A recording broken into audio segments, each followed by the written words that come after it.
Hell's teeth, that sounded close. Aldrich, maybe Holborn. Is this the report on last night's raid? Yes, sorry, Major Barton. As you can see, the top sheet concerns the attack on the Leuna oil plant. They approached from... Yes. 153 aircraft lost. Has this been verified? MI 1, 3 and 4, yes. The bomber commander being tight-lipped. I'm not surprised. My God, that's our worst ever losses. Over 1,000 men on one raid. A night. Sir, that doodlebug is getting very close. What's this? 40 eyewitnesses claim the losses were attributable to a shimmering silver aircraft that flew at incredible speed.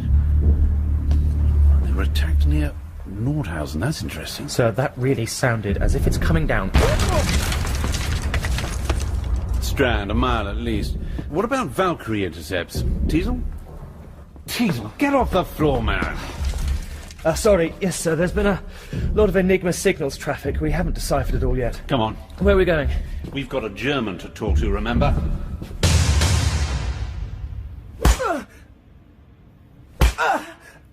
All right, Sergeant, that'll do. Yes, sir. What did he say? He's had enough. You'll kill him. That's his choice. Now, listen to me. I have a dossier on you, an inch thick, so I know you understand English. There's no use pretending you don't know what's been attacking those bombers.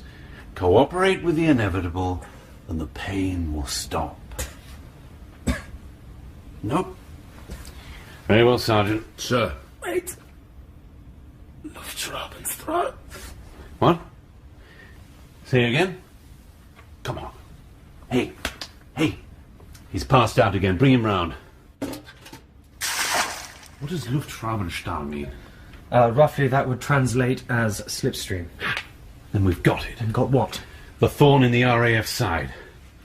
How is he? I'm sorry, sir. He's dead. No, tell Monty to have it sent here. There's no need for Bradley to be told. And go on to MI2. What the devil? I told you a week ago it was Brandis Airfield. I'll call you back.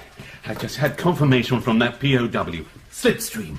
That's the code name for what we've been looking for, and... I would appreciate it if you knock before coming into my office. The Luftwaffe cleared the skies of night fighters 10 minutes before the attack on our bomber force. Bletchley picked up this new Valkyrie code, and Slipstream was mentioned several times. Major, sit down. Look, I understand feelings are running high over this, but you're not actually supposed to kill prisoners of war. MI-19 are furious. Serves them right for not doing their job properly. When he came in, we had to remove 2 cyanide capsules from his teeth. He knew the game. And what did he tell us? The final piece of the jigsaw. Brandis? Yes, it makes perfect sense.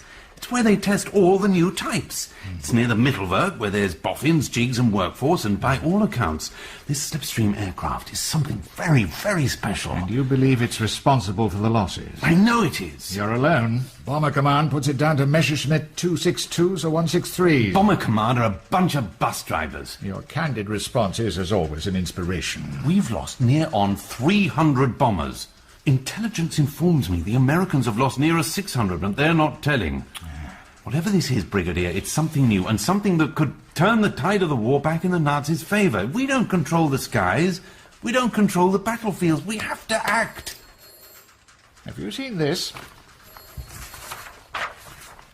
Operation Paperclip? Yes, our American friends do go for snappy names. What is it? It's a mandate to abduct and seize any German scientists and technology for transportation to the United States. It's contrary to the Yalta Agreement, of course. But inspired.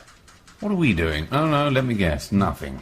You're not the only one concerned about this, I assure you. Then let me out there. That's quite impossible. We are, though, trying to get an agreement that will compel them to share anything they find. We don't have time to chat. We have to put our own team in the field, seize this technology, prevent our bomber losses, maybe even control the balance of power after the war. And right now, we have the advantage. We know where to look. Brandis is right in the middle of disputed territory between the Russians and Americans. If we go charging in, it could get very messy indeed. No, we have to trust our negotiators and keep this battle in perspective. For God's sake, you can't fight a battle like this behind a desk in Whitehall. You've got to get out in the field, find the enemy, and blow his bloody head off. No matter what colour his uniform is. What you're proposing would have to be a purely freelance mission. Something neither Winston nor the War Cabinet could publicly countenance. Of course not. It would have to be wholly deniable. Perhaps a section of commandos, one or two specialists? A pilot, of course. Quite. But you understand, Major, I don't want you thinking of doing anything like that. We, as you said, are doing nothing. Is that clear? Crystal. Very well. Then carry on. Yes, sir. Brigadier, sir.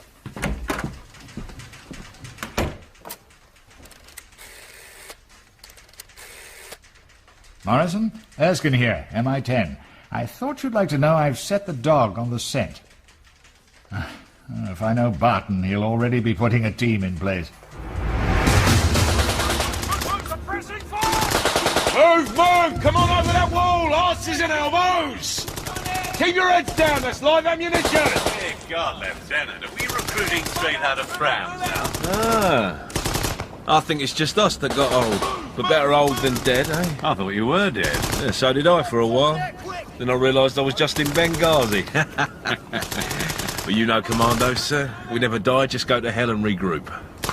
I'm glad you got out. And you, Bill. Major, eh? What happened to Colonel Barton? Just some ruddy politics, you know how it is. I do, sir. You're not still... No, I'm not in the air service anymore. That's a relief. Too cavalier by half for my liking. So, when do we leave? You don't know where we're going yet. Well, let me see. It's hopeless odds, virtually a suicide mission. And if we don't get killed doing it, it'll mean either a court-martial or a very large gong. But by God, it'll be exciting, Jack. My life's been too quiet lately. Good man. I need 7 men, just a section, but I need hard bastards. What are these sprogs like? I handpicked them myself for going into Berlin. They all seen action on D-Day. Gold, sword and coal. Good. Choose the best of them. So, where are we going? Into hell, Jack. Where do you think?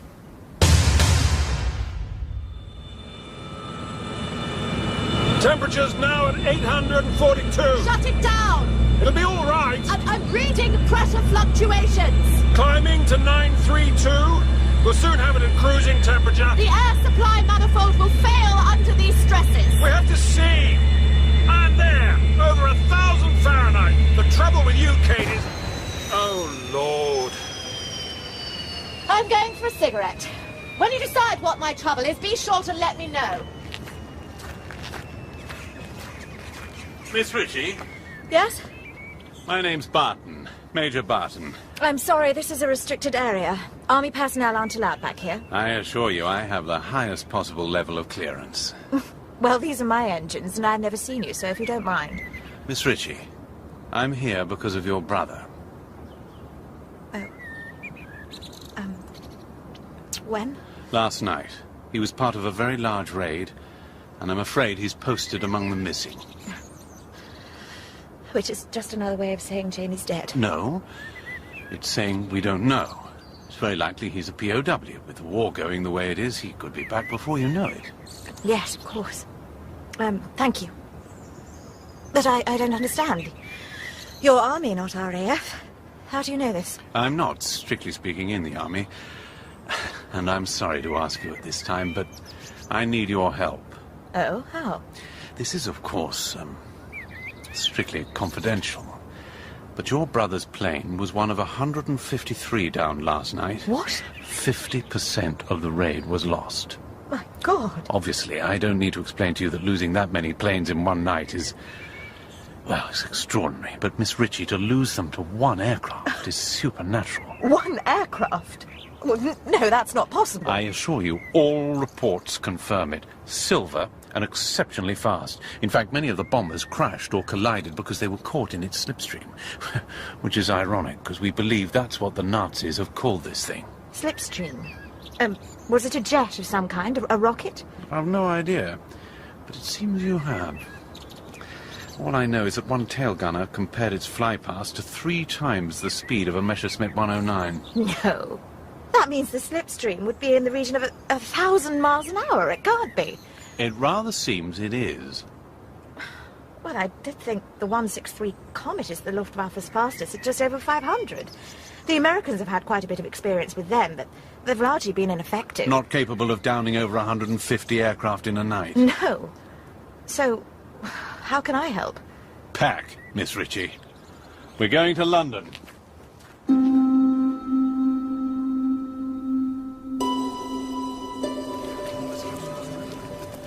Come on, keep walking. Move along, roll. Look at those stars. Incredible. You can't see them in the camp because of the lights. There, that's Orion. I thought it was Flu Capitan, roll, not Professor. You don't need to be a professor, my father told me. Over there's Taurus, and that's Aries. Oh, so bright out there. It's worth picking potatoes all day to see this. And don't knock spuds, mate. From what I hear, your countrymen in Berlin will be glad of them. And that may be true, but then we don't hear much in prison. Well, if the Berliners want them, they can come and pick them. I have more English mud under my nails than Hitler ever got his hands on. That's funny. The reiteration, Hunter. War's not over. Hitler will counterattack, you'll see. Oh, yes, with small boys and old men. A glorious bloodbath. Shut your mouth! Hey, get off him! Get off him! Get off him! Get up, Roll. You all right? Yeah.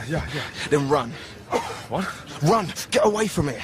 Why? Why would I run? Go east, get a boat. You'll shoot me in the back. I'm not running. Listen!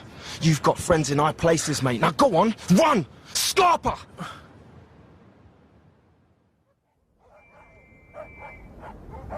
This way! He went this way!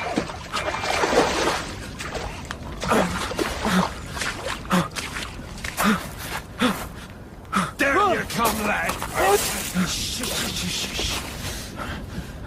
Flu Capitan Jürgen Rell, yes? Yes, this is a joke. Do you see me laughing? Clark, go get a lorry. Sir! Lorry? What is this all about? You'll have to see the boss about that, Jerry. But I don't think your war's over yet.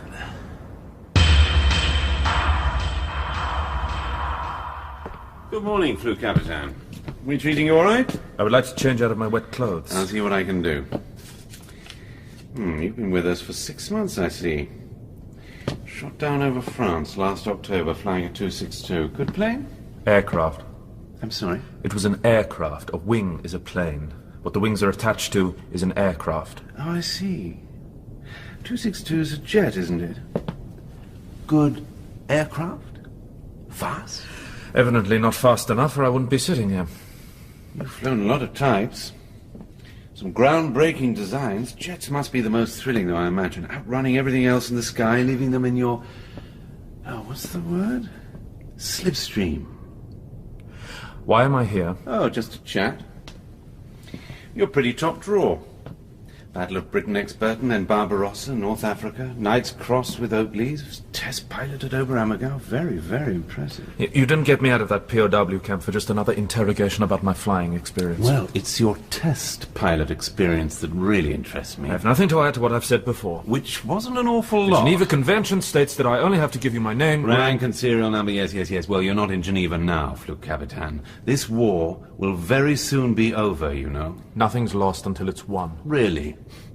Is there another vengeance weapon up Hitler's sleeve we haven't seen yet? A cunning plan, perhaps? Because if there isn't, I rather think he isn't going to last the spring. Look, who are you, what do you want, and why the hell should I care? My name is Barton, Major Barton. I'm from an arm of the forces you've never heard of, nor will you, and I need a pilot. You have the largest air force in Europe. I'm sure you'll find one. But you see, old boy, I need a German pilot.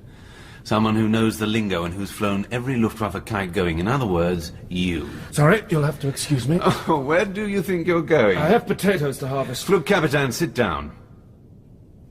I'm sorry if I led you to believe there was an element of choice.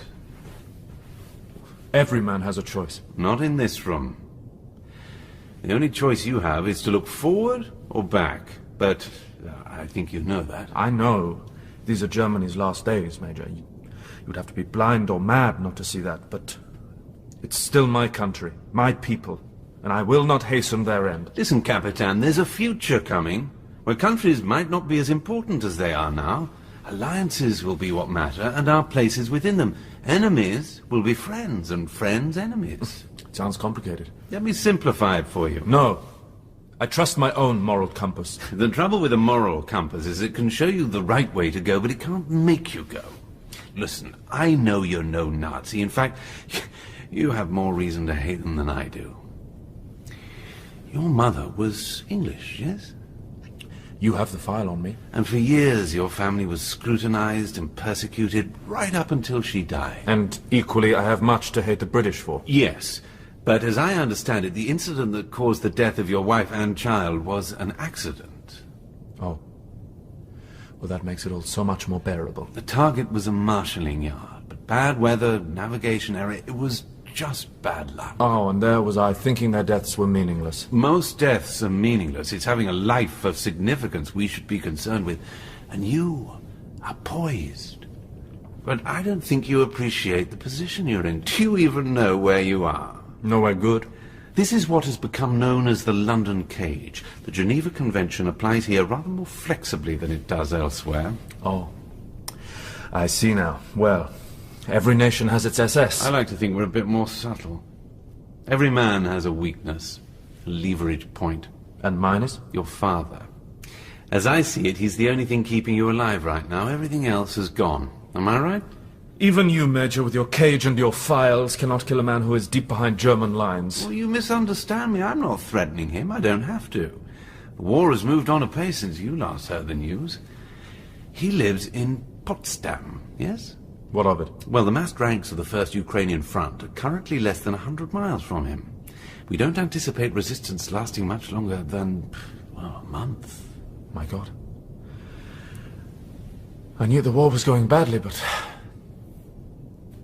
the Russians are not a good enemy to have. I can get him out. Ah. Which is where every man has a choice comes in. Forward or back? What will you want me to fly? Truth. I have no idea. I'm intrigued. So, do we have an alliance? If you'd have told me 5 years ago that I was destined to help the enemy, I would have shot myself. Who is the enemy? These days it's getting hard to tell. Aren't you? No, Rao. I'm the best friend you've got. Excuse me, Major. One moment, Captain. I thought you'd want to see this right away. Bomber Command reports losses of 64 aircraft during raid on Benzel plant at Recklinghausen. This can't go on. Read the bottom of the page. Intelligence has also received information regarding USAF daylight attacks that put their losses at 241 between 3 raids, the oil refinery at Lutzkendorf and on the city of Leipzig. Well, at least it's not just us. There's this too. A tail gunner of a B-29 took a photograph with his personal camera. What the hell is that? Shame this picture isn't sharper. We're lucky to have it. I understand it cost the life of one of our agents to get it out. Do the Yanks know we have it? They will surmise as such, I imagine. Then we'd better get cracking. Is Roll in? Yes, get him a shaving kit and a change of clothes. Not a uniform, something non-denominational. Right. Oh, and sir, about his father. How are we actually going to get him out of Germany? We're not. But I thought you said... I lied, Teasel. Quartermaster Sergeant Sedge-Bra.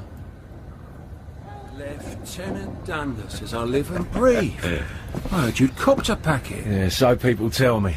Sergeant, I need to equip a section. Oh, got the usual bumfling in triplicate. Days and climate. Now I can't divulge. Off the radar. And just to oil the wheels, you understand, here's a box of players' weights. Oh, hush, quite understand. Say no more. Well, let's see. You'll be wanting Thompsons, because they cut through a line of Bosch like a Wilkinson's. Yeah. Bren, yes, suppression for the use of. And what line of sidearm? Got some Buxy Brownings. 2 cases of scotch in the truck, Sergeant. Did I mention that? Oh. Haha. In that case, Lieutenant, I'd recommend a Colt. A far superior weapon in a mad minute. Now, ammunition and ancillaries. 745 and 4 of 303. Dozen mils per man. HE, snout tin, and 10 switch number 3s. Blimey, you defending Hitler's bunker or something? When's jump off? Today? God, still as mad as a box of frogs, eh? Yep. All right, Lieutenant. You better get some men to help you carry this lot out then. Oh, and don't forget the scotch, will you?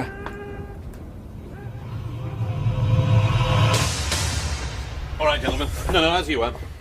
My apologies for leaving the briefing until 0 hour, but secrecy is paramount. Now, I'm sure you've all been speculating on where we're going and why. Well, you're all wrong. I'd like to introduce Miss Ritchie here, who will start by explaining the why. Yes. Hello. Well, Well, you're looking for an aircraft known as the V4. It's also codenamed Slipstream. And, of course, any personnel involved with this technology. Well, snatch raid, then? Exactly. Please go on. Well, we have very few details at present, but we believe it is silver in colour, with a span of roughly 53 feet. And, well, it's easier if I show you. Major, may I put up the picture? Of course. Right. Bloody funny-looking thing. It makes it easier to find. I hope so. As you can see, it appears to be circular, but I think that's just the angle. A disc would be too unstable to fly at speed. And, well, that's really all I have to say. Are there any questions? Where are we going to get this thing? Suspense too much for you, Lieutenant. This is our destination. The Harz Mountains, smack bang in the middle of Germany. Our drop zone will be here, near Brandis Airfield. How the hell do we get it out of there? There's a pilot coming with us. He's good, but his security clearance is non-existent, so be careful what you say in front of him. And this aircraft is at Brandis, sir? Major, if I may.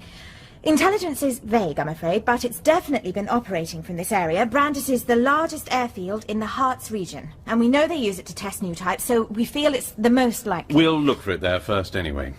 If it isn't, we'll proceed 15 miles south to an installation called the Mittelwerk, here. This is a factory complex, literally inside the Kohnstein Mountain, and the production centre for both the V1 and the V2, and I believe the V4. All their boffins are here, and a workforce of 2,000 to 5,000 in labour camps. How far behind enemy lines will we be? Roughly 60 miles from the Yanks and 75 from the Russians, though of course both fronts are highly mobile. Well, can't we just wait until the Yanks get there? No, gentlemen, no. Victory in Europe is a foregone conclusion, so our war aims have now changed. Everyone wants a taste of the spoils, and they want the choicest bits for themselves, all for themselves. I cannot emphasize how important it is that we get this fighter before the Americans and the Russians move into this area. It could well be the most important mission of the war. All other considerations the Secretary. Do I make myself clear? You saying we might have to trade blows with the Ruskies? Or for that matter, the Yanks? Is the enemy of my enemy my friend or my enemy? Difficult, I know, but we didn't pull the trigger on this one. We just have to get there before the hammer falls. It's going to be bandit country, no mistake.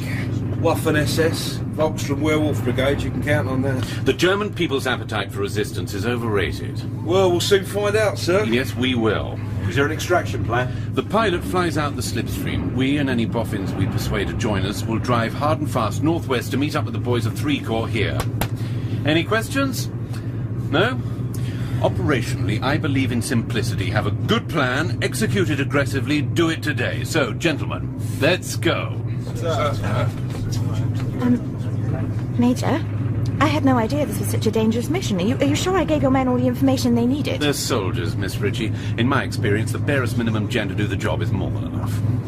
Well, if there are any other sightings, is there a way I can contact you? Yes, you'll be right next to me. I don't understand. I'm not coming with you. I'm sorry, Miss Ritchie, but you know too much. This operation is extremely clandestine, and I can't risk you jeopardizing it by letting something slip. And more importantly, when we find it, we'll need your expertise. No, Major. No, absolutely not. I'm not going. I'm afraid that's an order. Lieutenant! Sir! Could you help Miss Ritchie find her seat? What? This way, miss. Hey, excuse me. Will you take your hands off me? My understanding. Excuse me. You realise this is a court-martial if we balls it up. Yeah, court-martial, whatever happens, I'm getting used to them. Oh, keep an eye on Roll. If he gets twitchy, shoot him. Don't we need him? Everyone's expendable, Teasel. Oh! You sit there, miss. Oh, you nearly broke my arm. I'm sorry, miss. I'll bring you some battle dress to change into once we're off. You need to buckle in. I'm not staying. They seem to think you are. This is insane. Do you know where we're going? I assume Germany. Hitch a ride with this bomber stream, then jump. As the drop, well, they don't tell me very much. God, why are you shackled? Maybe they're afraid I'll say I'm not going as well. Who are you? I'm a pilot. Oh, yes, of course, but that accent, are you Polish? No. Flugkapitän Jürgen Rahl of Jagdgeschwader 7, at your service. German. All right. right, Lieutenant. Tell the pilot we're ready. Major, I demand you let me off this plane. Miss Ritchie, you want to find the aircraft responsible for shooting down your brother, don't you? Of course I do. An aircraft that may well be the most advanced ever constructed. That's of no interest to you? No, I wouldn't say that. And then there is, of course, the invaluable service you're doing your king and country. Well, I do realise that, of course, but... It seems there are a number of very compelling reasons for you to stay. Wouldn't you agree? I would have appreciated being asked. You wouldn't have agreed, and I'd rather ask for your forgiveness later than wait for permission. Now sit down. Kidnap, you realise that? And what kind of a mission is it that has a German coming with it? He's the best. I won't be much good if I lose the feeling in my legs. As the door is shut, may I be released from these irons? All in good time, Capitan. Can you at least tell me where we're going? Brandis Airfield. Oh, they have a very good officers' mess, as I remember. It won't be a social visit. No, I think I can rely on that. Major, I assume we have some kind of support. Air cover, that sort of thing. We're on our own, Miss Ritchie. No one knows we're going, and no one knows where we're going. And if it goes well, no one will ever be any the wiser. Now, the flight takes about 3 hours. I suggest you try and get some rest. It may be your last opportunity for a while. Barton, there can only be one outcome. You realize that, don't you? What does that mean? Major, what does he mean? He means, Miss Ritchie, we're going into the wolf's lair.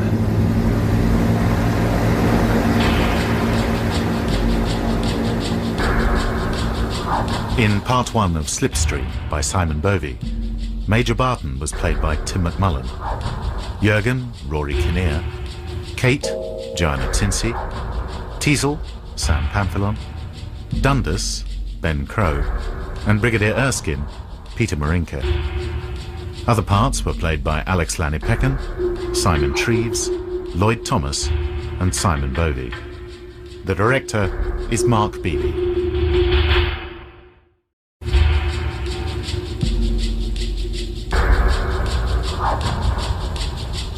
Slipstream by Simon Bovey. Part 2. The Eagle's Nest.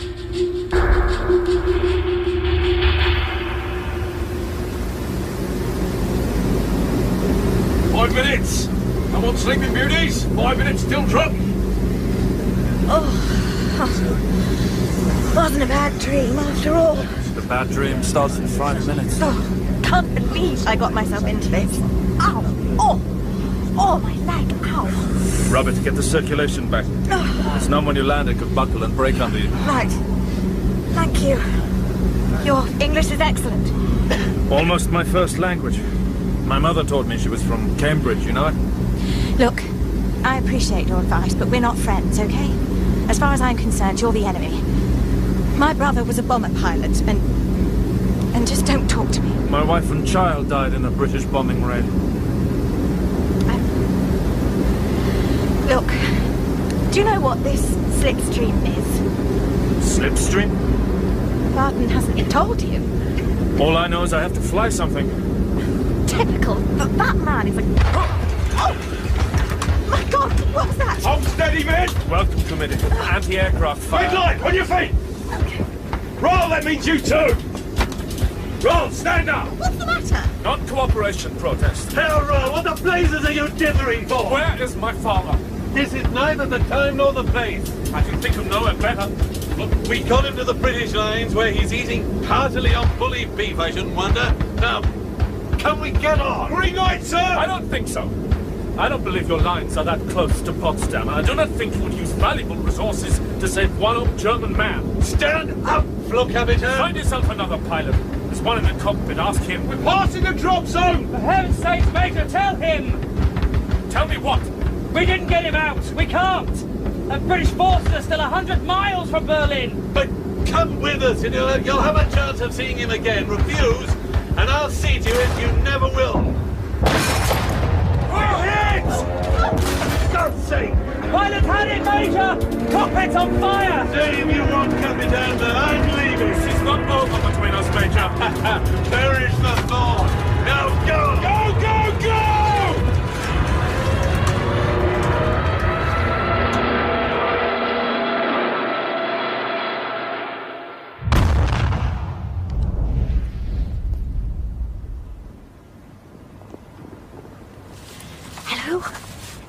Major? Oh. You all right? You're a German. I mean... Can you walk? Yes, after a fashion. Do you know where the others are? Barton will be east, up that way. Dundas and his men back there. They'll look for you. I'm afraid I'm going this way. No, but that's... Oh, you're running out on us. I have to find my father. I can't let you go. Then you'll have to shoot me. Yes, if I have to. I'll feed his head for a leg. Wait. Stay right where you are, Capitan. Teaser, isn't it? Yes, and please don't move. If Miss Ritchie is unable to shoot you, then I will most certainly have to. It's all right. We were just looking for you. I quite understand. Herr Roll just experienced a rush of excitement as he's on home soil. Yes, I'm sure that's all it was. Oh, damn it. Are you hurt? It's just my uncle. I landed badly. I warned you.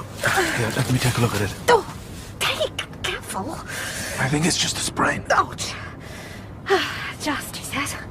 You don't have to walk on it. Diesel, can you tear me off some parachute material? Oh, yes, of course. I'll be fine. No, you won't. Not unless I bind it for you.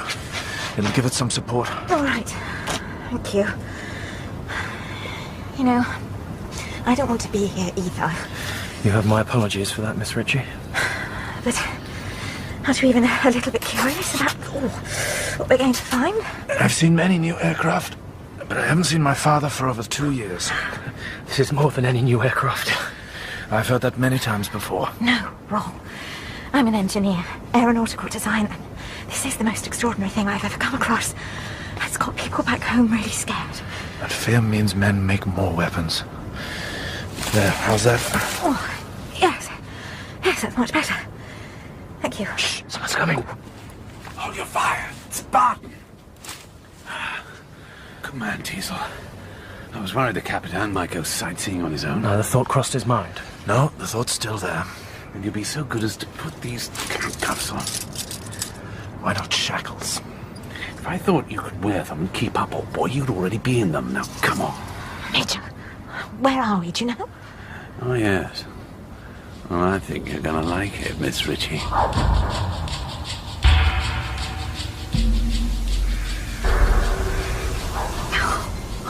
This is amazing. Have you ever seen so many types? 262s, 163. Oh, Horton. My God.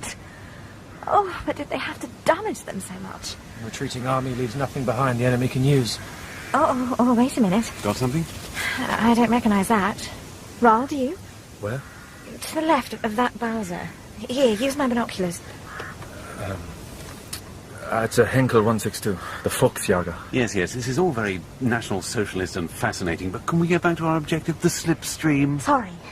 I'm just a bit like a child in a sweet shop.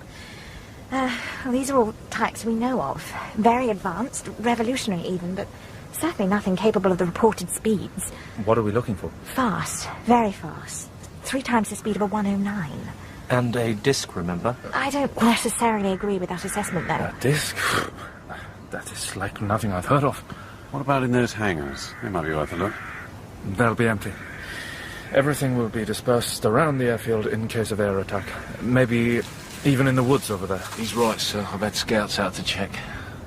Can we get down there and see, anyway? Lieutenant? The place seems to be deserted. The whole complex? Best we can tell. Brandis is big, so there may be some units on the edge, but the central area and aprons are clear. Lieutenant, sir. Yes, Corp? What the hell does that mean, I wonder? Damn creepy.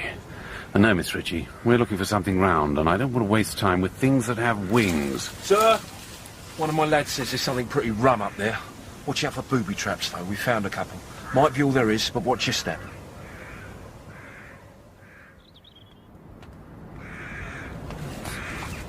Yes. Circular enclosure, concrete pillars, lintel around the top. I recognise this from reconnaissance photographs. I think this is the flytrap. Do you British name everything? Bureaucracy at war. Something doesn't exist unless its name's in a file.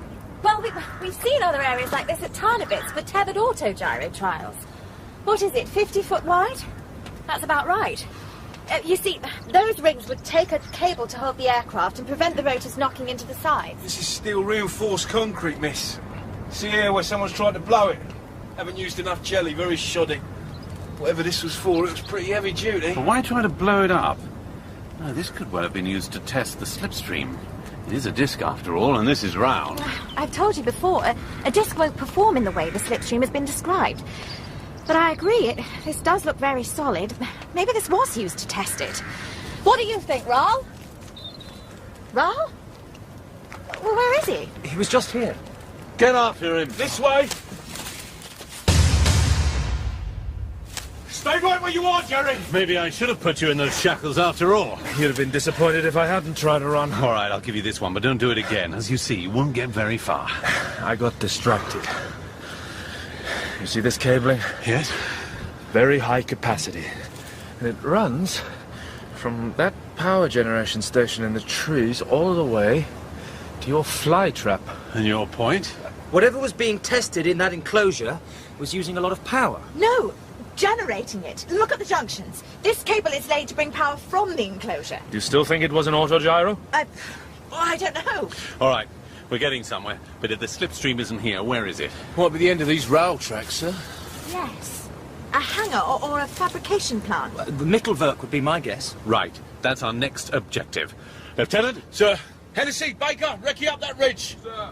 We'll wait here for Randall and Clark, then follow. Avoid contact with anyone. If you're seen, kill them. Clear? Quite clear, sir. Wait, we can't go. All these aircraft need cataloguing, a proper audit of exactly what's here. This place is an aeronautical gold mine. I want the slipstream, nothing else. And we are rather running to a schedule. Oh, at least let me take a few notes, some sketches even. Look, for instance, that aircraft over there is an Arado 234, isn't it? Yes, it is. Well, we know very little about its avionics. Just noting the controls. Miss Ritchie, I wouldn't advise that.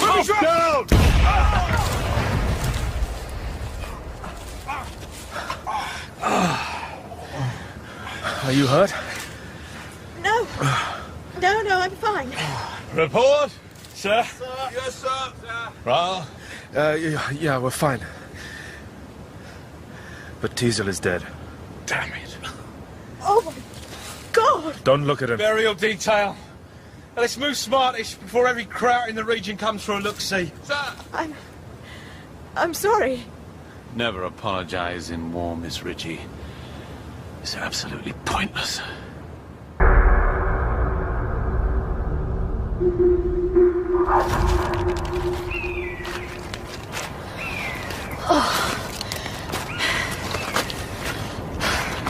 If I'd realised this would involve so much hiking, I'd have refused to come. Does your ankle hurt? It could be worse. It could be Teasel. Go on, everyone.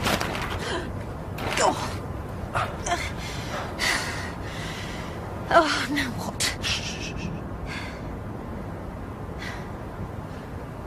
Look, Teasel wasn't your fault. If I hadn't gone to look at the aircraft, maybe he wouldn't have kicked that tripwire. And maybe he would. You can't think like that. One thing I've learned in war, death is totally random. Well, thank you for saving my life. I think that's an exaggeration. For a minute back there, I thought you'd gone. For a minute I had. Maybe your interest in the slipstream is infectious. So, how about we make a deal? I've already made one, I regret. I know, but we will need a pilot. I need you. So stay, please. What's in it for me? I promise I'll do whatever I can to make Barton find your father. Crikey, look, I'll even help you find him myself. Very well. I give you my word, I won't. Waffen-SS. Maybe 40 in a hurry too. Can't have heard the explosion. Doubt it. They look like they're pulling out. All well and good. Hang on. Here comes another. What the blazes are they doing? Overheating by the look of it. Sir, there's only two of them. Yeah, Miss Ritchie is rather slowing us up. Do it. I'll give you a diversion. Sir. Raoul, I need you to go down there and ask if you can borrow that truck. In handcuffs? No, but don't try anything. You've got 8 guns on you, remember? Offer them sovereigns. Here. Take 4, that should be ample. No, I won't do it. Fair enough. I'll shoot them. All right. All right. Just don't kill anyone. Perish the thought. What are you doing, Major? Getting you a lift. Hallo? Können Sie mir helfen? Wer sind Sie? Rahl! Flugkapitän Jürgen Rahl. Wo ist... Get the other one! Don't kill them both. I need to talk to one of them. Translate for me, Rahl. You said you wouldn't kill them. No, I didn't. Ask this fellow how many troops are left at the Mittelwerk. Ask him yourself. Watch out, watch out! Open his mouth, quickly. Too late, he's dead. Oh, poor cyanide. Capsule in a tooth. That's extreme even for the SS. You are a cold bastard. I work hard to cultivate that effect. Thanks for noticing. You didn't have to kill them. Actually, I did. Not a pretty sight close up, is it? But that's what death looks like when you're not at 500 feet. And, Capitan, my sovereigns, if you please. Oh, no! Major, you didn't have to do that. I can walk perfectly well. But not fast enough. Corporal! Drug's fine, sir. It's just a bent fan blade. All right, hide the bodies. Randall, Baker, hide these two in the galley. Sir. Miss Ritchie, if you'd get aboard. And I'd prepare yourself. From intelligence, I gather where we're going next won't be very pleasant. What does that mean? Labour camp, miss. Jerry don't treat his POWs too well.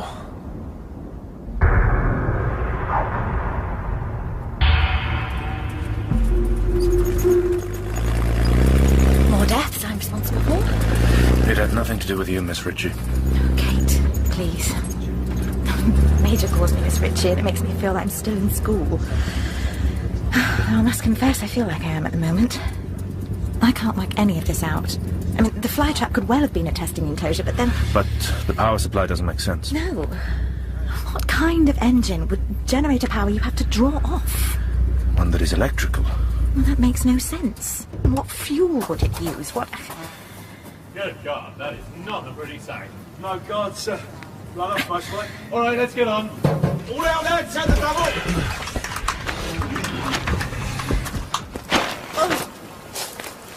My God. God, I've never seen so many dead. God, I think I'm going to be sick. Secure the entrance. Defensive positions here and here. Looks like the SS destroyed what they could. That's worrying. Left in a hurry too, by the looks. Well, I hope that doesn't mean the Russians have pushed closer overnight. Well, there may be some troops in the Mittelwerk itself. Check it. Don't shoot any boffins. Sir. All right, lads. All the jacks. Who are they? The dead? Jews, Russians, gypsies. Anyone your countrymen didn't like got stuck in a concentration camp. So many. They look like skeletons. Feed them little, work them to death. Plenty more where they came from. I'd heard rumors, but I refuse to believe. Why? Why do this? This is total war, Capitan. All men are either cogs in its progress or they're crushed to death under its wheels. But it's nearly over. Killing them makes no sense. A fanaticism of despair. Imagine these poor sods knew too much. Anyway, let's concern ourselves with the business in hand. Miss Ritchie, you're front and centre now.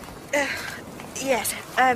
Well, these are V2 rocket tails, a V1, bits there, engines, rail stock. I can't tell what's machinery and what was a person. Oh. You want some water from the lorry? No, I'll be all right. Major, how big is this place? Big. This entrance into the mountain is one of 2 tunnels a mile long that cut right through to the other side. There are, we believe, 46 cross tunnels, each 500 feet long, so that's, 6 miles of tunnels to check. Oh, no clue where to look. Kate, look. Where we're standing. Doesn't this remind you of something? Circular pad, about 50 feet wide. With a rail line to bring something out of the tunnel. It's a start. Well, we'll check where this rail leads, and usually I'd say ladies first, but this time allow me. We don't know what's in these tunnels yet. I feel we should attach a thread to the lintel so Theseus can return. Frankly, I'd rather trust in Lieutenant Dundas and the... Oh! Stay behind me. Lieutenant? Baker challenged this man, sir. He wouldn't stop, so Baker shot him. Dead? That's what we're paying for, sir. God. Who is it? A worker. There's a few of them. Dormitories all round here. That's to be expected. Let's push on. It smells pretty bad. There'd be lice too, miss, so watch yourself.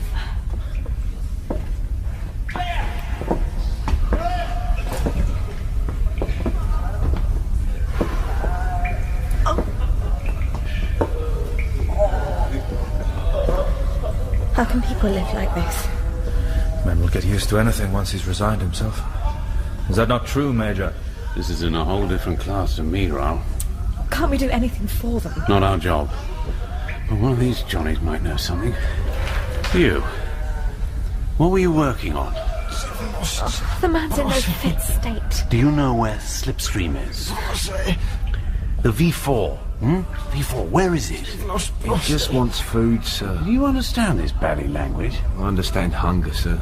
Same in any language. Sir, we found some scientists, but you're not going to like it.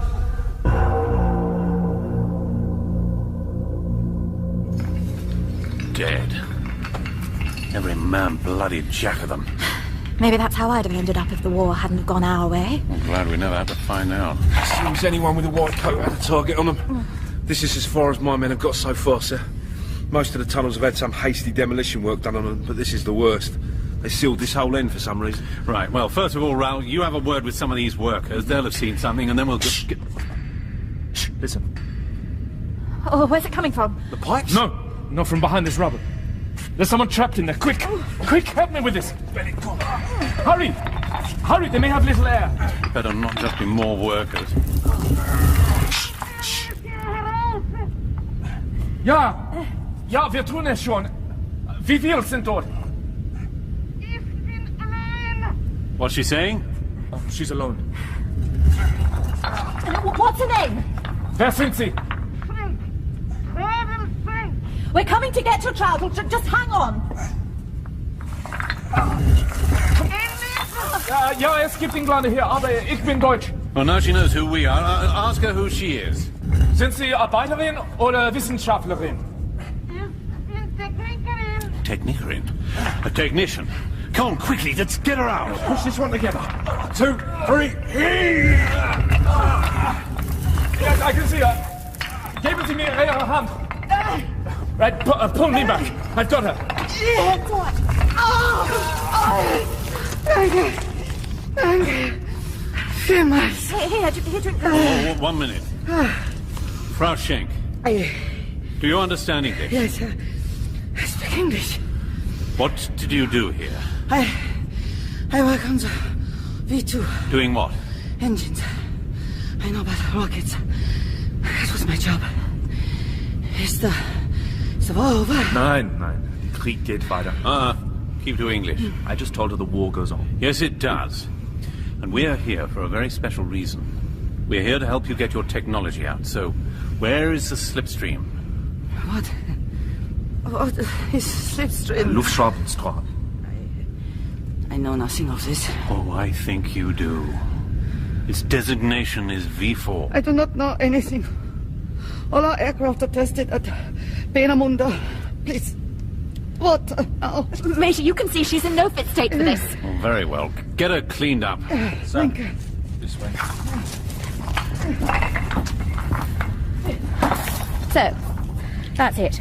It's not here. You think she's telling the truth? Well, why would she lie? Miss Ritchie, everyone lies. You've come here to steal our technology. You can't expect her to welcome you with open arms. We're not stealing anything. We're liberating. Oh, I'm not familiar with the distinction. In the end, we'll all benefit. Will we? After this, my country will be on her knees, and you will see we're kept there. A crippled Germany is of no value to anyone. Oh, not even as a no-man's land between you and Russia. Oh, frankly, I'd rather have a bloody great wall between me and them, but there you are. However, that's not the issue. What Frau Schenk knows is, and I assure you, her resistance is quite futile. Is it? We resist so we can live with ourselves. Oh, God. Let me talk to her. Out of the question. She may give away more to a fellow German. And I can see through her lies better than you. Explain. There are no aircraft at Peenemünde. All testing and development is done at bases like Brandis or Rechlin. Peenemünde is only for rockets. Interesting. Also, at no time did I tell her we were looking for an aircraft. Oh, that's true. Very well. But Miss Ritchie and I will sit in with you. All right. It wasn't a request. And speak English so we can understand. I assure you I won't be cooking up a plot, Major. This way I know you won't. Schenk. I'm sure I know that name.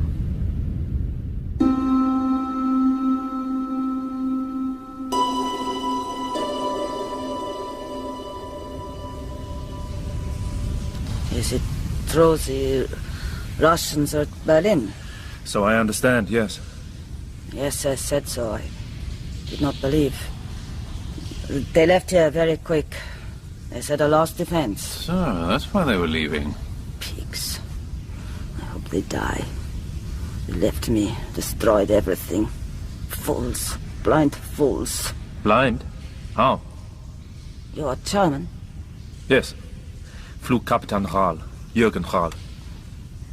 Why are you here? We are here to find the aircraft, codenamed Slipstream. Nein. Why are you here? For the same purpose, but perhaps for a different reason. What is it? Not your concern. I know nothing. Anything you do know may help us. It is impossible to believe that you don't know what is being built here, Fraulein. I told you V1 and V2s were all... You knew the Slipstream was an aircraft. What? But no one told you we were looking for an aircraft. I heard something. No, Schenk. Tell us where it is. Verräter! Ich habe Ihnen nichts zu sagen. Vielleicht will ich, dass Sie glauben, ich sei ein Verräter. English, if you please. She called me a traitor, and I called her a fool. You don't know what you ask. Then explain it to us. So you can give it to them? One aircraft is much like another. Luftschraubenstrahl is much more. The Slipstream is here. We all know who is the enemy. Do you think the Russians will stop at Berlin? Nine. They would take the whole of Europe. But I could change that. How? With a new, all-powerful vengeance weapon that will roll back the enemy. Yeah. That will give Germany the dominance that is rightfully ours. You mock me. Go and sell it to someone else. What's going on? I've heard this twisted propaganda from zealots and sycophants for years. It fuels a belief that, given just a few more months, the true genius of the Nazis, the fanaticism of the SS, and the inspiration of the Führer will win through. The Allies, not just the Soviet Union, but all the Allies, will be defeated. I fell for it once, but no more. I'm telling the truth. You don't understand. No one does. Not even me. Not all.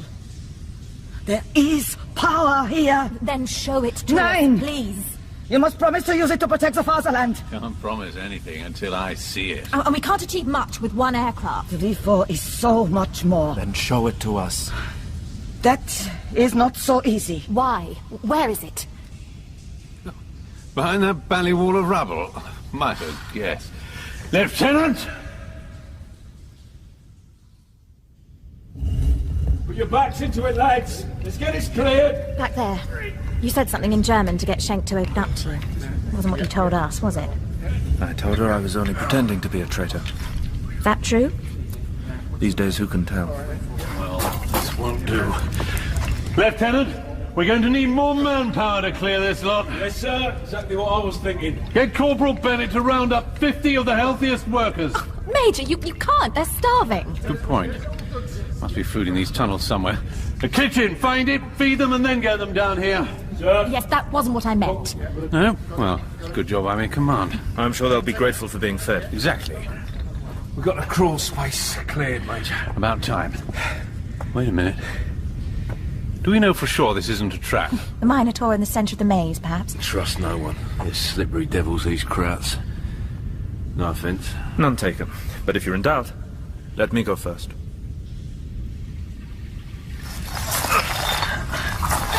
What can you see? There's a light up ahead. A sort of glow. Oh, what's that noise? There's something... Jürgen! Jürgen! Move, Miss Fagin, move! Oh my God. What on earth is that? I think, Major, this is what you've been seeking. Slipstream.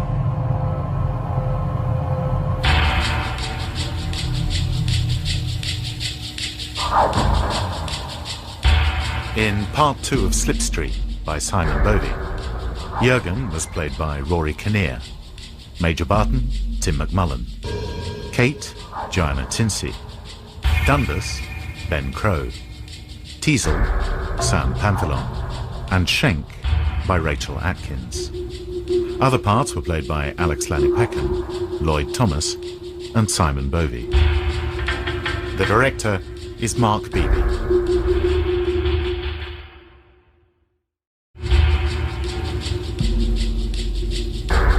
Slipstream by Simon Bovey.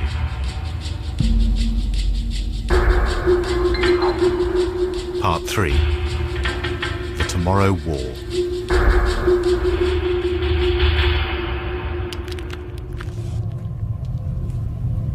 Does anyone have any idea what we're looking at here? I've never seen anything like it. Your reports were correct. A perfect disc. Slipstream. A good name. What is that noise? I don't know. It's coming from inside. A power supply, perhaps. How can it float like that? A balloon of some kind? Good God, no. It's metal. I think... I don't know. I can't explain this. Dundas, we need Shake down here. I'll get her, sir. I'm still not convinced this is what was reported. What on earth are you talking about? This is the Slipstream, the V4. The Shank woman said so. I know, but... Well, a disc will fly, but it will be unstable, and there's nothing to indicate directional control. No tail planes, no fin, no nothing. In the air, this wouldn't be so much an aircraft as 5,000 rivets flying in formation. Well, what's your assessment? Well, she can fly. That much is obvious. She flies while standing still. She's also very much a fighter, you see here. 6 cannons. A formidable foe. I think you must allow me to take her up before we can judge. Can you? I can fly anything, I think.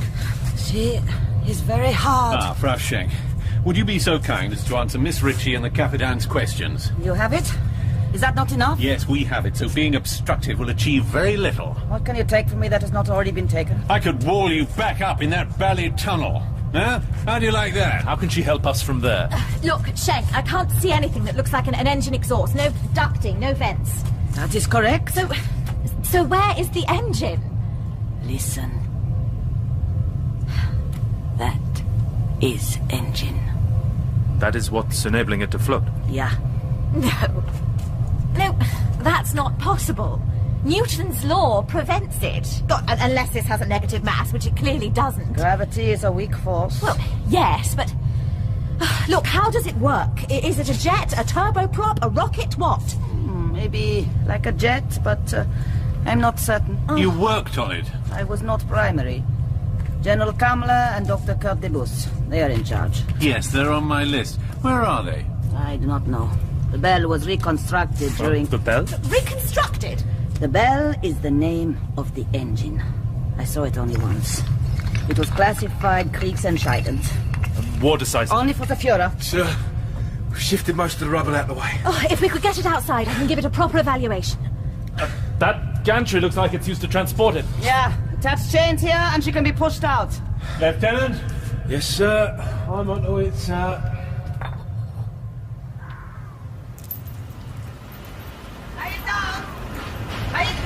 Right, love, don't panic. You heard the lady, tie it down. Sir. Well, I'd call this a success so far. It's funny. You get some airframes out of the hangar and they look smaller. This doesn't. In the Luftwaffe we say, if it looks right, it is right. Have you ever seen anything like her? Well, she might not be anything yet. No, you can feel the power in her. She was born to the skies. I still think she'll handle like a Welsh dresser. Well, even a Welsh dresser will fly with enough power behind it. Well, despite what Schenk says, as far as I can tell, she doesn't have an engine at all. Only one way of finding out.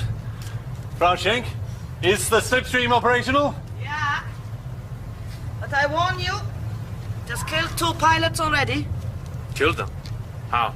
Just killed them. What the hell are you babbling about, woman? Major, we got company. Already? Damn it. Who are they? Report, Corp. It's Yanks, sir. Willis Jink with 4 personnel and 2 Dodge trucks. Must be a combat patrol, 20 to 30 men. Patrol my ass. It's an Operation Paperclip Snatch Squad. We've camped down at Brandis for tonight.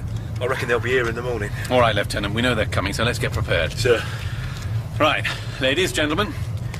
I'm not going to leave this thing for the Yanks or the commies. Neither side joined this war as a matter of principle. They both waited till they were attacked, so I'm damned if I'll let them take the prizes. Now, what do we need to do to get this thing moving? I do not know. Stop bloody obfuscating, woman. Bitte? Will it fly, Frau Schenk? It may be damage from the tunnel. Oh, she's right. So test fly it. I am willing to try, yes. Then what the bloody hell are we still standing here for?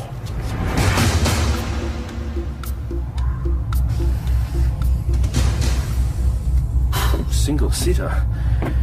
I'd assume 2 for a craft this size. Oh, odd seat, too. Your knees are raised to stop you blacking out. You'll be happy for its design. Altimeter, airspeed, artificial horizon, rate of climb, turn and direction indicators. What is this? No fuel gauge. No revolutions. No throttle. Kate, there's no rudder. You don't need them. I know I will need a control column. Is this a joke? No, you control it with this. I fly it with a helmet. Shank, we've no time for you to be obstructive. Now, you either tell us what... This is no trick. You fly the Slipstream with your mind, not your hands. I don't understand. The helmet reads your thoughts. You think it, and it will go. What if I think of dinner? Or getting a haircut? It will fly itself until you wish it to be somewhere you can identify.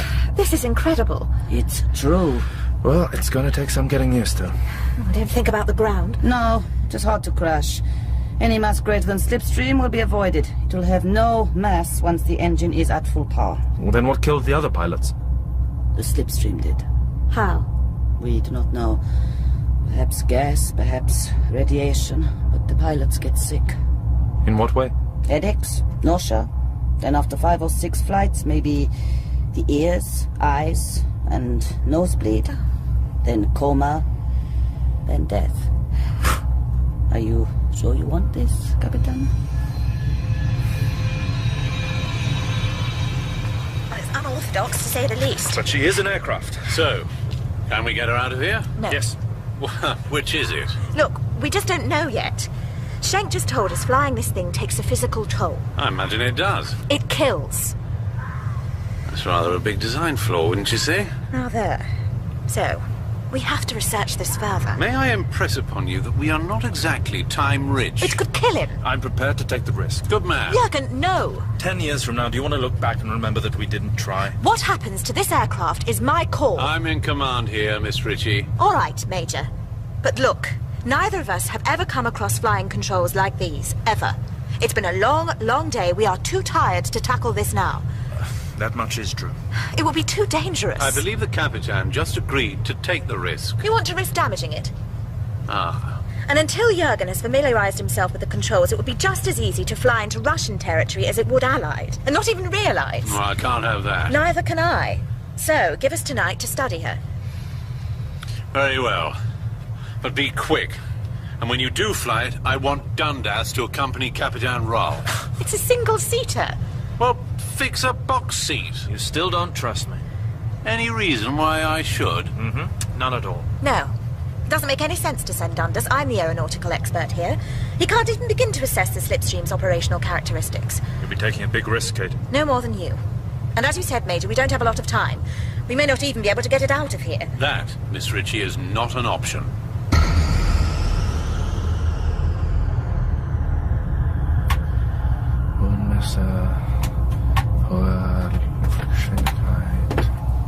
Hello?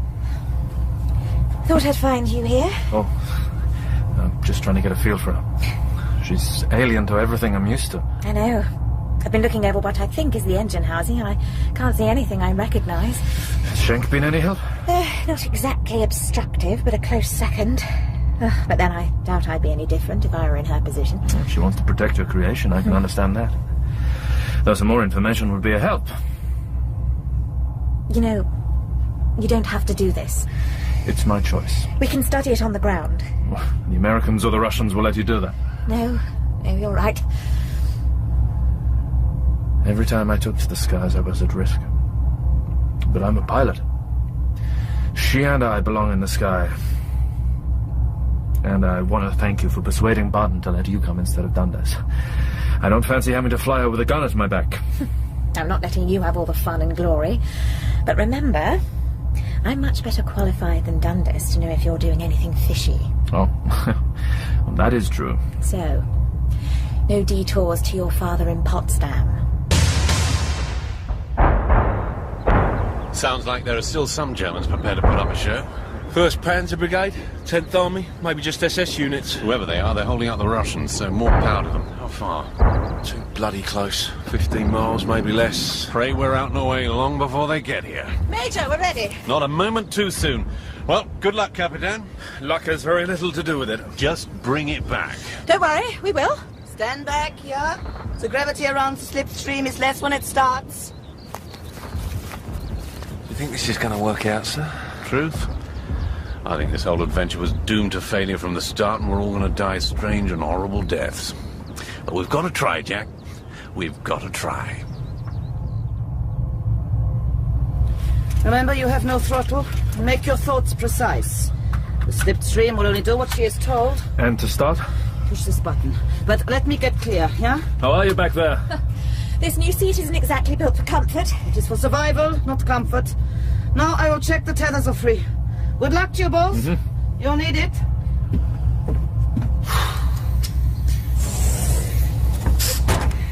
Well, she put me at my ease. Non-pilots always exaggerate the dangers. We'll be fine.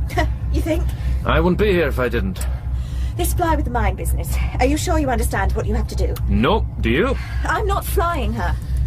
Ah, there's Shank. She's clear. So, are we ready? Oh, wait. Shouldn't we say a prayer or something before our first flight? If you believe there's anyone paying attention, go ahead. Here goes. Oh, I can feel the power in her, Kate. Oh, she wants to fly like a racehorse at the starting gate. Right, brace yourself.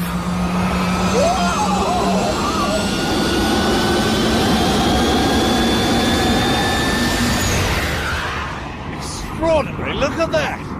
She flies, goddammit, she flies! Still remains to be seen if the Jerry can bring her back. True. And let's hope the Yanks didn't see it.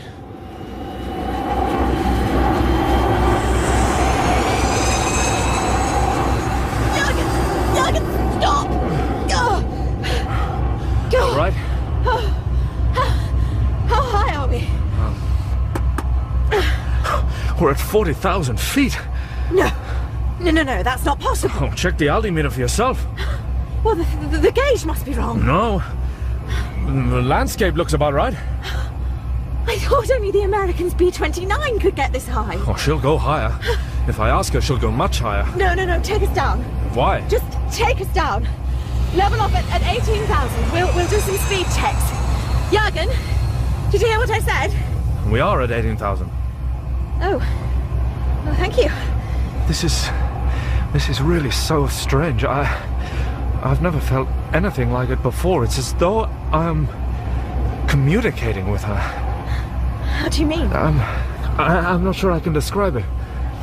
Are you feeling all right? Look, maybe we should head back. It could be those side effects Schenk warned us about. No, I can feel nothing harmful. Well, it may be radiation or a gas, remember? In which case we wouldn't notice it. Well, then you would feel it too, yes? No, we fly now, worry later. We're heading west, 255 degrees. Nowhere near Russian territory. Shall I see what she can do? All right. Then hold on. Oh! The acceleration is effortless. Pull back! No, pull back! Oh, sorry. Is that better? Yes, take it gradual. She's truly remarkable, Kate. I just thought faster and she obeyed. Look at that speed. 500 miles an hour. She's not even trying.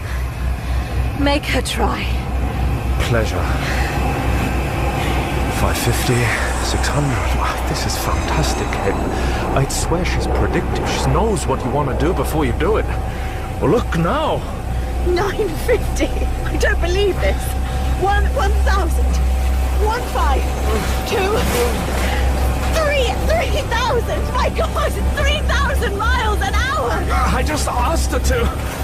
Look, it's the coast already. That is a flight time of 36.5 seconds. The fastest thing in the sky. But bring her round. I said bring her round, Jürgen. Yeah, coming round to 65 degrees.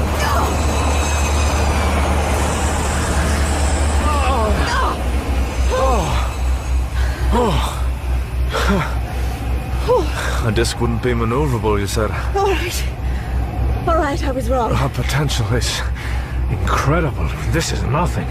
Do you notice any instability at all? No, nothing. She can do anything I ask of her. I see what Schenk means now. This really could change the course of the war. Well, that's not our decision.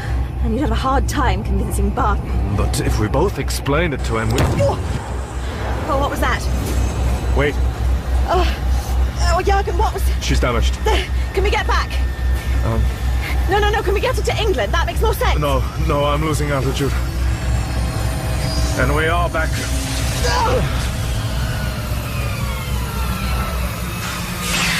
Get those tethers on it! You heard the man, have the double! Sir! Sir! You all right in there? Miss Ritchie?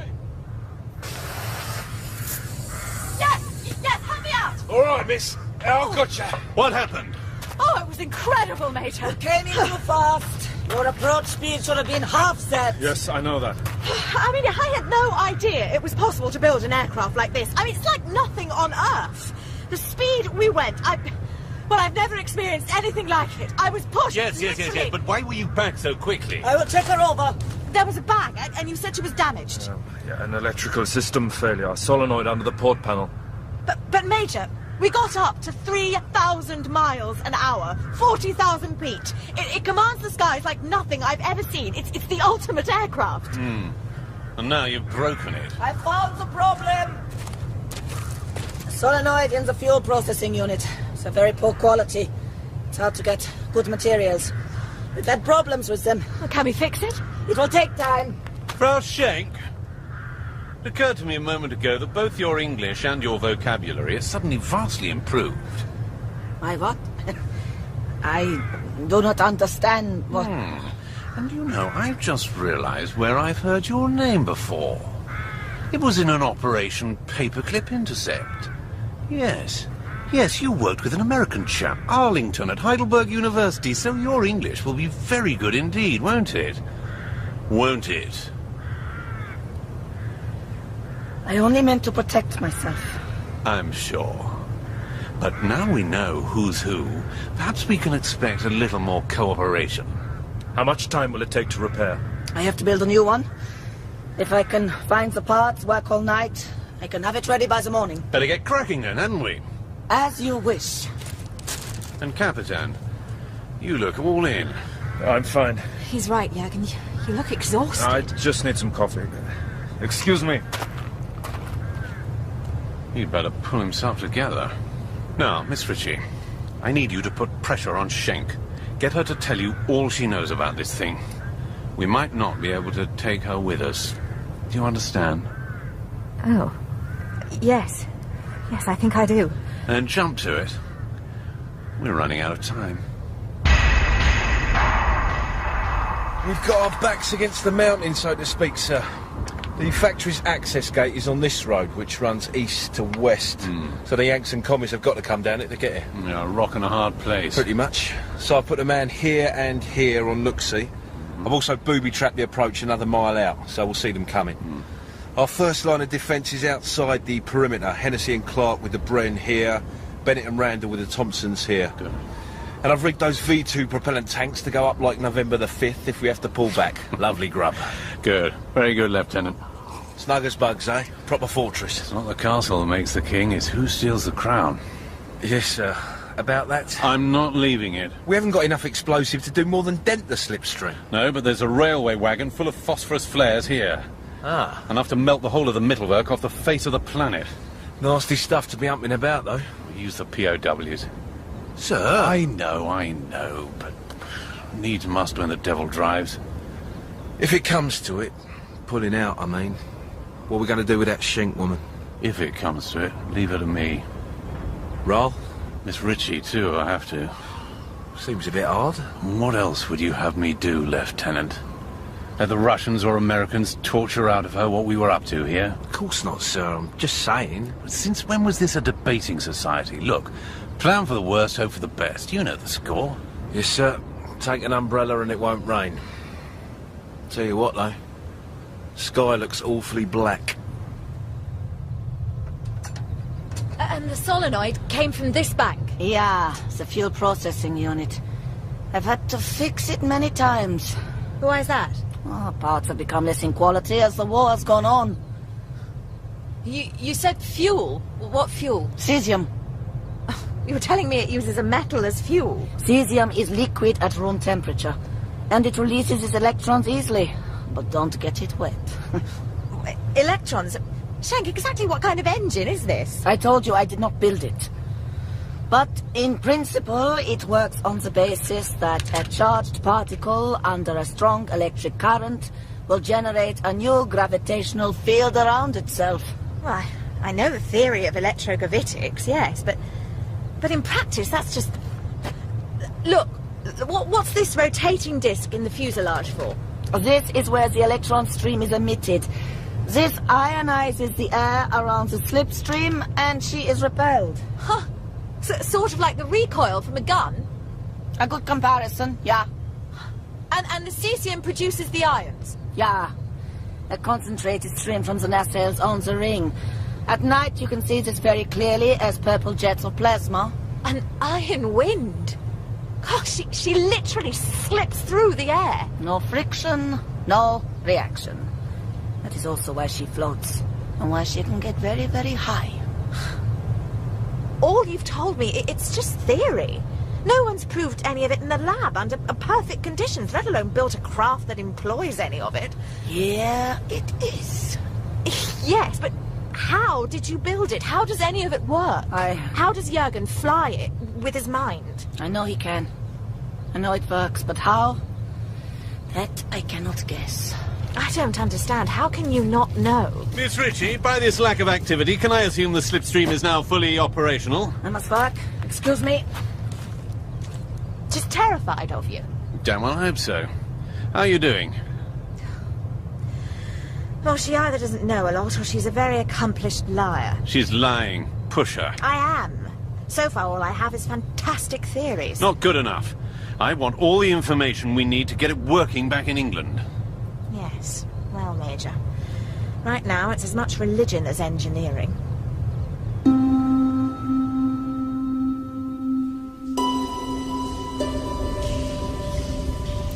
Kapitan. Kapitan Ral. What? Oh, I was dreaming.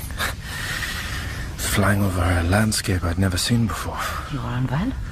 No, just a headache. Sickness? Joint pain? No. Good. But if you fly again, it'll go worse. Oh, I intend to fly again. If it can.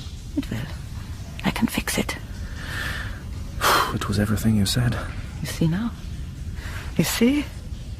With the V4, we can win this war. Oh, the war is already lost. But the Russians, Ral, we can push them back. Did you hear those guns this morning? I heard them. We are days away from defeat, but if we inflict a deadly blow, one devastating attack, then they may stop, even retreat. We could negotiate a truce rather than a surrender. Oh, I'll need more than 6 cannons on the slipstream. The job's too big for me alone. Where is your courage, Capitan? Think of those already behind the Russian lines. Believe me, I am. They will be buried. After the war, the Russians won't leave the territories they've taken. You know that. Any meter we can deny them is worth the cost. Maybe. But we'll never persuade Barton. We have to tell him. Jürgen, are you in here? Do what you can, but hurry! We were worried about you. I just needed some quiet. Any ill effects? It's nothing.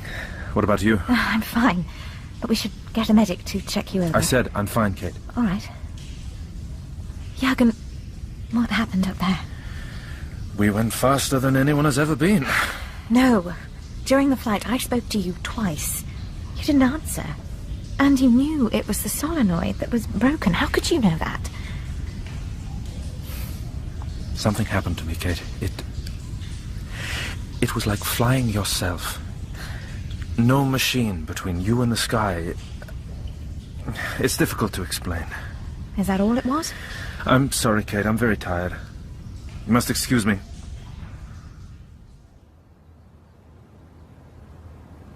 They were talking.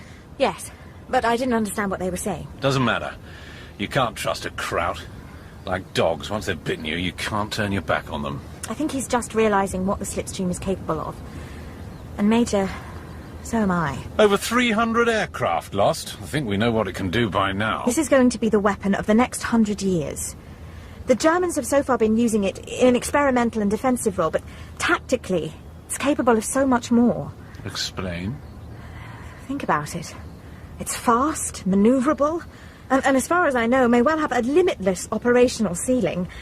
It could drop several tons of bombs on London or New York, but if you looked for it, all you would see would be a hole in the air. Unlike Hitler to miss that trick. Thank God he did. As soon as that solenoid is repaired, we have to get it out of here, Farnborough or Wharton. That is exactly what I want to do. There is another option. Oh. Captain Rahl, recovered from your flight, I trust? I have. Major, perhaps now is the time for a bold statement. I'm listening. Let me use the Slipstream. For what purpose? I want to attack the Russians' advance. Oh, jolly good. Or perhaps I can stop it, allow Germany to negotiate a peace, and then I'll fly it to England. It'll disappear. And you've planned this? No, not yet. I'd never guess. Kate. Miss Ritchie? If you expose this any more than it has been already, people will look for it. And they'll keep looking until they find it. They'll know we have it, and the world will never see a day of peace again. They're looking now. Yes, but only we know it's real.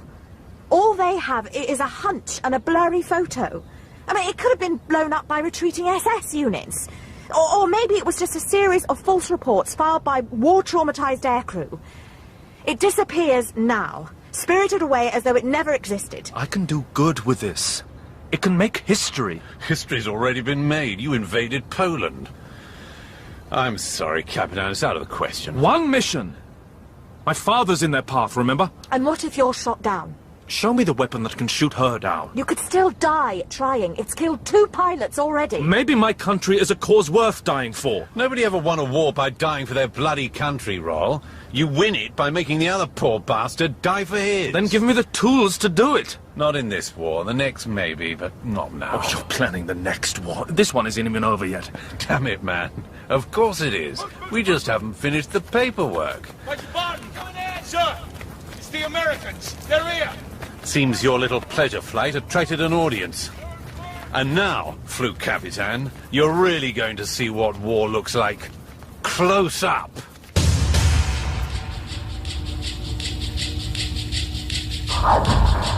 In Part 3 of Slipstream by Simon Bovey, Jurgen was played by Rory Kinnear, Major Barton, Tim McMullen, Kate, Jana Tinsey, Dundas, Ben Crow, Schenk, Rachel Atkins, and Bennett, Simon Bovey.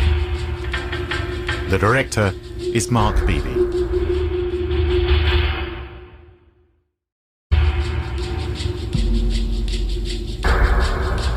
Slipstream by Simon Bovey.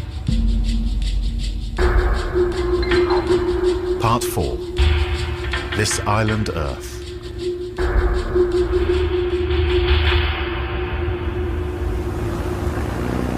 It's the Yanks from Brandis, all right. Willie's jeep followed by 2 trucks. You must have seen the Slipstream land. Major, there's no way we can get it repaired before they get here. I'm aware of that. You know what to do, Lieutenant? Yes, sir. You're going to talk to them, of course. Talk? Oh, that's an interesting proposition. As a military maxim I happen to endorse, attack first. Attack them? Their intentions are hostile. But they're our allies. Once, maybe, but it's too early to tell if that's still the case. Now, this is my part of the job. Leave the details to me. And get the Slipstream fixed. Major! Major, you can't! I don't understand. Jurgen, there must be something we can do. What would you suggest? Well, oh, God, I don't know. I don't like Barton as a friend, but I'd be heartily sorry to have him as an enemy. Everyone in place? Yes, sir. Reminds me of Wally Kufra, eh? Except this time, Lieutenant. Make sure you kill them all. Yes, sir. Here we go. When that jeep passes that tree, all hell is...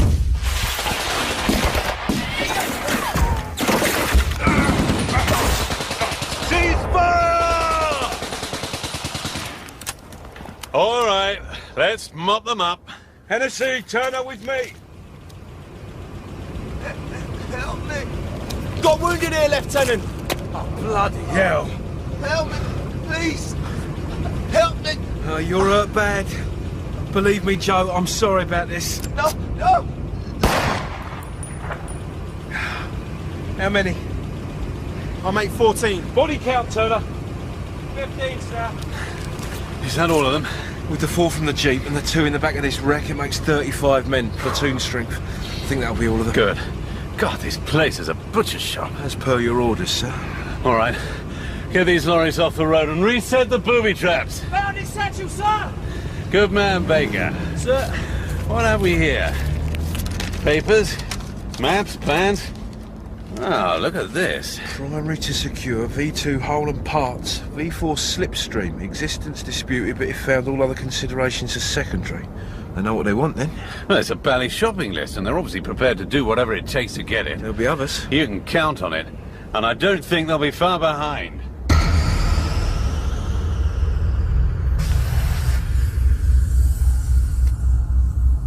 Oh, you made me jump. What are you doing in here? Thinking. What are you doing? Well, Schenk doesn't need any help with the solenoid, so I thought I'd do some more investigating. Are you all right? Yes, I'm fine. I'd be even more fine if I could work out how this helmet can read my thoughts. It's bound to be some sort of electrical interface. Like telekinesis. That sounds like occultism. Well, all advanced technology looks like magic until you know how it works. Our master's voice. Here, Major. We'll come down. How are the repairs progressing? Schenk's working on them now, so we're trying to understand the systems and Get then Schenk to tell you. I told you I want to know all she knows. How long until the repairs are completed? when they're done. Timetable? This is my part of the job. Leave the details to me. Kate. I appreciate you're under a lot of stress, Miss Ritchie, but there's only so much insubordination I'm willing to accept. Or what? You'll shoot me too? A few months ago, Captain Rahl was wearing the uniform of the Luftwaffe. Is he an enemy? Justify it any way you want, but what you did was monstrous. And it's because of monsters like me that you can sleep well at night. No, Major. It's because of men like you that I have nightmares. Kate. Excuse me. Miss Ritchie! Let her go. Don't presume, Capitan. She's an engineer, not a soldier. All right. There'll be more killing if we don't get the Slipstream out of here in the next few hours. There'll be more whatever we do. Don't presume to teach me morality. Oh, I'm the last person to do that. But remember, Major, for the man who sees enemies everywhere, there'll be no friends.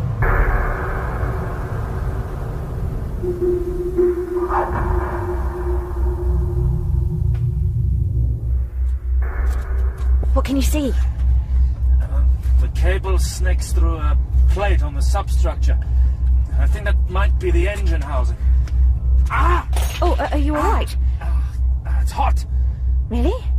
Oh, that must be the power source then. Yes, maybe. But this is so far in advance of anything I've ever seen or imagined.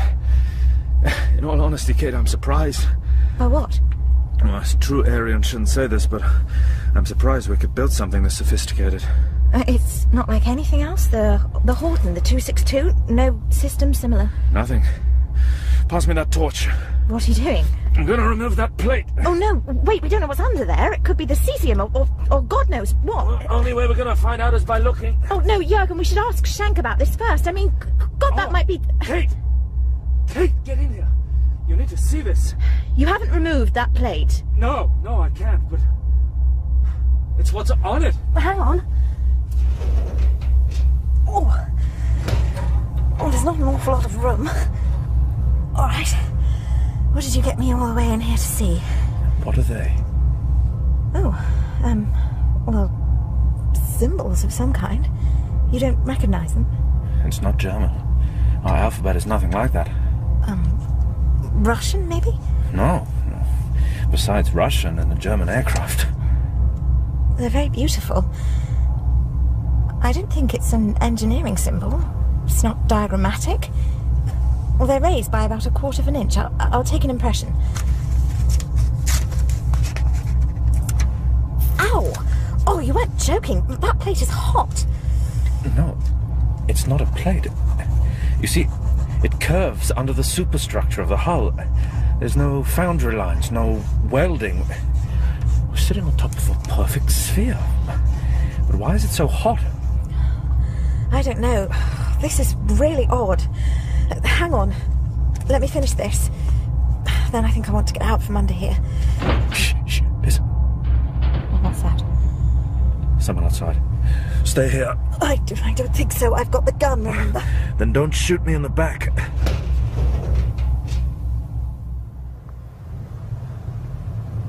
It's coming from over there. Who is it? I can't see it. Someone with a light. Draw your gun. I'm gonna flick my torch on them, so be ready. 1, 2. Shank! What are you doing? Take that light out of my face! What's it look like? I'm putting the solenoid back in place. Oh, you fixed it. Well, why didn't you say? I say now. It is fixed. I'm tired. Good night. Wait, Shank. We found some symbols inside here, see? Could you tell us what they are? I know nothing of this. You've not seen them before? No, I haven't. But you must have. They're on the curved floor under the control panel. I have never seen these. No, I am tired. Wait, you know Shank. You know are she hurting is. my arm. What is going on? Nothing.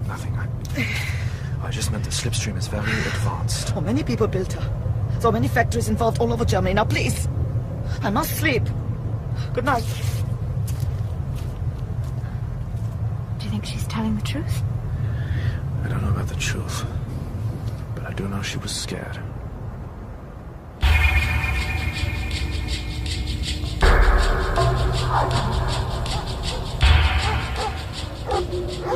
Release those tethers! Get that dog out of there! Can be done. Last minute advice? She is prepared. Fully functional now. I beg you. Attack the Russians. You may not get another chance. Barton will see to that. Whoa, are we doing this today? Don't fail Germany. Coming, Major! What did she want? Oh, you know engineers, last minute advice. Now, should we check this repair? Bit more to it than just a test flight, Capitan. We got lucky yesterday with the Americans. It was just a patrol. But there'll be others and in greater force, so if the Slipstream flies, get her out of here. To England? I'll leave the choice of airfield to you, Miss Ritchie, Wharton or Farnborough. What about you, Dundas, and your men? The plan was always to get it out of here and we'd head northwest towards 3 Corps. We can't just leave you here. You can and you will. That's an order. We'll give you 10 minutes to make sure she's airworthy. If you're not back by then, we're pulling out. Understood? Understood. Good luck, Major. Good luck. Miss Ritchie. A moment. Major? Watch him. You've got a gun. If you need to, use it.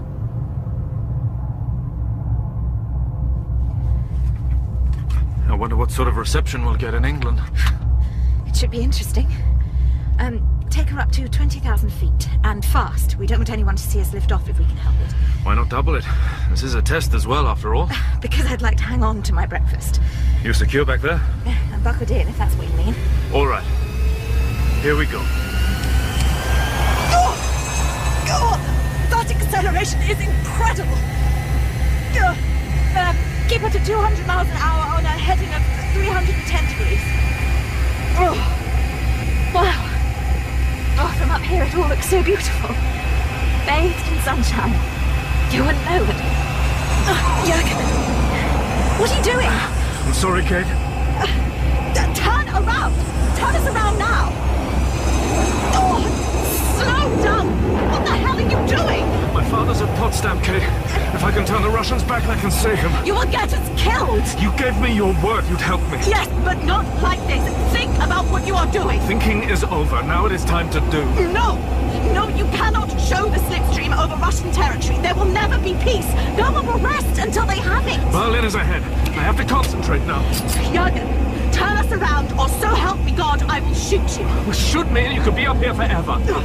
Taking safety off the cannons. Is this what you want? I knew you were there! Oh, where did you think I would be? I said I will shoot you! Jürgen, you have choices. I choose to do this. Let me show you first. I'm being crusty! You're going too fast! Still bleiben, bitte! Negative Geschwindigkeit!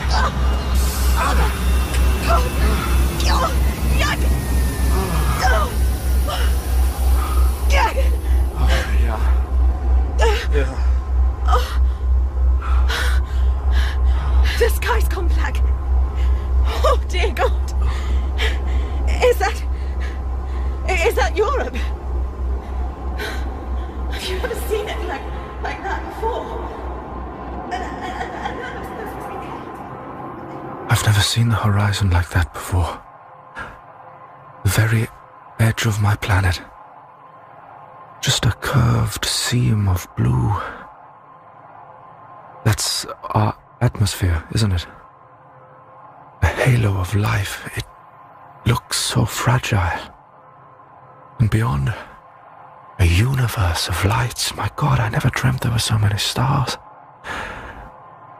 Oh, but they don't sparkle out here. They look so cold. That's what you wanted to show me, isn't it? We're alone here, and it's below me in that beautiful shell of air that life thrives. All that matters, all that is good, is in that oasis in the dark. Are you there? I'm here, Jürgen. Who are you? I am one half of Envoy. Why are you showing me this? For you to understand. You are a people with one world, one life. You have a choice. No countries. No boundaries. Choose wisely. They're not clouds, it's smoke. It's Germany. The cities of Germany burning. Jürgen, do you see them? No, I see it. Oh, we should get back. Can you get us back? She's glowing, Kate. What? The slipstream, she's glowing. Oh, iron streams in the dark. Just like Shank told me. Oh, Kate. My head. No, don't you pass out on me. Jürgen, can you hear me? Lassen Sie gehen. Oh, what? Come on, wake up. We still got to get back.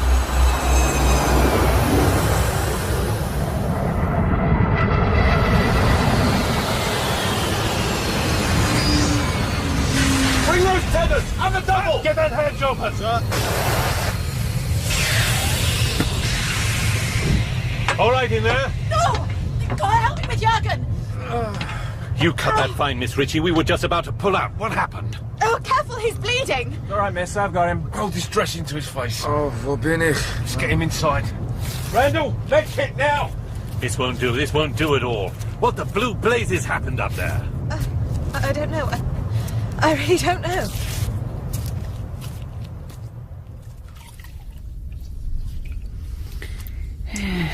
The bleeding has stopped, I think. Will you be all right? You need adrenaline. Will you ask that medic? Yes, stay there. I won't be long. Randall? Excuse me, Randall? Kapitan? Kapitan Hall. No, lie still. It is best. Trust me. My head. It will pass. Oh, is this my blood? Just a nosebleed, but a severe one. It is hard to fly, yes? No. She's the easiest aircraft I've ever piloted. You're the first to say that. She knows. She knows your heart, Shank. Who knows? She... never mind. She's a remarkable aircraft. Then, why did you not use it when you had the chance? I told you, one aircraft can do little. The front is several hundred miles wide. And the Slipstream can fly that in seconds. It needs courage, Capitan. Will. Go away, Shank. All right, Capitan. All right. There is another way. A better way, perhaps. The Slipstream was built for one purpose. The delivery of an atom bomb onto America. A what? A bomb of devastating force. One that literally harnesses the power of the sun. That was Hitler's plan, but he changed his mind, and stupidly we used her solely for defensive purposes. And we have this bomb? We have one. Does it live with a unicorn? Don't mock me. You've heard of Telemark? And our heavy water planet Vermoch? I'd heard rumors, but one hears many things. One bomb was made before the plant was destroyed. It's on Cap Arcona on the island of Rügen. There's no airfield there? No. It was taken by submarine to a base only the Slipstream can get into. The last place anyone would think to look. We can get that bomb. Use it. You drop it on America? No. We drop it on Moscow. And just this one bomb will level their city. The Russians would be sure to retreat as fast as they could for fear of further reprisals. You're mad. Once a bomb has been invented, it will be used.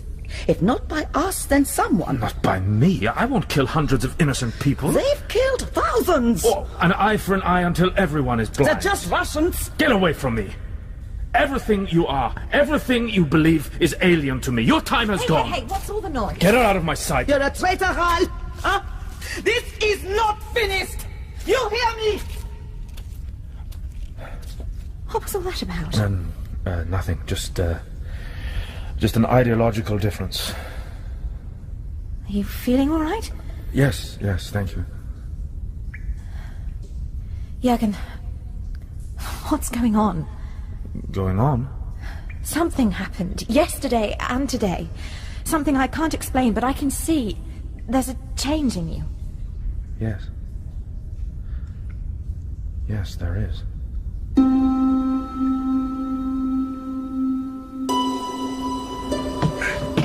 That's 200 rounds of 45 for the Thompsons and pistols, 100 rounds of 303 for the rifles and bread. Not enough for a major engagement. Might be enough for a stiff resistance. We've got 10 mils bombs as well, sir.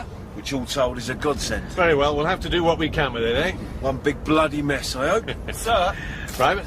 Sorry, sir, but this woman insists on seeing you. What bally woman? One of the workforce, spokesman for a few of them. Says it's urgent. Does she speak English? I speak. Jolly good. What is it you want? Schenk. What about her? Our blood is on her hands. Clark, check down there. Turn her that way. What's going on? Well, you're vertical. Yes, thank you. What are you looking for? Schenk, where is she? How would I know? And frankly, I care even less. You should. She's been leading us a merry dance. Turns out she's...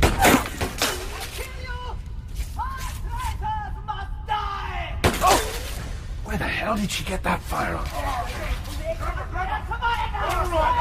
Good work, Lieutenant. I've got her, sir. Clark, put her in one of the offices. Sir! Come on, you. Doesn't like you very much, does she? Seems not. Well, if you judge a man by his enemies, then you've gone up in my estimation.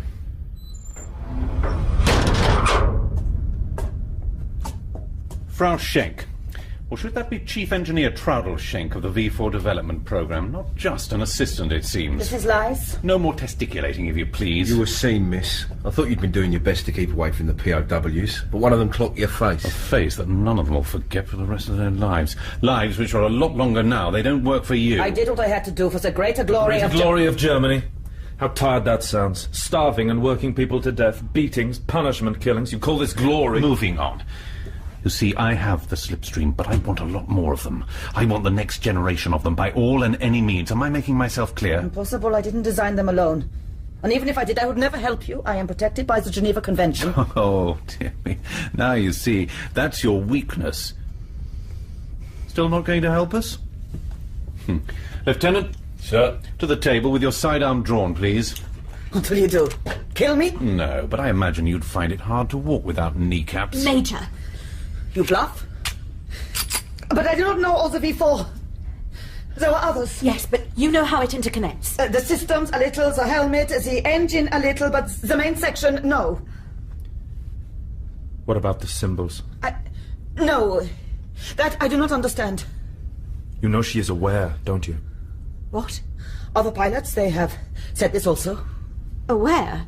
What are you talking about? Do you mean conscious? No, that's ridiculous. You said yourself she's just a machine. A machine that our greatest scientists, engineers, technicians, and even philosophers spent years studying before we built. Studying what?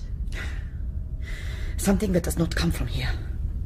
Something that is more powerful than you can imagine. God damn it, woman, speak plainly. Very well, Major. I will explain. In 1929, there was an explosion of extraordinary force in the forests of Brazil. Only one European saw this. A Catholic priest who claimed the western sky blazed like it was dawn. Then he felt the impact a wave of heat followed by a tremor through the ground. Can you imagine what that must have been like? Impact? Yes, Capitan. Something fell from the sky. A meteor or a shooting star? He believes so, but news was slow to travel through the jungle. Finally, Indians came to his mission, many with terrible burns, telling a story of trees blasted flat over many kilometers, villages swept away, and fires burning for weeks. Bowey's own stuff, to be sure, but is this actually going anywhere? You want to know where it comes from, and I am telling you. The priest decided to see for himself what had caused this event. He walked for days through the jungle until he came to those flattened trees. He walked many days more through the destruction until he reached a crater, which he thought was a comet. But it was not. Instead, he found an object. A craft.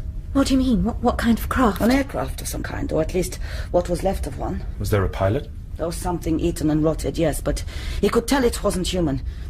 He collected the craft and took it back to his mission. But it made the natives who carried it sick, and some died. He then wrote a very detailed report and sent it to the Vatican, where a German priest intercepted it and passed it on to the SS. A year later, a team recovered the parts. A bell-shaped engine core and a processor of some kind, what you call a computer. A perfect sphere with no joints, no signs of manufacture. It is the heart of what took many people, the best in their field, 15 years to study, to learn, to imagine. The Slipstream is the result. It is not of this world. That's why we couldn't read those symbols. They weren't even in a human alphabet. Life elsewhere, my God, that's incredible. Blimey. H.G. Wells stuff. Hell of a story. Which is all it is. No. It all fits. She's telling the truth. If nothing else, I know this is true. Keep her under guard. She speaks to no one. Yes, sir. All right, Clark. Keep an eye on her.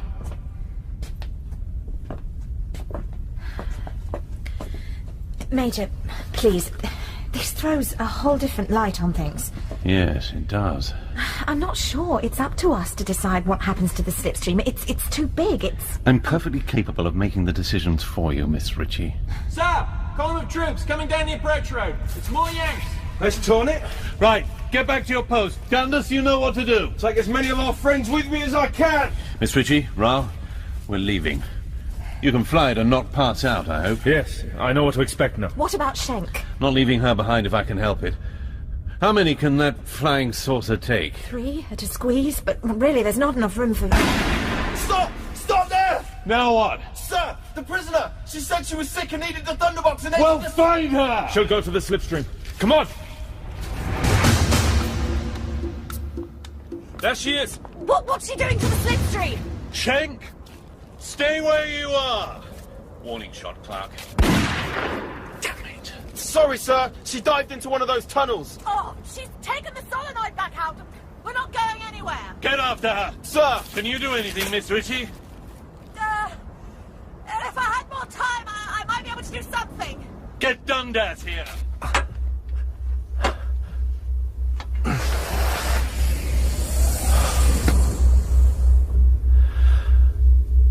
Hello, Slipstream.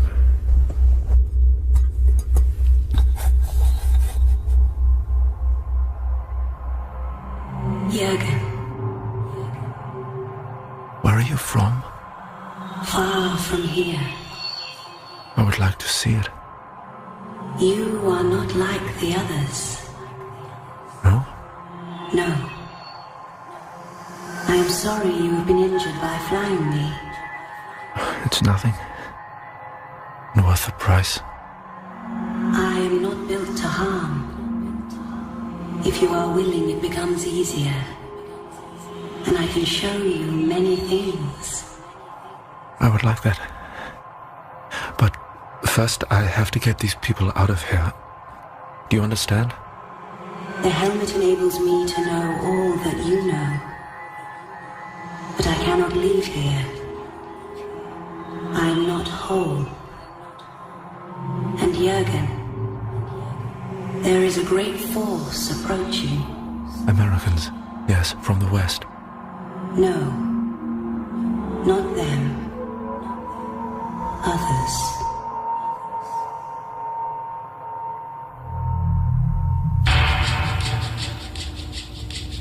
In part 4 of Slipstream by Simon Bovey, Jurgen was played by Rory Kinnear, Major Barton, Tim McMullen, Kate, Joanna Tinsey, Dundas, Ben Crow, Schenk, Rachel Atkins, and Slipstream by Laura Molyneux.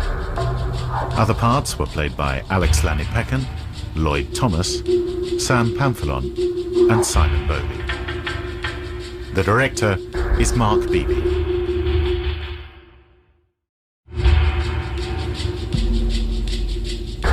Slipstream by Simon Bovey. Part 5.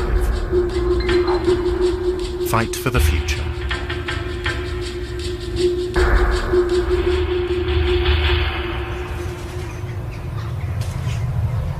The only way I can fix the slipstream is if I get a similar solenoid from one of the aircraft at Brandon. That's not a plan, Miss Ritchie. That's a suicide pact. You hear that gunfire? You'll have to walk through it to get there. Well, maybe I could find something from a V2 engine, but I have no idea what the tolerance level is. Just do it. You wanted me, sir? I need you to find Schenk. He's run off with that bally solenoid. Take Raoul. He'll be useful as bait, but don't get him shot. I haven't finished with him. We've just engaged with the Americans. My place is with my men, sir. Your place is where I tell you to go, Lieutenant. Look, if we don't get this thing out of here in the next hour, then all of this was for nothing. Yes, sir. Shall I still try and jury-rig something? Yes, belt and braces. The slipstream's disabled. Ah, Raoul, there you are. Yes, Schenk took the solenoid. She told me. Schenk? When? No, the slipstream told me. She also claims there's someone coming. Someone come? What the hell does that... No! Gee, artillery! Blimey, that's all we need! Kate? Kate! Kate? Oh! Yes, yes, I'm all right. Where the hell did that come from? God, my ears are ringing. Lieutenant! What is it, Cop? Russians! T-34 tanks for infantry support! Blimey, it never rains, does it? I ain't got anything to throw at that lot! Corporal, get back to the lines. I'll be with you shortly. And Bennett, the T-34 has lousy vision. Use the terrain and stay mobile. Sir! Raoul, go with Dundas and for God's sake, find that bloody solenoid. Go, go! I'll find it. You all right to work, Miss Ritchie? Yes. Yes, I'll think of something. I have to check our defences. And keep your pistol handy. I can't promise we won't be overrun.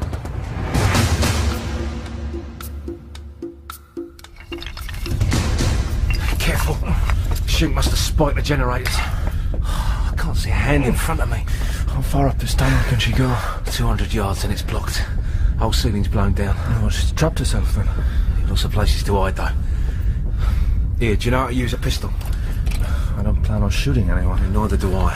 What you plan and what actually happens ain't ever very similar. I won't need it. Yeah, I hope you're right. Alright, stay behind me then. I'll be broke back to private if anything happens to you. My poor lads. Someone's chucking some rubbish around. What can possibly be funny? Well, this whole thing's a turn-up for the books, isn't it, eh? Turn-up? Me and a Jerry hunting a woman in a top-secret Nazi base for, of all things, a piece of spaceship. Oh, a story to tell your children. No, believe me. Hey, wait a minute. Schenk, is someone all right? You there! Come out or I'll fire! Don't fire, please. We are unarmed. POWs. Hiding from the fight, I bet. Schenk could be hiding among them. No, she wouldn't risk going near these people, not after what she did to them. Yeah, good point. If I was them, I'd rip her throat out. So she must be behind us, in one of the side tunnels. You're giving us the slip and double back. We'd have heard her, surely. Let's try down here. If you ask me, she's long... Oh, blimey! Where did that come from? Muzzle flash to the left. Wait, hold your fire. Hey? You might hit the solenoid. Let me speak to her. All right, but not in Jerry. She wants me dead, Lieutenant. I'm not about to hatch a plot with her. All the same, keep it in English. Schenk? Schenk, I want to talk. She seems chatty. Schenk, this is madness. You're trapped. We all are, Capitan. Listen to me. Your name is Troudel, yes? Where are you from? If you don't get to stop doing that, I'm going to shoot you myself. I'm from Potsdam. My father's there. All I want to do is go home. Then go! Go home to the ashes! I can't leave the Slipstream here. You know that. I know you had a chance to attack the Russians, but you are a coward! Oh, I hope someone kills that gunner soon. I doubt you would have let me, Troudel. I know why the other pilots died. They took her into combat. Just flying her is a strain, Troudel, but making her fight is perhaps more than the human mind can take. You lie! The part of the Slipstream that is alien, that part is not aggressive. Do you understand? You have built a fighter aircraft that will not fight. A Conchi plane? Now I've heard it all. But I fear the Americans or the British will surely try. Or the Russians. Now, they're all out there, all fighting for her, so let me take her away. Oi, what gives? Trust me, Lieutenant. I want them to fight over her! What good will that do? Turn allies into enemies. They will turn the power of the Slipstream against themselves. That is my revenge for what they did to Germany. We did it to ourselves. I will not listen to you. If you're trying to talk her around, mate, I have to say you're doing a lousy job. Can you get behind her? You can keep her talking. I'll keep her annoyed, if that's what you mean. Good enough. Shank, listen to me. You're an engineer. You build things. Well, you owe it to... I owe nothing. The world deserves nothing. You hear? They fight for the Slipstream, and they will fight forever.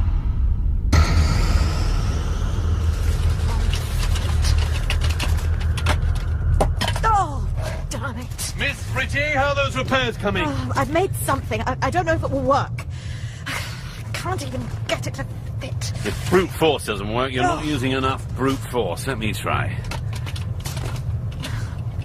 Major, just tell the Russians and the Americans what we have. Tell them we will share the Slipstream, study it together. Impractical and unthinkable. Look, we can't move it. It's too important to destroy and too powerful for just one country. In my experience, power is only too great if you don't have it. Oh!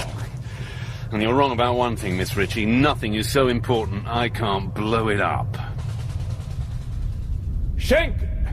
Germany may not even exist by the end of the month. Countries don't matter anymore. Schenk! The fatherland will always matter! It is you that has become irrelevant! Die like the dog you are! Damn it! Did you get her? Don't know! I can't see a thing! Wait. There's blood here. Was that us? She ran towards the POWs. Listen. Sounds like she bumped into some old friends. She's still got the solenoid. It's gonna be ugly. Yes. Thank you. I owe you my life. We're not out of it yet, Jerry. Let's get that part. We'll settle up later. Check those jerry cans there. If they're petrol, drag them to these phosphorus flares. You can't blow it up, Major, you can't! I don't want a bloody argument. You scientists, you're always having to debate things. But I'm a soldier and I like blowing things up. For once, will you stop being so pig-headed? It is worth trying to negotiate. We are in a strong position. A strong position? My men are down to harsh language and chucking tins of condensed milk. The Americans and Ruskies are going to roll right over us, and I, for one, don't want to be here when it happens. It'll break my heart, but the best solution is to render this thing down to scrap metal. Have you a heart to break, Major? Oh, I'm so glad to see you. You cut that fine. Sorry, sir. Schenk took some finding. Where is she? She won't be joining us. Oh, that's too bad. But we did get this. The solenoid, thank God. Oh, it's covered in blood. It's not mine. Don't look at me. Permission to join my men, sir. Granted. Miss Ritchie, Rahl, we're leaving. See to it.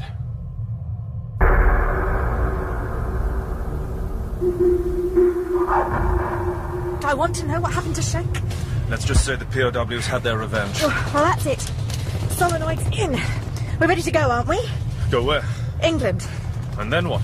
Study her, analyse, find out how she works. Dismantle her? Yes, I suppose so. And create a fleet of slipstreams to control the skies. Oh, there's no easy answer. If not us, then it'll be someone. Power creates tyrants. We can share what we learn. Besides, no military technology stays secret for long. She's not a weapon of war. How can you know that? I hear her. A blizzard of information in my head. It's not always words, sometimes images, ideas. She sees into you. Knows your intentions, your will. And I see into her. She's not malevolent. Do you know where she's from? No. But it's far away, I can feel that much. Why has she come? What does she want from us? She was designed to teach. Teach us what? To not be afraid of the dark. Oh, it's hard for me to take all this in. A conscious machine seems impossible. Let alone one from the stars. But it's true. And she wants a pilot. Oh, yes. You'll fly her to England. No, you don't understand. She needs a pilot to complete it. You become a part of her, and now she wants to go home. She wants me to take her back. She came to teach us, you said. What good will it... Make every bullet count! We lost Walker on the way! Turn and stop running the leg! Easy, lad! You still got your rifle? Miss Ritchie, they're knocking on the door. Yes, we're ready. But, Major, the slipstream can only take 3. I'll come back for the others. We'll be overrun in minutes. It's one flight only. No! No! You're condemning these men to death! I'm staying with them, Capitan. Dundas, you're going. With respect, sir, go run up your thumb. Jack, you listen to me! I knew it could end like this when I signed up. To see you in hell. Of that I'm certain. Good luck! Lieutenant! I'm sorry. Just get it out of here. Flu Capitan Ra. Dundas, listen! No, I hate those long goodbyes, No. Those drums by the water tower. Well, they contain cesium, fuel for the slipstream. So? Cesium explodes in water. Does it now? Thank you, miss. Give Blighty my regards.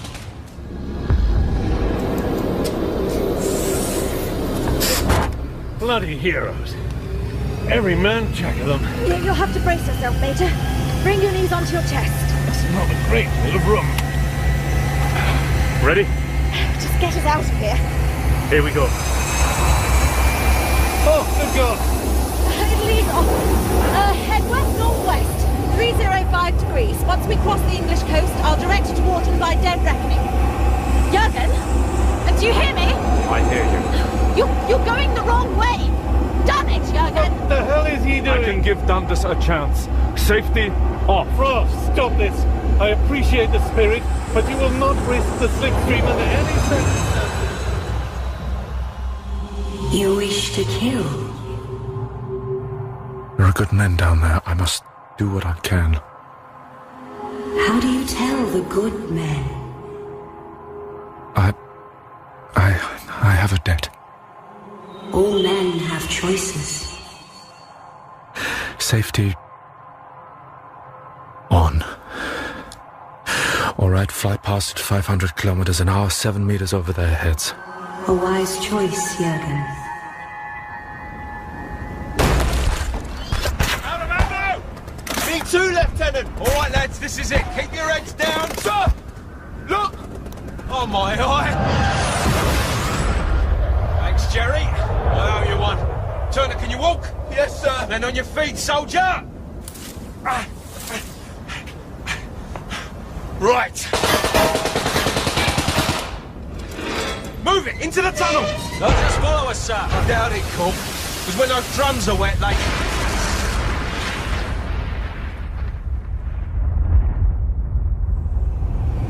Disobey an order like that again, Raoul, and I'll... You're what? We're passing over the English coast, so I'm just a POW again. You be quiet. I need to concentrate. Change course to 298 degrees. Wharton is on the west coast just above Liverpool. Farnborough's closer. Yes, but there's an evaluation team at Wharton. Pretty clandestine, actually. Good. Plus, it's a lot more isolated than Farnborough. What the devil? No, we're too low. Climb! Trigger happy brown top? We're an unidentified aircraft with swastikas on the side. I think they're well within their rights. That's Liverpool Bay ahead. Van north, but not too fast. We're coming in blind and uninvited. Do we have a radio? I'm afraid not. Oh, this is going to be an intriguing reception. We're all right. We're through it now. God. Oh, see the river? That must be the Ribble. Wharton is on the north bank. I see it. A lot of aircraft lined up. That's it. It's an air depot. We're going down. Get ready to leave. What do you mean? I told you, Kate. She needs a pilot. What? Jurgen, you're making a big mistake. What's going on? Think about your father. We're down. You'd better get out and mediate, Major. We have company. I don't know what you're cooking up, Raoul, but get out of that seat or I'll shoot you. As you are no longer of any further practical use to me, you know I'll do it. Jurgen, your life is threatened. I will not let you come to any harm for me. They mean to take you apart. You are not like the others. I am glad we met. What can I do? Be envoy.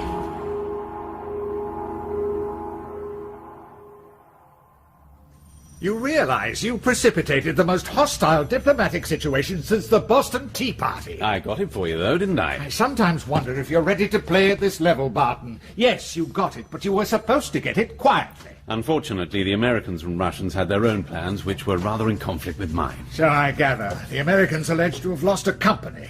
And the Russians, well, they claim losses too. You were busy. I also lost men getting it, good men. Yes, and the bodies of those men are rather a giveaway to our involvement, not including the eyewitnesses among the POWs, photographs, and even cine-film. In the American vernacular, we've been caught with our hand in their cookie jar. Well, actually, we were in the Russians' cookie jar, as defined by Yalta. I mean, if you want to be accurate. If you want to be accurate, this is a startling cock-up. Winston is spitting tacks over the whole debacle. Not least because we are being given no choice but to immediately hand it over or face punitive financial and diplomatic measures which this country can ill afford. You can't give it to them, for God's sake. There's no question of giving it to the Russians, but the Americans are a very different proposition. So I need more time. Deny we have it. Lie. Pull some strings. There are bigger puppet masters than me, Major. Well, isn't that just the gravy? No, I rather think what caps it all is that apparently the bloody thing doesn't work. Sir, you really don't grasp what this thing is, do you? You need to see it for yourself.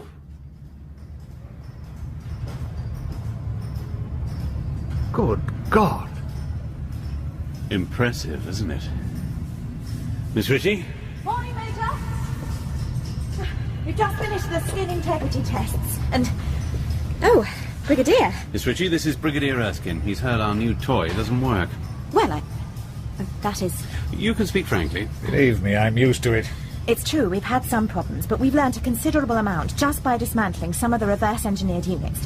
Have you flown it? No. Why not? The Slipstream is playing possum. Play? She's a conscious entity, Brigadier. Yes, I am familiar with your rather colourful report. Miss Ritchie has substantiated it. Unfortunately, we've had 3 test pilots try to take her off, but not one of them has been able to talk with her. And we don't know if she's dead or just unwilling. Which is why we need more time. I'm afraid it is out of my hands. And what exactly is in your hands other than your arse when the Americans pass it to you, Brigadier, sir? Major Barton! Well, for God's sake, you can't just give it to them before we've finished here. Brigadier, the Slipstream is undoubtedly the greatest technological leap in aircraft design the world has ever seen, but she has a potential way beyond that. Such as? Her other systems, armaments, communications, power generation, information processing, you name it, really. Whoever has her will lead the field in both commerce and military strength for decades to come. That's an exaggeration, surely. Without more time, we'll never know, will we? You've made your point, Barton. However, I'm afraid there's something else. What now? Last night there was a meeting of the Intelligence Objectives Subcommittee. We discussed your report in some detail, which, correct me if I'm wrong, succinctly states that a burnt-out piece of a spaceship is more powerful than any technology we currently possess. Well, yes. Yes, I'd say that. And it was small, a fighter or maybe a reconnaissance vehicle. Now, I'm told it would take something like 1 million years to get to the nearest star. So whatever it is, it's very unlikely to have come all that way by itself. You think maybe there's another ship up there? Something like an aircraft carrier? Precisely. The committee is less worried about commerce, or even the next war. Rather, when the Slipstream's original builders might come back. They will be, quite literally, invincible. So, a policy of instant eradication was decided for any extraterrestrial, whether biological or a machine. You can't be serious. You can't destroy it. Can and will. We hope the Americans will see the soundness of the decision. But that's absurd. Surely that's all the more reason to learn all we can about the bally thing. Turn its strength against them. This could be the edge we need. It's hoped your studies here have already given us that edge. Now, I'm afraid one way or another, time has run out. Oh, we won't have that edge if we can't pull our theories together, and for that, we need to fly it. How do you propose to do that? Ral. No. We've discussed this already, and that's out of the question. He's the German pilot that flew it here. The only man alive that has flown it. He's unstable. Unstable? How? He claims the damn thing wants to go home. Really? Where is he? Number 4 POW hospital outside Knutsford. Get him out. I'll speak to the minister. You have 24 hours.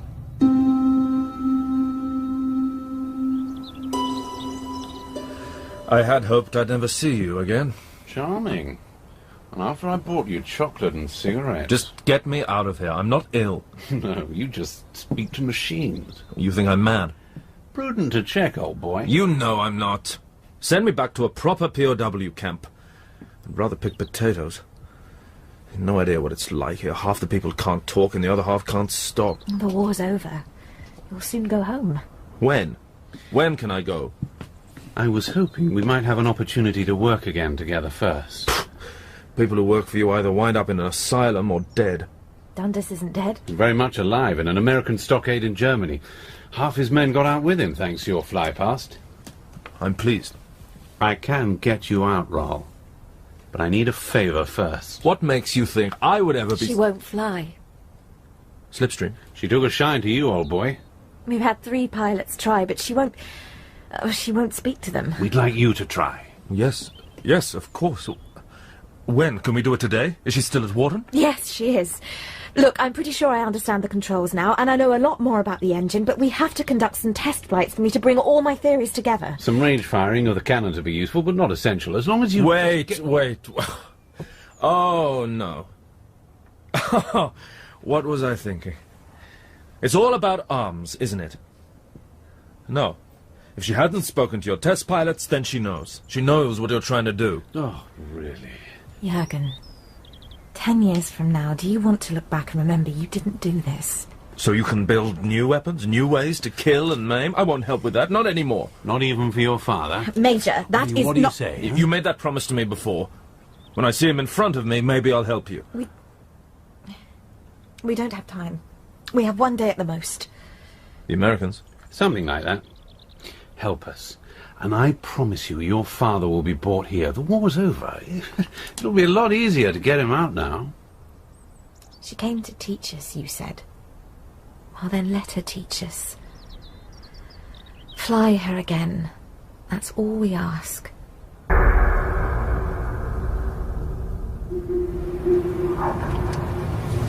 Here's your flight plan.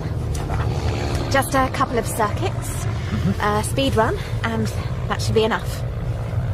Will you be flying with me? No. And I'm dead jealous. Be with me in spirit. Just hope she remembers me. I'm sure she will. You and her, Listen, I have to, Hey, why so sad? It's... Are we ready? Oh, it's just my brother. I was told that after this long unreported as a POW, it's unlikely he survived. I'm sorry. All systems ready, eh? Shall we get on? Of course. Look, war's over. There's no one left to fight, and there's no need to take off to Potsdam and get your father. A plane is already on its way. I'm glad to hear that. But I know this thing makes the world very small, so those RAF meteors up above us are authorized to shoot you down should you stray from the airfield. The world isn't small, Barton. You are. Oh. You told me once I didn't believe in anything. Well, I'm doing this because I believe in the human spirit, in whoever sent the Slipstream to us in hope for the future. And you just have fear and paranoia. Really? Well, it's men like me that keep the wolf from the door, Al. And one day that wolf might be those precious aliens of yours. No one but you believes they have friendly intentions, so whatever our future, now is the time to fear it. Do your job, Capitan. Oh, I intend to. Auf Wiedersehen, Major. Germans. All that Goethe-Dameron has gone to their head. Will we get what we need from this flight? Yes, I think so. I've replaced the box seat with recording equipment that will radio down the data. Good. Just don't tell him that after he lands, his alien sweetheart is for the chop. The helmet's the same. The seat is a little more reclined to assist in maneuvers. Yes, I see.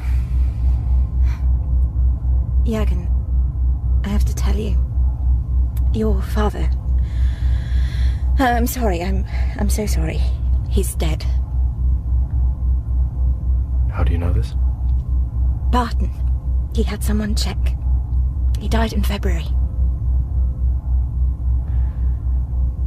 Thank you. For being honest. You know, she was always too powerful to stay. Goodbye, Jürgen. Auf Wiedersehen, Kate.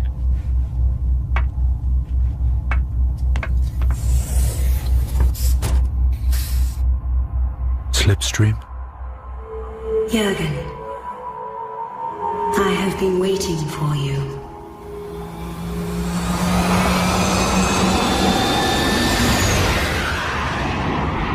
My God, look at that! Those two certainly have a relationship. I think so! Hang on, where's he going? I thought he was just doing circuits. Those useless flyboys have just been left standing. Get him on the radio, Miss Ritchie. Get him on the... It won't do any good! You told him, didn't you? About his father, yes. Do you have any idea what you've done? It's what you wanted, isn't it? The Slipstream's gone and no one else can get at it. We went all the way behind enemy lines just so you could let him fly the damn thing. Oh, well. Godspeed, Capitan. Godspeed.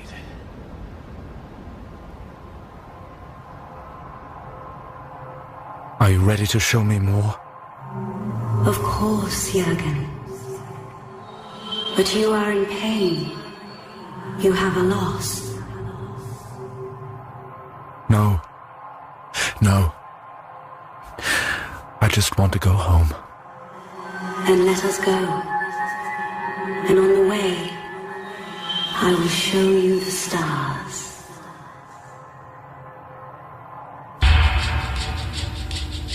In Part 5 of Slipstream by Simon Bovey, Jürgen was played by Rory Kinnear, Major Barton, Tim McMullen, Kate, Joanna Tinsey, Dundas, Ben Crow, Schenk, Rachel Atkins, Brigadier Erskine, Peter Marinka, and Slipstream by Laura Molyneux. Other parts were played by Simon Treves, Lloyd Thomas, Sam Pamphilon, Alex Lanny-Peckham, and Simon Bovey. The director was Mark Beebe.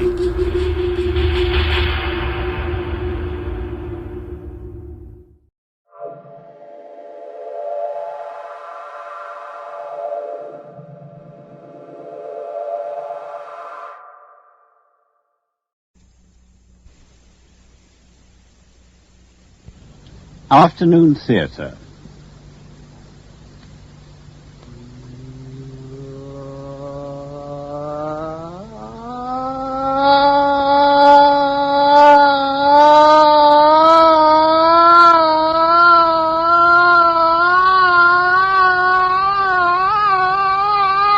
Before the Screaming Begins by Wally K. Daly, with James Lorison as Tom, Jennifer Piercy as his wife Sally, Patrick Troughton as the Prime Minister, and Donald Hewlett as A.P. Smith. Before The screaming begins.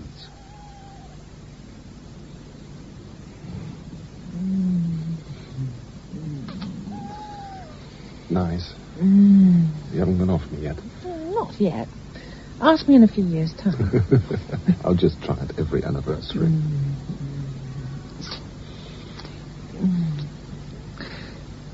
Tom, do you think Sam will be all right at the moment? A perfect babysitter, don't worry. It's the first time we've left him. I'm sure he's not going to begrudge his mum and dad popping off for an evening to the scene of the great beginnings.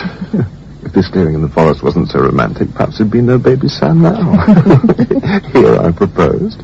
Here we stopped as we passed on our wedding night. And here we've sat and watched the moon go down every anniversary for the last 5 years. And each time I've said I love you, and always meant it. A couple of years we'll bring Sam, let him into the secret. Oh, I love you, Sam. Oh, I love you, Tom.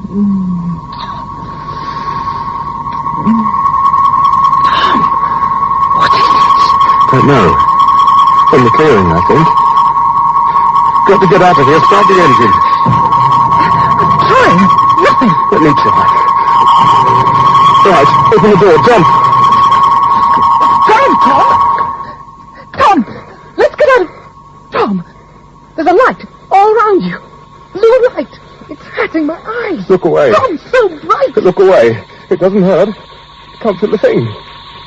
It's coming from the clearing. A pinpoint of light, laser thin. See? What the hell's doing it? Tom! Why? I'm frightened, Tom. Really frightened. It'll be all right. Don't worry. What the hell's going on? Let's get out of here, quick. It still won't start. Oh, what are we going to do, Tom? Tom, why are you looking at me like that?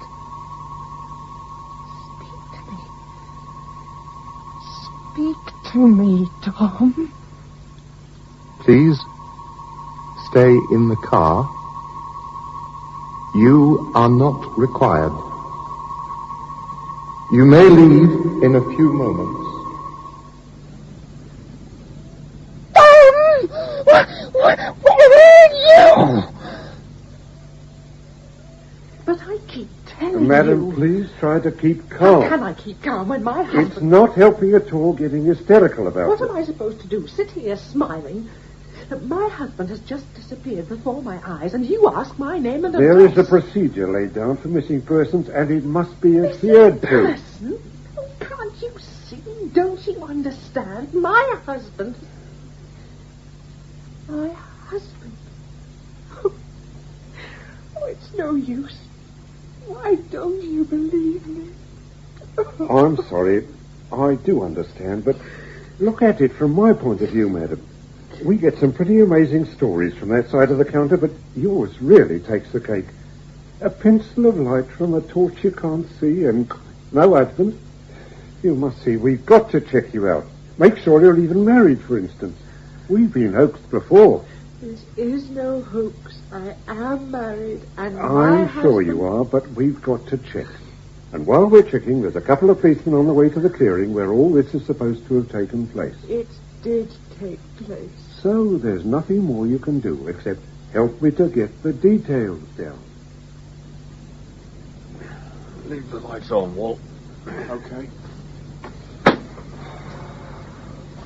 Reckon this is the place? Yeah, gotta be. Moors Copse, Lovers Copse, they call it local around for miles. Watch the moon go down and the fairies dancing in the clearing with no one to bother you. Very poetic. Now, let's see if we can find out where they're supposed to have parked. Man, wife, and mysterious vacuum cleaner. Bleeding creep, if you ask me. Wandering around the country in the dead of night. Not what I'd join the force for. Yeah, cold feet, my little partner. In cold feet, aren't we? Two things I can't stand is owls and little green men. Give me half a dozen villains to face any time. Well, I don't believe them myself, so there's no problem. Hold it, John. Over there. Car tracks in the mud. Okay, we're on our way. Follow them in.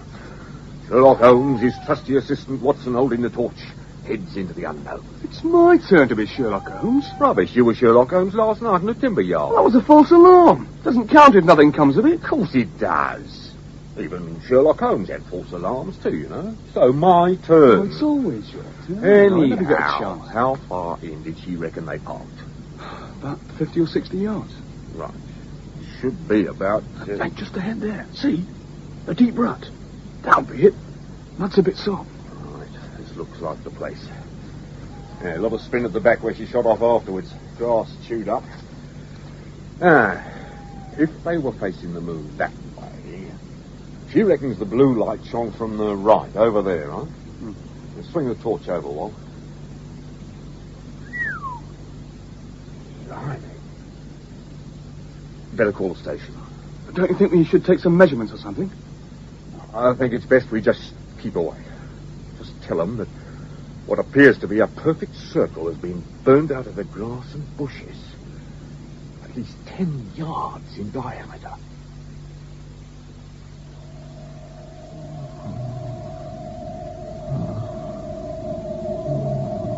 Control 1. Unit 35 contacting. Subject 12 has been boarded. Static pressure satisfactorily. Received. Unit 35. Control 1 contacting. Received. Mission was seen by witness as demanded by Control Central. Received. Received. Mission was seen. Surface brain scan reveals the subject's plate was the viewer. Reactions are registered. Base approach now 4.872 units. Received. Received.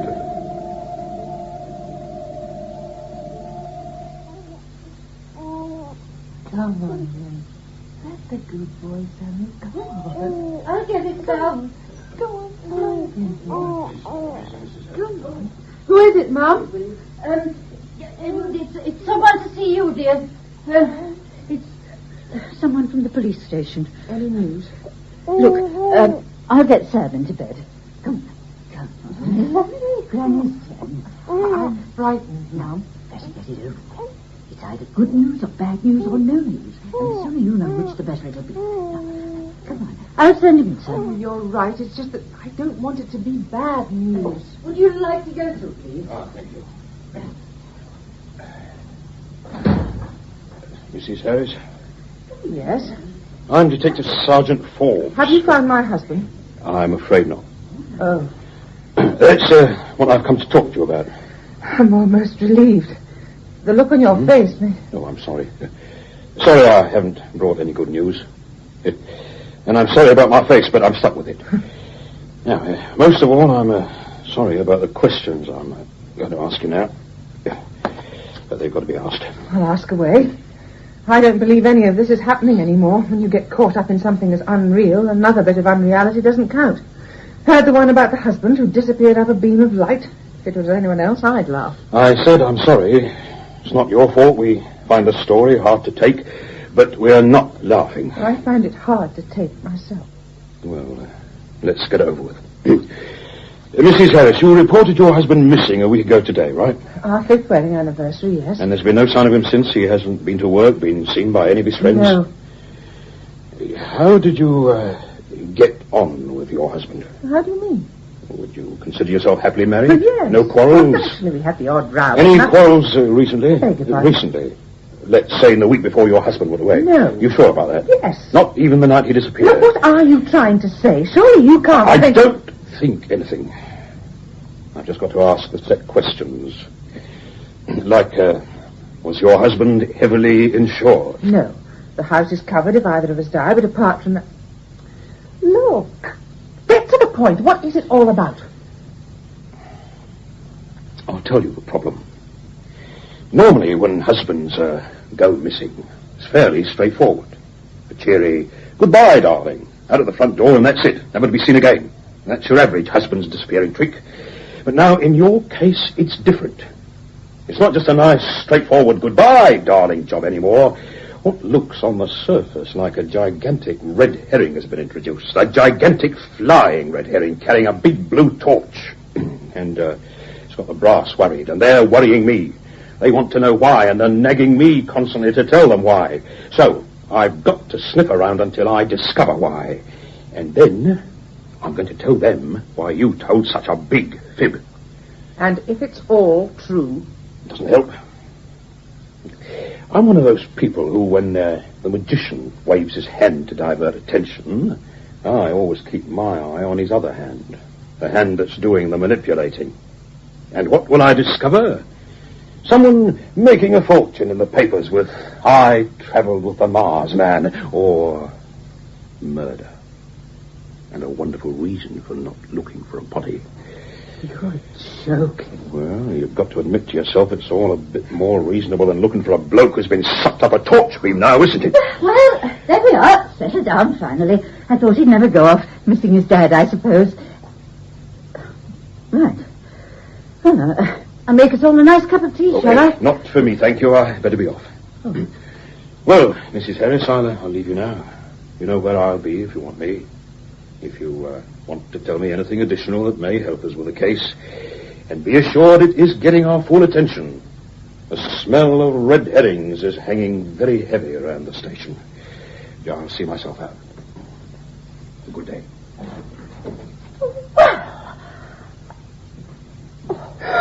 Oh, no, love, don't. No. Oh, Mum, they don't believe me. They don't.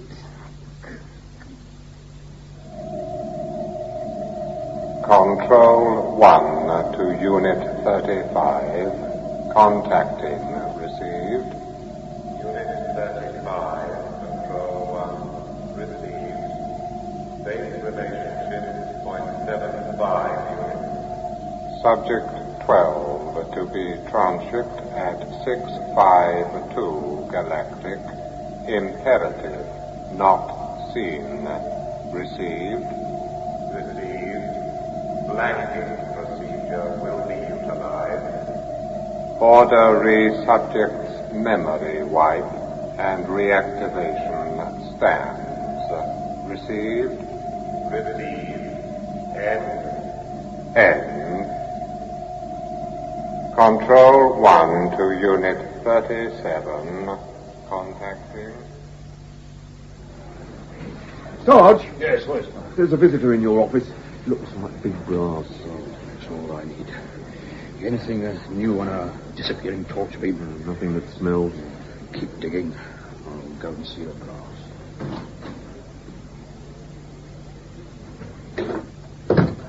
I'm Forbes.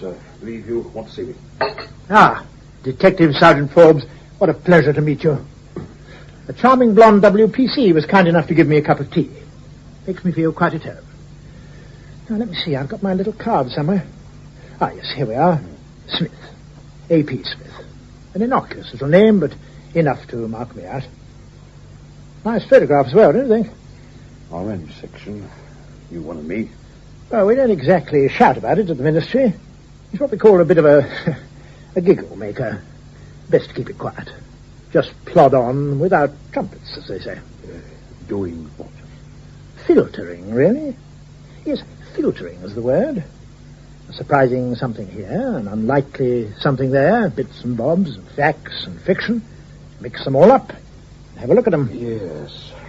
Well, Mr. Smith, I wonder... We do a lot of reading as well. Pulp, mainly. A whole section for that in case somebody stumbles across something they shouldn't stumble across. Surprising how often it happens. Science fiction, mainly. Very little fact. Check out the spoon benders. That sort of thing. Ticks. Mr. Smith, I wonder... You wonder what I'm doing here. And quite rightly so. Story in your local paper, 2 lines in the Nationals, and the Ministry popping in on you. Strange world. It's your Mr. Harris I've come to chat to you about. Harris?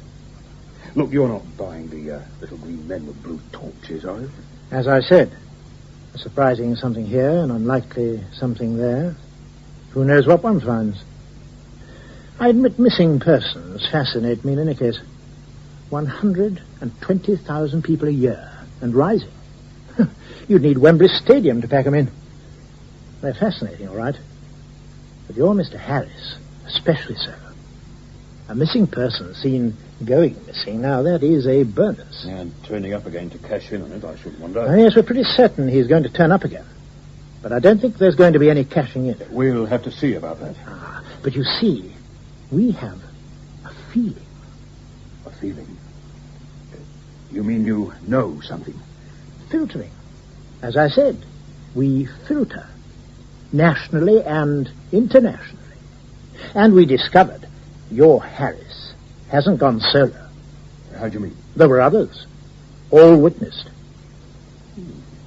Some sort of conspiracy throughout the country. Now, that's a touch parochial, Mr. Forbes. The world. Throughout the world. I don't believe it. Now you're talking like a detective. Detective Sergeant Forbes, and quite rightly so. But look at it from our point of view, and ask yourself the question we must ask ourselves. Oh, yes, and what's that? One simple little word. Why? You see, as far as we can ascertain, every country, major and minor, has had at least one person disappearing in this rather overly dramatic fashion. And within yards of each disappearance was found a perfect burnt circle 10 yards in diameter, in what we've come to term flying saucer shape. And all this occurred, allowing for time zones, at exactly the same time. Now, even you, Detective Sergeant Forbes, must admit that that is interesting. And you must admit as well that simple little why becomes possibly quite important.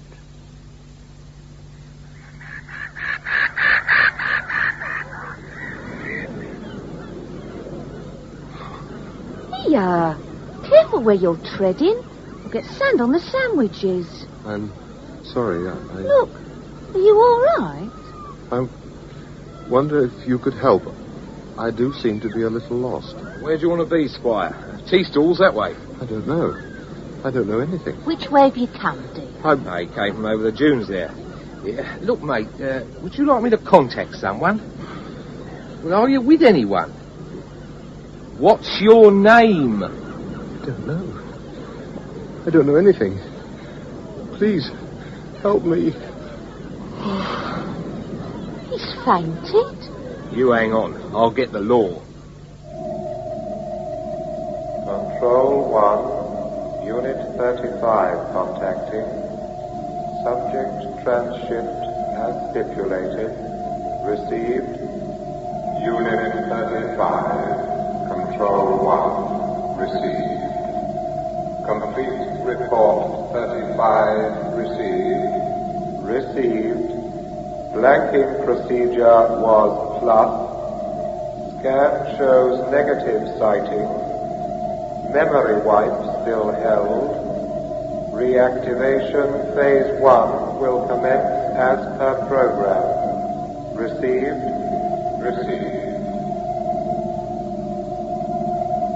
Proceed to stage 2 position. Stage 2. Take it very easy first. Mrs. Harris is very, very tired. I don't know what he's been up to, but he's certainly worn out. There's nothing drastically wrong, is there? Nothing at all. A bit of rest and he'll be right as rain. Just a touch of exhaustion, if you ask me. And with all the experts flocking in, you'd think... Aye, people from London by the train load. He's been checked out like nobody's business. You'd think he was an astronaut rather than amnesiac the way they're going on. Shall we go in? Tom? Tom! Oh, Tom! Oh, are you really all right? As right as rain. Literally hundreds of specialists confirm it.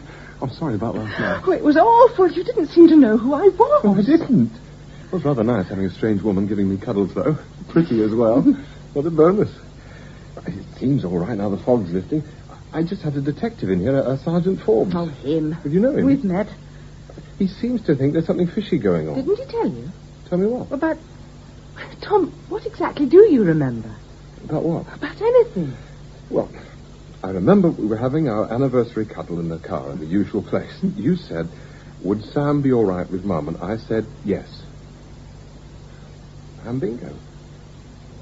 There I was, walking from the dunes onto the beach and stumbling and kicking sand on some kids' sandwiches.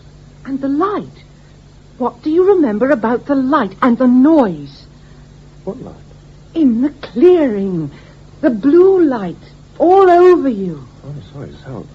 You've lost me. Hasn't anybody told you? Told me what? We were in the clearing. There was a fantastic noise. We couldn't start the car. We couldn't get the doors open. Then there was a light shining from the copse. It shone through the window onto you, covered you like a haze. It didn't touch me at all, but it was so bright it hurt my eyes. You said, "Don't worry, it doesn't hurt at all. Close your eyes." And then there was a funny noise. And you disappeared.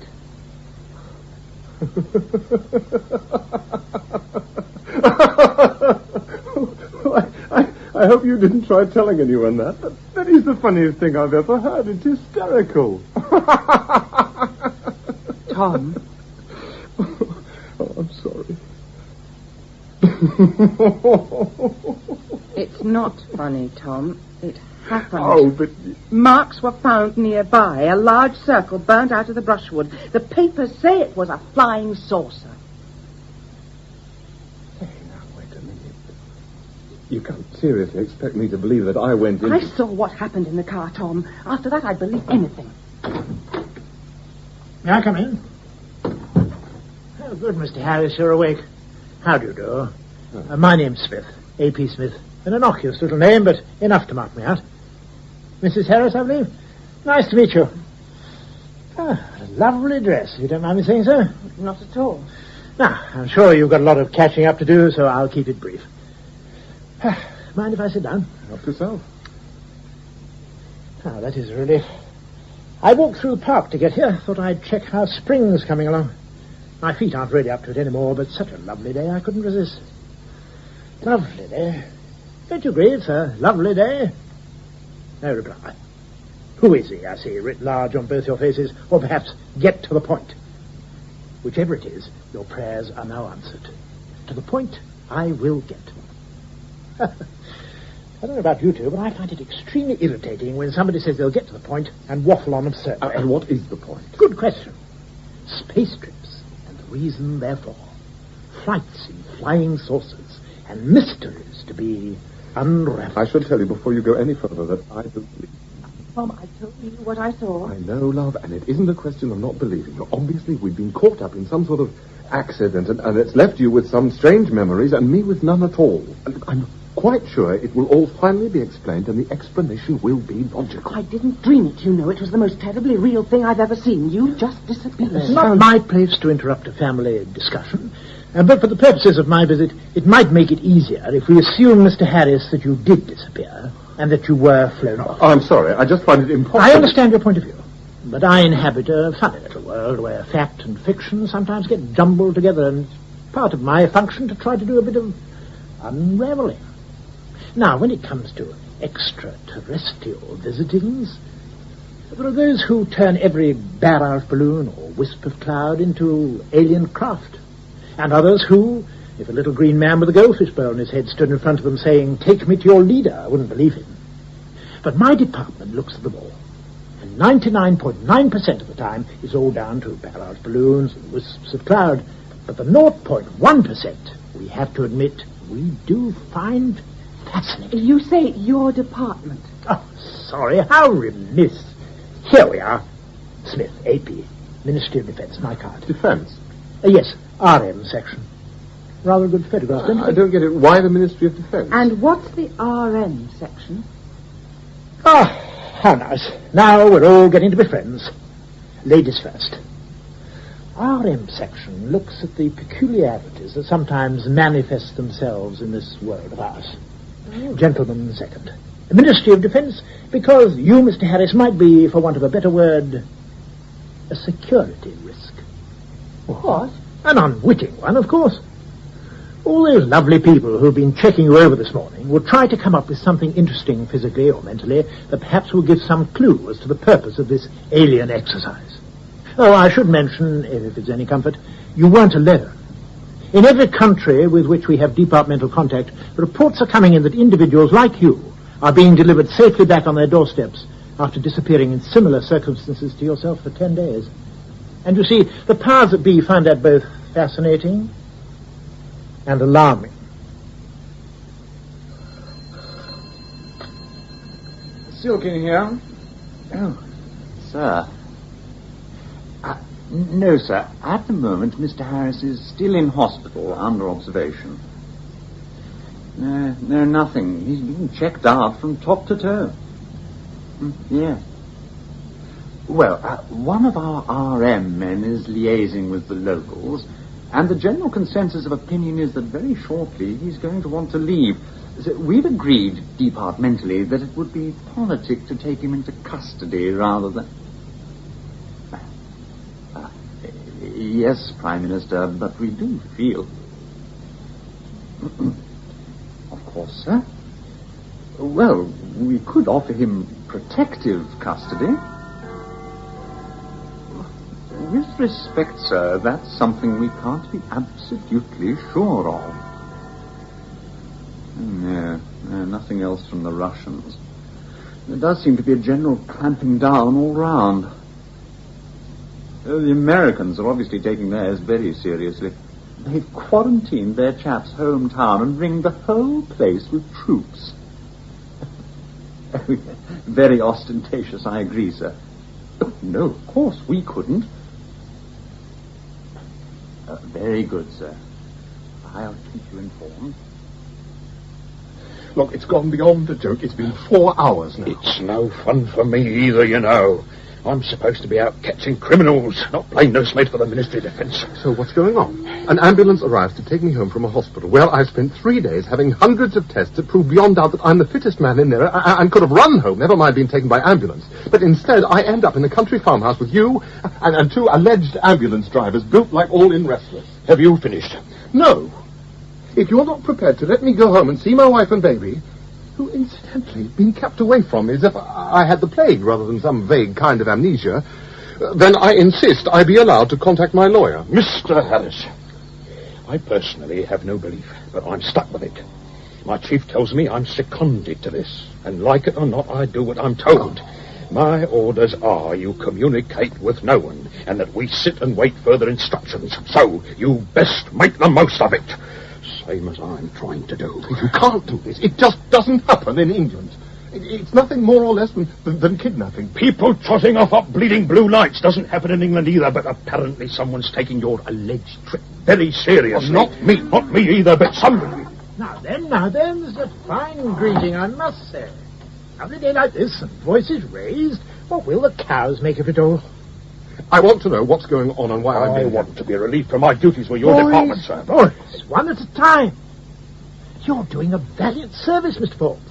The department quite rightly thought Mr. Harris should have a friendly face along with him when he took his trip into the countryside, so he wouldn't be frightened by those rather over-muscular drivers. And from the look on Mr. Harris's face, he no doubt echoes those sentiments, Mr. Forbes, but needs must. Now, I think we should just sit down and I'll bring you up to date.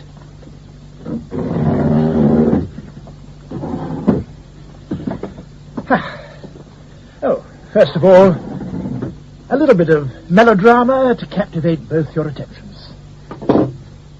For you, Mr. Forbes. Primed, oiled, and ready to go. Safety catch on, of course.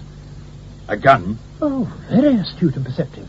Though the barrel, handle, and trigger's a bit of a giveaway. Forgive my little joke. Yes, a gun. Smith & Wesson 32. Same as you used on the pot shot course you attended, the report of which I read with some pleasure. Congratulations on your marksmanship. I'd be pleased if you put it away somewhere safe. Now, but no buts at the moment. Too much to do. Oh, yes, of course. You're going to ask about the holster. Here we are. Perhaps you'd be good enough to do the necessary. But...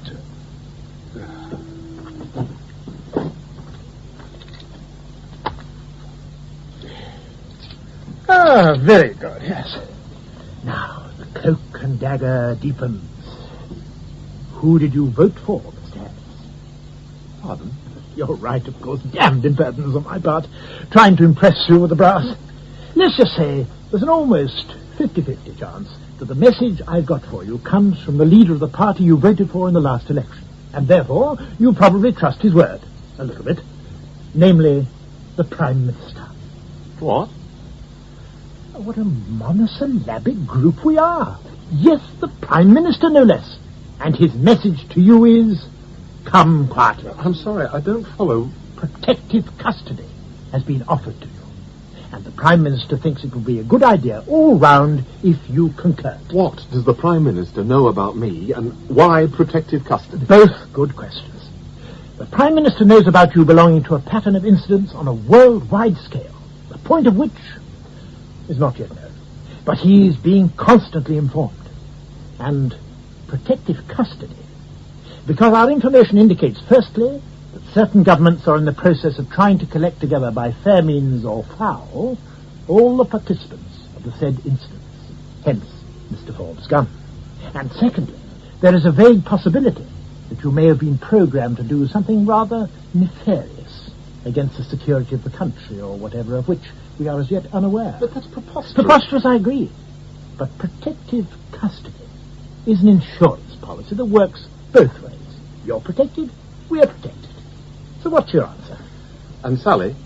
At this moment, at home, with a small company of trusted ministry servants, some of whom even now are arranging to take away certain foreign gentlemen who've also been watching your flat for the last couple of days.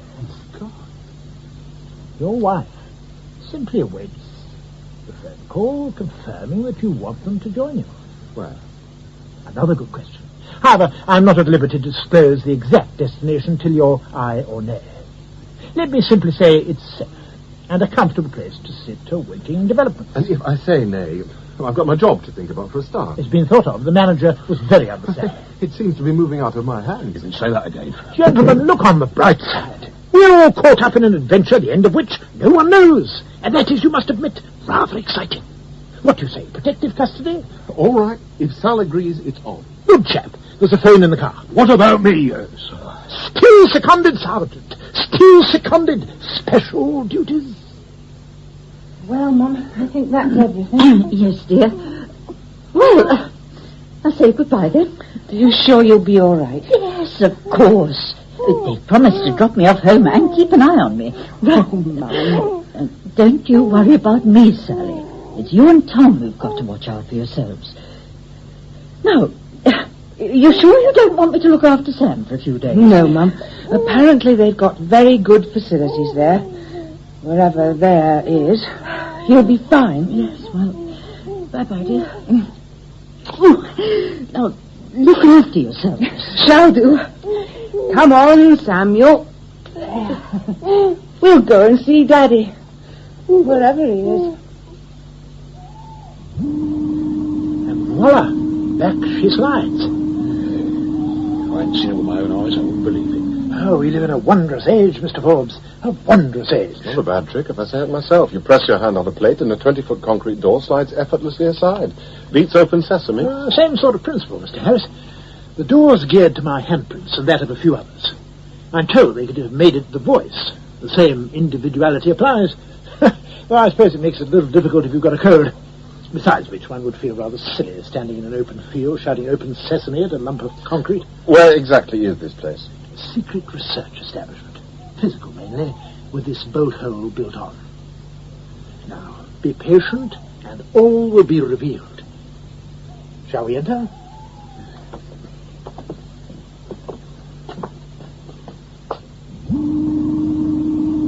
Hey? I don't get it. There's nothing here, just a 6-foot square concrete cube. Another door plate? Oh, 10 out of 10. You must forgive me, but there's so few opportunities of showing off this particular toy, I do rather revel in it. As you say, door plate number 2. I put my hand on, like so, and door opens in the concrete cube, and... A blooming lift. Just so. Into which we shall now step. Well, blow me down. Only one button. Only one stop. Hang on to your tummies, gentlemen.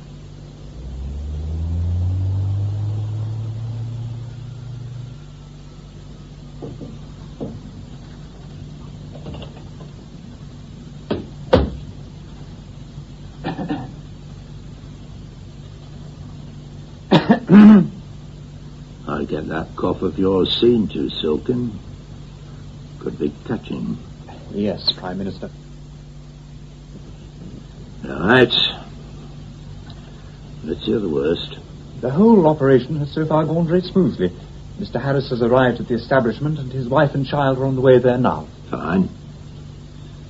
Has he been told the score? Well, sir, we did think that rather than spell it out, we'd let the knowledge sink in slowly. Let them come to their own conclusions, as it were. Fair enough.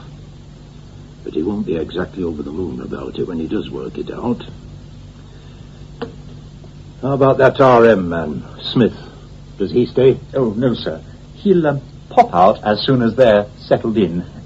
It seemed politic. He is, after all, a sort of walking door key. But we have arranged for a detective sergeant to stay with them. Armed, of course. A good man? Oh, impeccable. Detective Sergeant Forbes.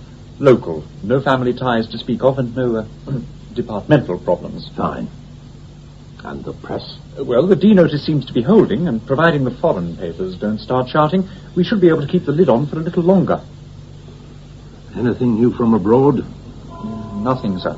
Right. Well, you push off back to your office. Keep me informed of aught else that comes in. Very good, sir. Oh, and Silken. Yes, sir? I would honestly prefer boy you to that ridiculous cough of yours. Very good, sir. Well, gentlemen, I think that's everything.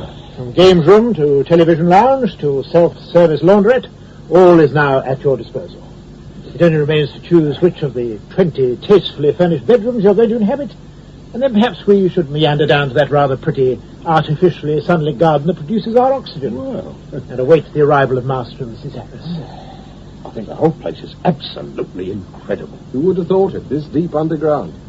It's unbelievable. I must admit I found the adjectives rather hard to find myself the first time I was brought here. Tell you what, let's go into the conference room and I'll play at being an executive while you fire away your questions. Here we are. Gentlemen, the boardroom.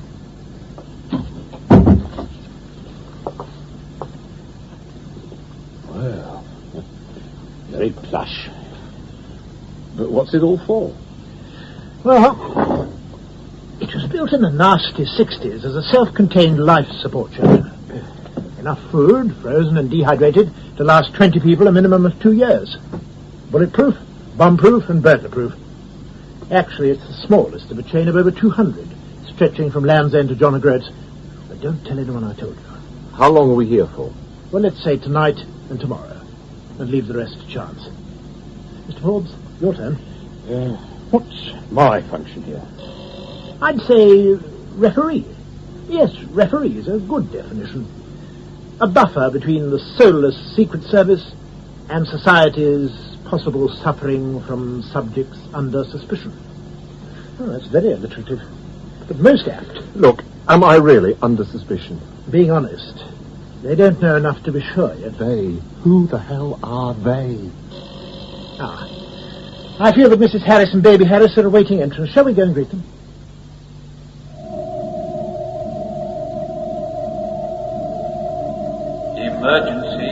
Emergency. Unit 74 to Control 1, receiving. Control 1 to Unit 74, receiving. State emergency, receiving. Receiving. Subject 18, Earth terminology, North America, non-contact. Repeat, non-contact.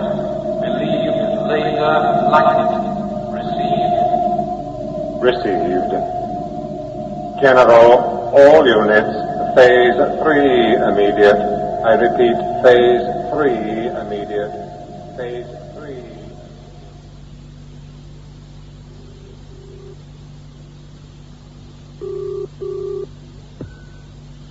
Yes. Silken, sir. Yes. Sorry to disturb you at this time in the morning, but bad news, I'm afraid. Well? The Americans apparently put up some sort of wave screen to black out all communication right across the spectrum. An experiment to protect their space traveler. But it looks as though something went wrong. What? Exactly. They've been wiped out, sir. The whole town. All the troops who ringed it, everyone within a 10-mile diameter wiped out. My God. How many? About 50,000. Except for one, sir. Only one came out alive. Apparently he was naked and crying. It was their space traveler, sir. The only one to escape. The only one? You're certain? No doubt, sir. Right. Get on to Smith. He knows what to do. We can't risk an accident here. No, sir. Ring me as soon as it's over. Yes, sir. Well, he's happy enough this fine synthetic morning. Pleased to see his dad, shouldn't wonder. And his mum. You pleased as well? Gurgle, gurgle. That's my girl. Hello. You've changed your tune. What's the matter with you? You got wind? No, actually he wants his rattle. Good thinking. Here we are. How's that? No. The one with the ducks on it, the blue one. Right, love. There we are now. How's that? Good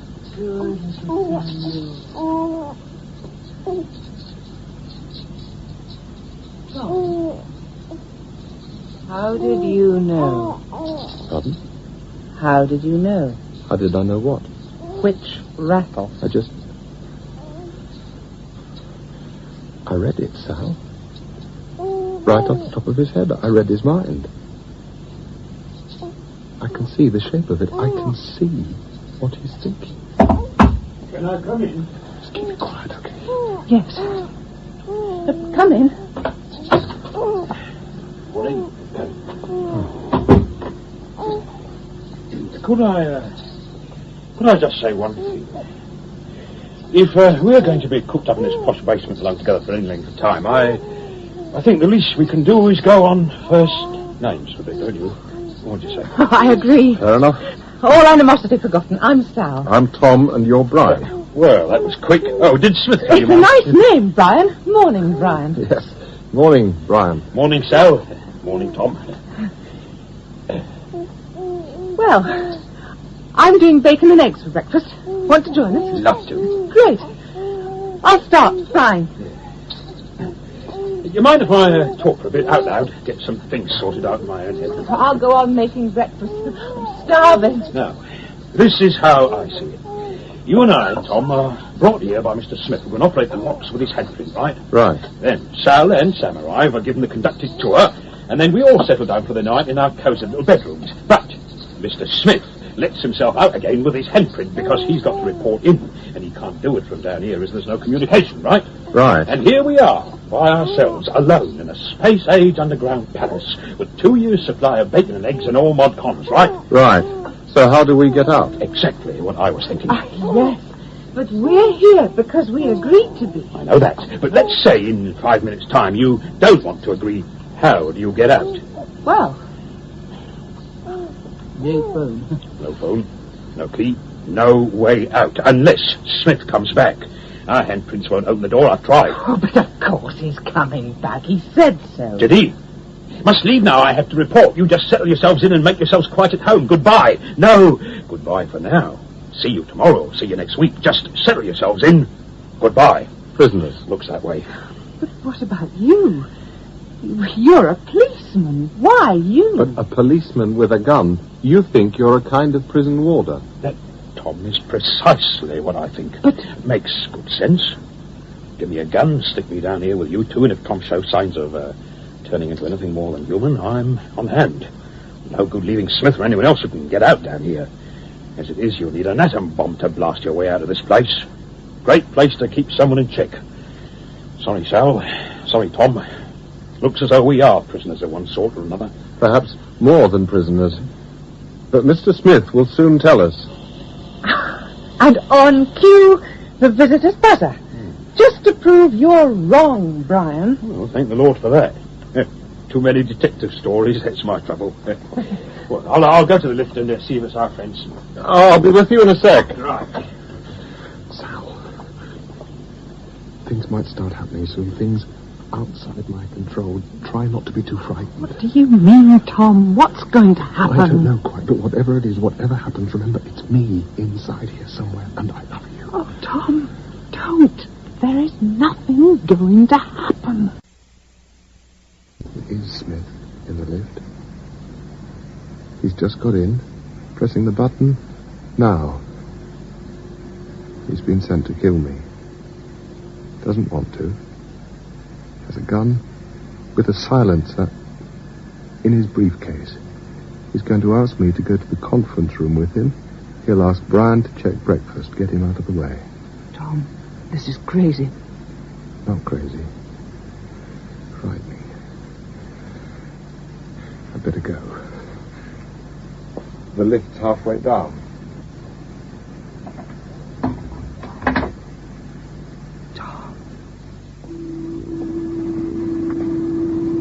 Ah, a deputation, no less. How pleasant. Morning, Mr. Harris. Morning, Mr. Forbes. And the unmistakable smell of bacon and eggs filtering along the corridor. How are we this fine and sunny morning? Sleep well? Fine, thank you, sir. Good morning. We'd just decided we were prisoners. Any comment? Very interesting indeed. And not too far from the truth, I'm afraid. You mean we are prisoners? Oh, a harsh word. Let's say guests of convenience. How long for? I've got a job to consider. Not long now. In fact, that's what I've come to talk to Mr. Harris about. Things are moving rather more quickly than expected. We may have you back to your station quite soon. Something happened? Indeed it has. Now, Mr. Harris, if you'll be good enough to join me in the conference room for a private chat, I'll explain. And then perhaps we could join your good lady and Mr. Forbes for some breakfast. How does that sound? Sounds fine. Would you organise the breakfast, Mr. Forbes? Right. I'll go and warn the lady to make it bacon and eggs for 4. See you shortly. Shall we step into the conference room? Here we are. Board meeting now in progress. Your face indicates that you may have some inkling of my mission, Mr. Harris. Exactly how much do you know? Everything. But no trace of fear. It may be for the best. True. When were you aware of your new capabilities? This morning. Sort of crept up on me. Slowly at first, but it's increasing rapidly. I've developed some sort of telepathic skill. I noticed my son's mind was wide open to me. I could actually see what he was thinking, and I had to make a conscious effort not to look. You saw him in the night? Oh, I looked before I could stop myself. Perhaps it would have been best if I hadn't. I'm finding how to control the power now. I'm just aware of your mind in a different way, same as I'm aware of Sal and Brian's over that way in the kitchen, like a series of small fogs, but I know at any time I can push through the fog and see what you or either of them is thinking, but it does seem as though I have some control over it. Anything else? Telekinesis. In the bathroom this morning, I knocked the glass tooth mug off the shelf, and I knew it was going to smash onto the tiles. I wanted to grab it to stop it from breaking and making a noise, waking Sam. I felt it, and just before the glass hit the tiles for a split second, I held it, just by thinking. Broke its fall, and it landed without any noise. I haven't dared to test the capability further. The rather chunky cut glass ashtray in the centre of the table there. I wonder if you'd be good enough to pass it to me. No, don't move. Just think about it.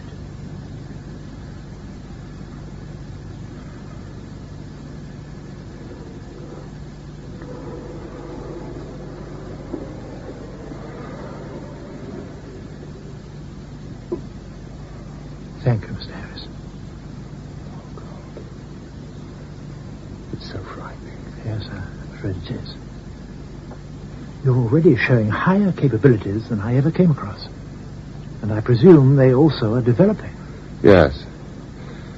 But you want me to get on with it. There was, for want of a better word, an incident last night in a small town in the American Midwest. A town that was ringed defensively by troops. The town and the troops don't exist anymore. approximately 50,000 people are dead, and only one person left the area alive.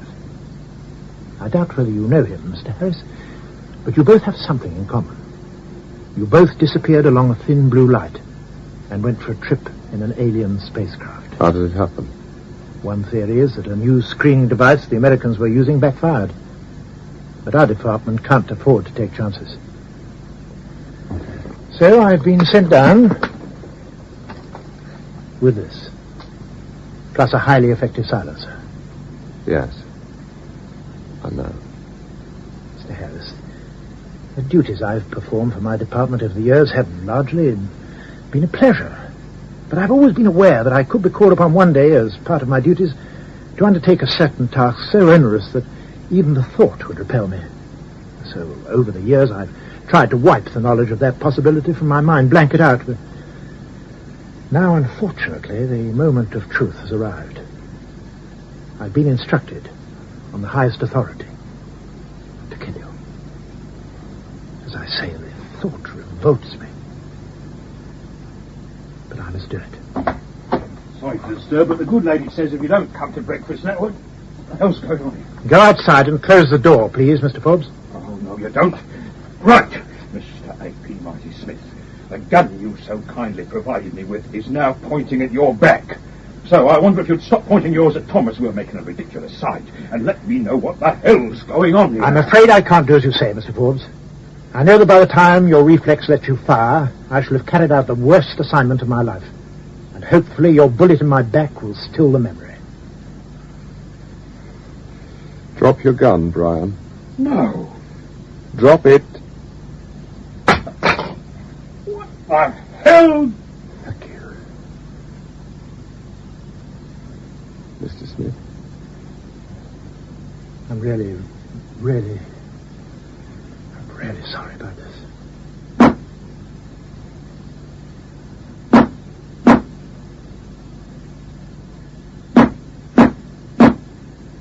Good God. Looks as though we were right to worry, sir. Yes, Mr. Smith. It certainly does.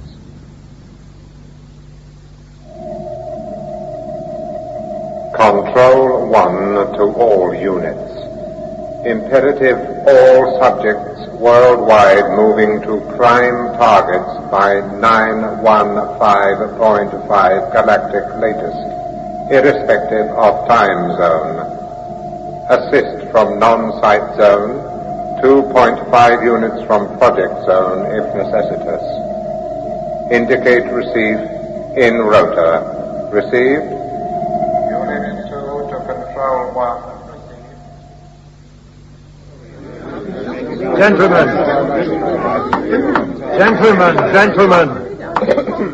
This is the cabinet room, not a 4-ale bar. If you're out to say it through chair, else we get nowhere. Prime Minister, we appreciate the fact that you made this an all-party meeting, but some of us are disadvantaged by not as yet being up to date with all the facts. Right. I'm disadvantaged. I give you the facts as we know them, which is not much, and you can make up your own minds from there. First of all, thanks to you all for coming.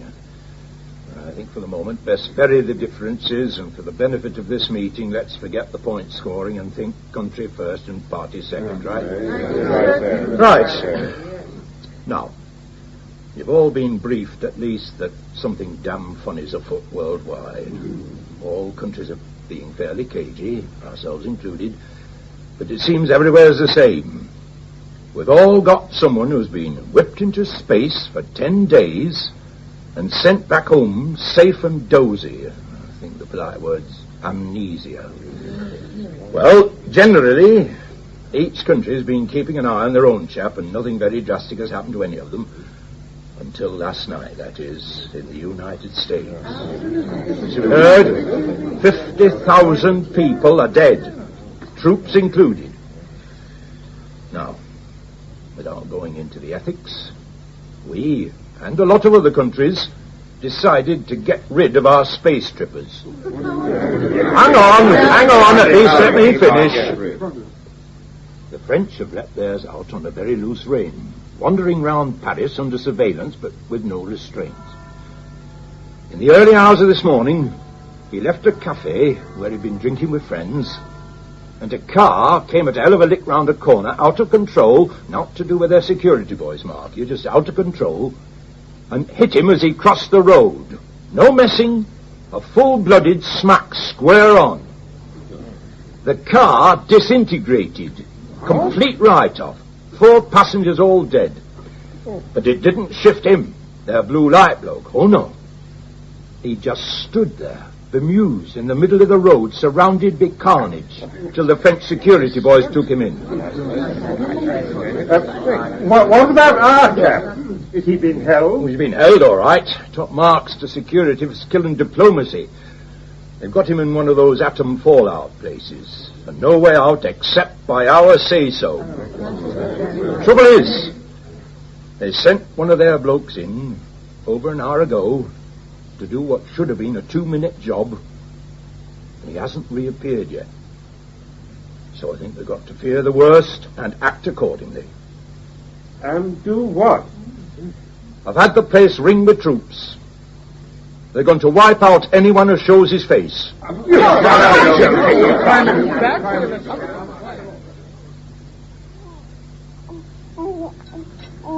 don't mind me saying so, Mrs. Harris? That was an exquisite breakfast. Delicious. Quite delightful after all these bachelor years to find myself part of a family breakfast again. Baby crawling at my feet, host's wife glowering at me across the table. You know, you amaze me. Half an hour ago you were trying to film my husband full of holes, as if you were taking part in a gangster film. And now you sit there, the soul of charm, as if you hadn't a care in the world. Well, that's the curse of the diplomatic service, Mrs. Harris. Diplomacy. Not that I'm a member, but I suffer the disease. I rise above the embarrassments of this life as the phoenix from the ashes. I miss my calling by a whisker. Diplomacy chose defence instead. How could you bring yourself to do it? An unarmed man. Duty, Mr. Forbes, an overriding sense of duty. And also, being honest, a funny little feeling somewhere at the back of my mind that it would all come out all right. How can you possibly say that? You had no idea. Oh, didn't I? Quite sure about that, are you? Your husband knew what I was going to do, and he wasn't frightened at all, were you, Mr. Harris? Not one flicker of fear at your own imminent demise. Struck me as strange. You see, whether consciously aware of it or not, you knew I couldn't hurt you. It was written in your eyes, and I knew. Your powers of telekinesis are such that you could have, without effort, and without moving from where you were sitting, put the safety catch on the gun, or stop the hammer falling, or turn the gun to one side, or tip my chair up, any of a dozen things. But you felt the need to test your powers of survival. A gamble, I admit, but a small one. So you let me pull the trigger, and let me see the bullets disintegrate against what is obviously some sort of force field that automatically surrounds you when danger is present. I should imagine, Mr. Harris, one can slap you on the back in friendship. But I think if one tried to slap you on the back in anger, one would get a broken arm without managing to touch you. But now you're trying to make him out some sort of monster. He's Tom, my husband. Whether you like it or not, Mrs. Harris, he's Tom plus X. Monster in the making, and who knows for what purpose. This is all getting preposterous. Tom. Tom. What's wrong with him? Wait, don't touch him. That blue light. The same blue light. He's surrounded with it. Look away. My eyes! Look away, look away! Get down, onto the floor. Out of bed. He's just sitting there. Do something, Brian. For God's sake, do something. He's in pain. Tom! Tom! Oh, knock him out. He's going to burst a blood vessel. Stay where you are, Forbes. Don't touch him. There's stuff flying around to kill. Forbes, come back. Don't touch him. Sorry, Tom. Gotta do this. Ah! He must have been thrown at least 5 yards by the shock. You check her husband. I'll see to Forbes. Tom. Tom. Steel band being twisted in my mind like pulling plasters off my mind. It's so much coming in, it hurts. Too many voices. Too many voices, Sal. I can hear too far. Too much. Chalk up your first victim, Mr. Harris. Forbes is dead. No. Let me touch him. No, Sal, let me go to him. It's all right. I can see what it is. Pressure zone, upper brain. Just have to squeeze there. He's okay now. God. Oh, see? Oh, my head. My head. Too many voices. I can't stop them. Got to get out. Tom! Leave it. Hundreds of people gathered above us, overhead. Helicopters. Too much noise. Got to get out. Tom! Wait! Got to get out! Tom! Tom! Did I see what I thought I saw? A door smashed open with a fist. Or am I still dreaming? You saw what you thought you saw, Mr. Forbes. You can't hurt him, and he can't hurt himself. The door was simply kicked out of the way by the force shield. What does he think he's off to now? Out. He's leaving. There's no way of working the lift. Look, you've just been brought back from the dead, Mr. Forbes. The merest touch behind your ear, and you are back from the dead. So the lift, one of the most sophisticated pieces of electronic security known to man, will, I'm sure, be child's play to him. Or to it, as the case may be. 3 more contactors. Listen to me. I don't know what it is, but I can help, Tom. Talk to me, Tom. Let me help. No one can help. Let's go. Got to get out. And let me come with you. Head, so tight. Safe here. You're safe here, Sal. Tank soldiers outside. Want to kill me. Stay with Smith. Can't get out now. Wiped his prints. Safe. Tom! Sergeant! The lift's on the move. All right, men. Your position! As the outer doors open, I shall give the command. Keep firing till I order you to cease. Hold those tanks back till I tell you.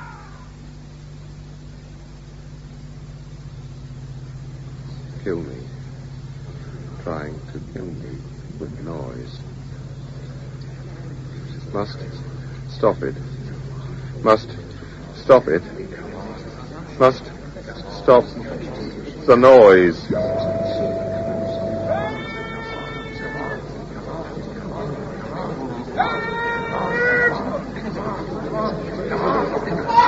Stop thinking!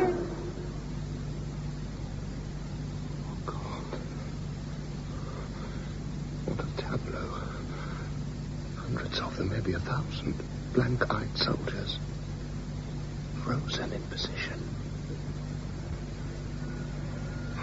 Oh no! I forgot the helicopter. The pilot's out of control. Oh God! Must get away. Away. Must get away. They did what? They let him through, sir. Oh, marvellous, Silkin. In disguise, was he? Dressed up as the bleeding Queen of Sheba, was he? Very nice of them to let him through. Thank them from me, personally. They can't explain it, sir. Their minds went blank. They couldn't think. You don't have to think to pull a trigger. Half the country complaining about the cost of the armed forces, and we end up with soldiers with rusty fingers. It seemed as if they were rooted to the spot, sir. That only happens in books, Silkin, so don't give me any of that rooted rubbish. Right. Where the hell is he now? Well, we don't know, Prime Minister. Don't know? You don't know? I'd be better off with 6 Boy Scouts than your lot, Silkin. Find him. And while you're at it, I want London ringed off completely. We're getting reports in from all over the world that these blue light people are making for the capital cities.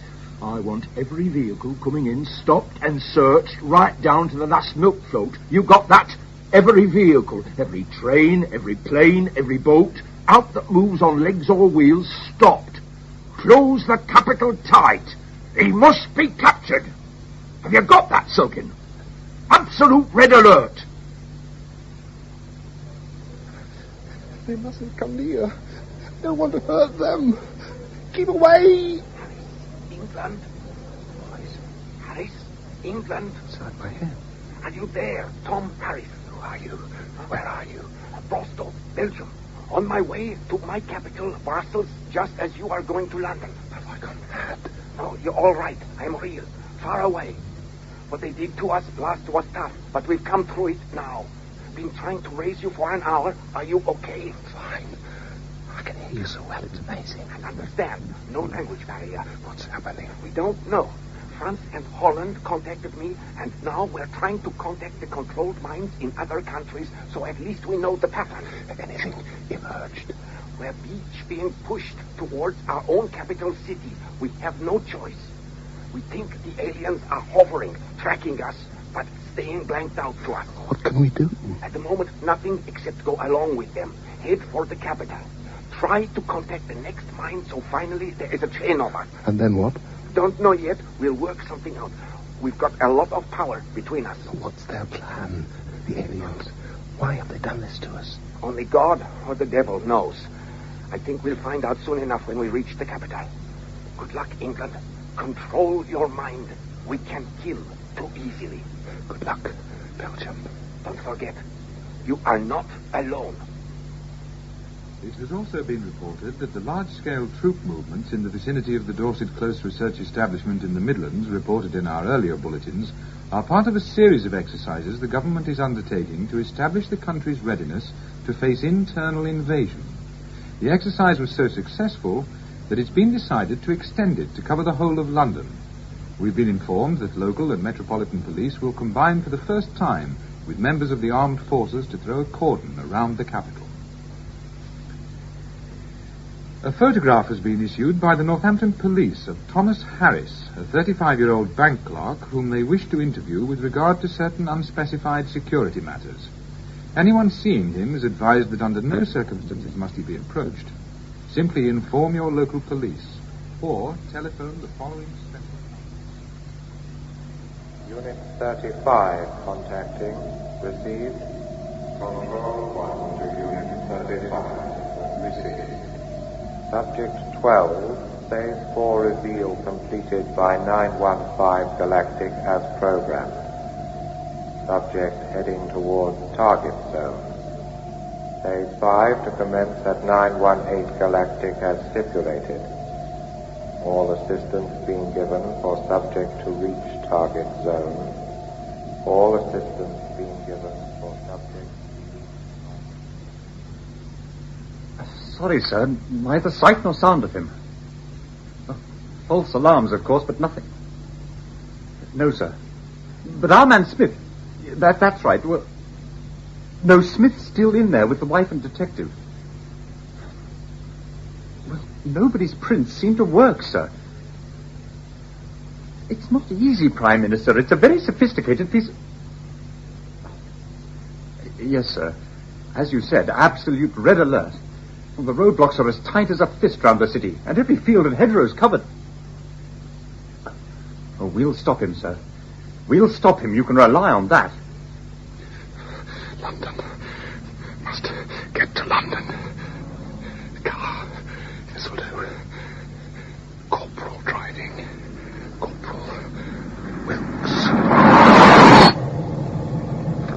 Dear mate, what the hell do you think you're playing at, jumping out like that and waving your arms? Could get yourself killed, you know.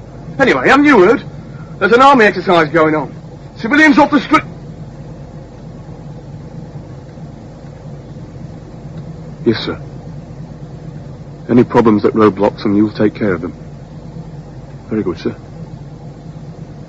3 major ones at mile intervals on the outskirts, sir, and 3 range patrols inside. Certainly, sir. Get the blocks over with first and worry about the patrols after. Very good, sir. If you want to lie on the floor at the back, sir, that's fine with me.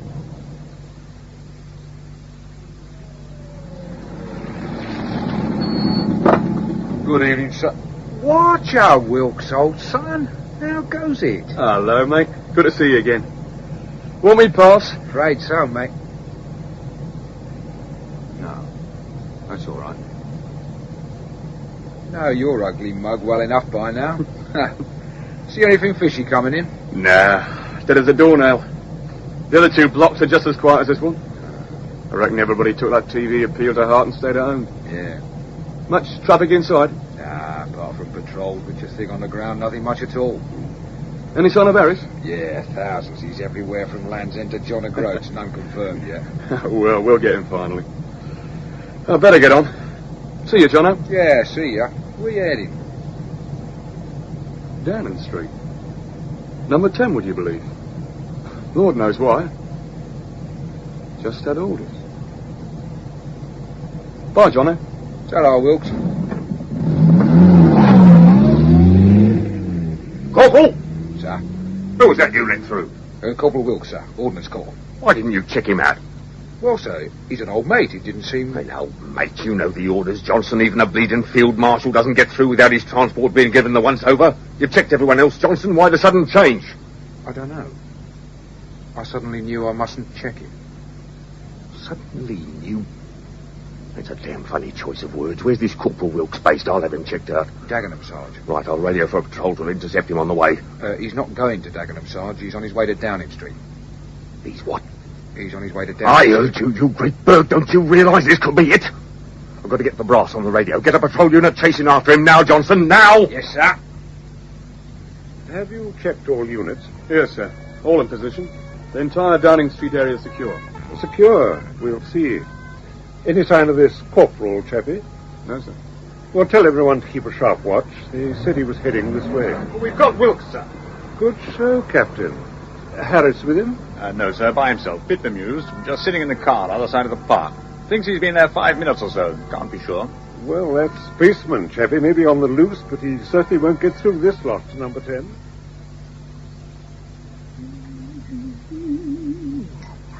Lovely cup of tea. Fine chances sleeping with this kerfuffle going on. Army and police everywhere. I'll go through to the parlour. Put my feet up for 5 minutes.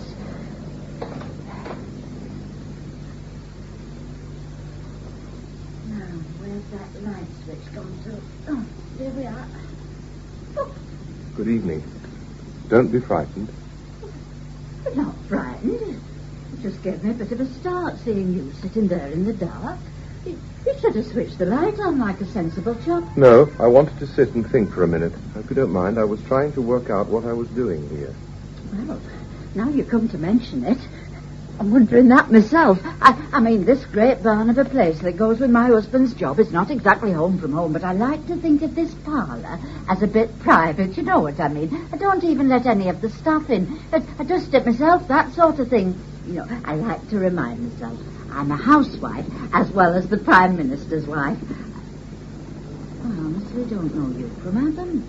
Are you official? I'm Tom Harris. Tom Harris? No, I'm sorry, it doesn't ring any bells. Are you backbenching? No, I'm not in the house. I'm Tom Harris, the man who's been in space. Oh, that Tom Harris. All this noise I've been putting up with from police and army out in the street, and you're here all the time. You've got to laugh, haven't you? How'd you manage to get past them all? Hard to explain, really. Just sort of make them look the other way. A bit creepy, like being the invisible man suddenly. I got the policeman out front to open the door for me, and then to forget that he'd done it. Oh, that's Ted on tonight. He'll be furious when he finds out he's a right stickler for duty. And I've been meandering about, wondering what happens next. Found this nice room here and decided to sit down and have a think. Good idea. Only comfortable place in the house. Well, what does happen next? No idea.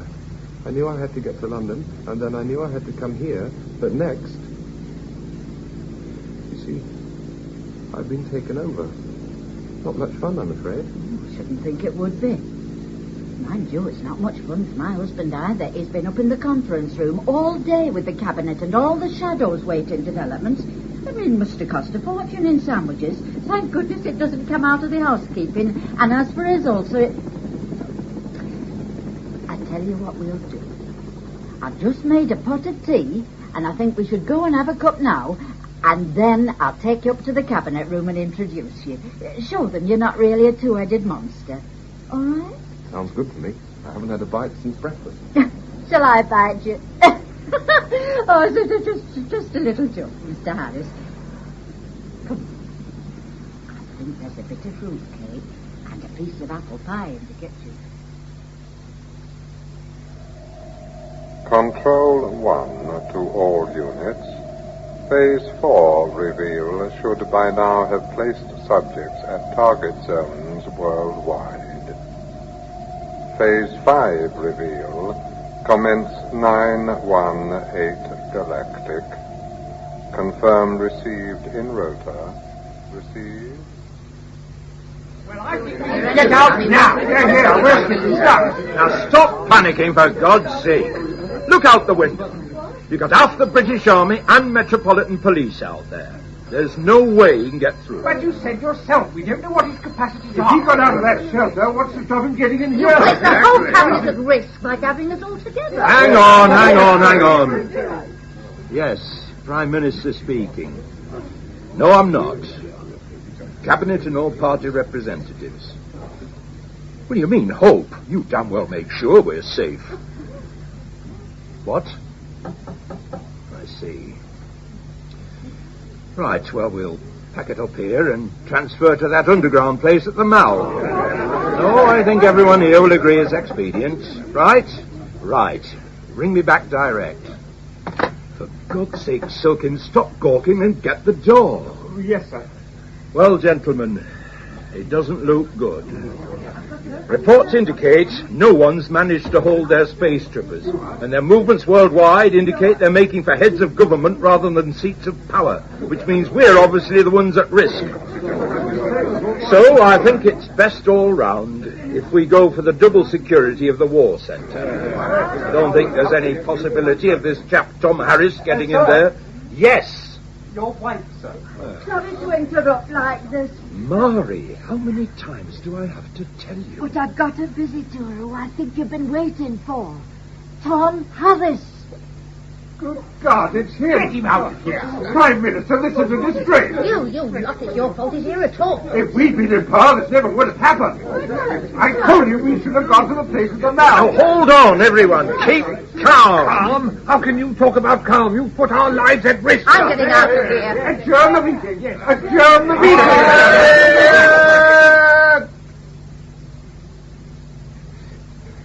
You silly, pathetic people. How can you squabble among yourselves at a time like this? Petty politics is finished. Your future, if you have a future, lies in forgetting the differences, local and international. The universe is knocking at the door, and you squabble over the responsibility for it happening. I've suffered to be here. People have died so I could get to you. Well, stop your childish bickering while we await whatever message these alien gods intend to send. For, as sure as by earthly standards I'm a strange monster to you, by their standards I am simply a messenger boy. You're all thinking, but has he any power? You're thinking, he's a trickster. He's fooled others, but he doesn't fool me. Well, let's play games while we wait their commands. Stupid people deserve to have their stupidities aired. How dare you talk to us like this? You trick your way in here and then... What about all the people you tricked, Mr. Parker? You think your secret is long buried? My secret? Gibraltar, 1964, property deal, £1.5 million. 2 other partners. Do you want me to spell out the rest, or do you believe I have certain powers? Everyone deserves to hear it. All of you, your dirty little secrets are bubbling up to the roof of your minds, just dying to be read. You, Thompson, a 17-year-old mistress, and you, Mrs. Transhaw, cabinet leaks and corruption. Smith, a drunk, you hit him with your car, left him dead in the ditch. All of you, cesspool minds revealed.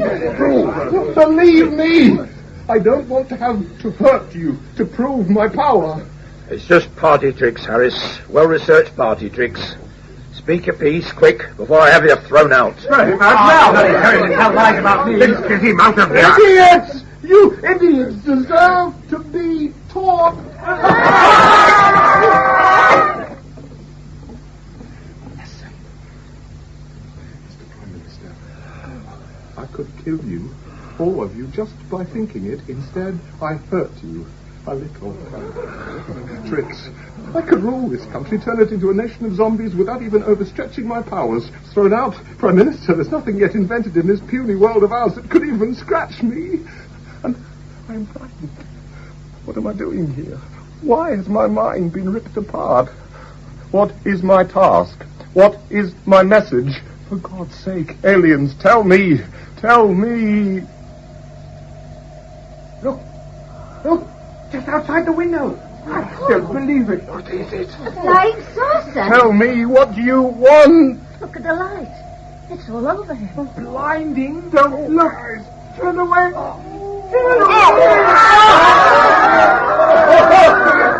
We won't allow it. No, we'll never agree, you hear. We'll never agree. Go away from this world. Leave us our innocence. You can escape! We can escape! They're going to drive us mad. They want to rule. Escape, England! Look behind your mind! You can escape! You must escape now, Harris! Now! Search out the pathway! Escape, Harris! Escape! He's starting to shiver. He's evaporating.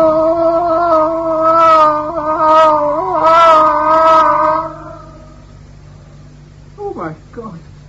The whole bloody shooting match has disappeared, including Harris. What the hell was that outside the window? It's gone now. That's all that matters. We're safe. That's not all that matters. What about poor Mr. Harris? What happened to him? Where's he disappeared to? I bid 6 no trumps. Oh, I don't believe it. What a swizz. I don't know. I'll go check. Quick, it's Tom. Tom! Lift him up. Oh, Tom. I'm okay. I haven't got long. They'll be searching. Well, who? Who will be searching? Where have you been? I'll check here. Let's get away. Mr. Harris, are you yourself at the moment, or alien? This is me, all right. How long for, God knows. They can really hurt. I escaped. How did you manage it? I heard no lift. Teleportation. Fantastic but true. One moment with Prime Minister and Cabinet at 10 Downing Street. Next moment, merely by looking behind my mind and thinking of this place, I'm here. Belgium explained it. Belgium? One of the other blue light blokes. We're in contact with each other. The aliens slipped up, made us too efficient. We can escape, fly through the paint net. But the message, Mr. Harris, what was your mission? What did they want of you? The message is simple. Mankind, as we know it, is all over. You're looking at new man. All over. New man. Thousands of years. We've been in quarantine. We had our sixth sense blanked out. All those years ago, some sort of space council adjudged us savages and blanked us out. Now, the blanket's going to be ripped off. We haven't improved at all. They're going to let us look at ourselves, mind to mind, see ourselves as we really are. Result, end of mankind. I don't understand. It can't be that bad, surely, having an extra sense. Can't it? Imagine having lived a lifetime without hearing. Noise escalates. The whole world becomes a madhouse of sound, and it doesn't matter. No legislation, no safety laws, nothing. It doesn't matter. The world is totally stone deaf. No problem. And one day, click, the whole world can hear. You think that wouldn't matter? Bedlam. Death and destruction. But surely, we just have to learn how to put our hands over our ears. How do you put your hands over your mind, Sal? That's why I was taken away. They taught me how to control what was coming in, how to put my hands over my mind, if you like. Even so, it was agony till I learned. Listen, Sal, I screamed for quiet, and the helicopter pilot died. In a short space of time, if I hadn't found the control they'd given me, I would have been driven mad. I would have been a screaming wreck. But think of the damage I'm capable of doing in that madness just by thinking about it. The other powers that come along with the mind reading are just as terrifying. Add to that the fact that I'm virtually indestructible. We'll all be the same. I'm afraid mankind as we know it is doomed. And the aliens? Presumably they made an offer to help. Oh, yes. They'll help, all right. They offered to be our warders. Warders in a world of madness. Heads of government are being given 20 weeks to decide whether they come before or after the nightmare begins. Makes no difference to the aliens. Either way, we end up their serfs. For this service, they expect and demand sole rights to trade the produce of this world in the galaxy. Friendly souls, aren't they? Elizabeth I would have loved them. We sit back and wait, do we? No, we fight them. There's a thin circle of blue light around the world, and we blue light men are the new freedom fighters. Politics, creed, and color no longer exist. We're unified in a common aim. Beat the aliens. We have the power. We have the control. Now, we must start teaching, passing that power on. I start here tonight, if you agree, and we leave here soon as equals. We'll teach others. In England, it starts to ripple outward from this shelter. A race, an impossible race, to educate 50 million people in 20 weeks. And that's just this country. But think of the power the aliens will face when they return. Even if we're only half successful, so many minds in unison should be able to perform miracles of defense. But what happens to the ones who don't get taught, Tom? The ones who don't believe or don't care? What happens to them when the 20 weeks are up? People like me who refuse to have their minds played with. What happens to us in your brave new world, Mr. Harris? We who eschew the pleasure of being ants in your new society. What happens to us? Don't be angry, Tom. There's going to be a lot of people who react like that. You can't force the world to your way of thinking, not in 20 weeks. No matter how right you feel it is, how necessary you feel it is. I don't even intend to try. No, I'm not forcing anyone. You're all right. You're right, Sal. Some won't want to get taught, won't believe, won't care. And you're right, Smith. Some will see it as a threat, a negation of their individuality. And you're right, Brian. There's no way I can force my decision on the whole country, not in the time available.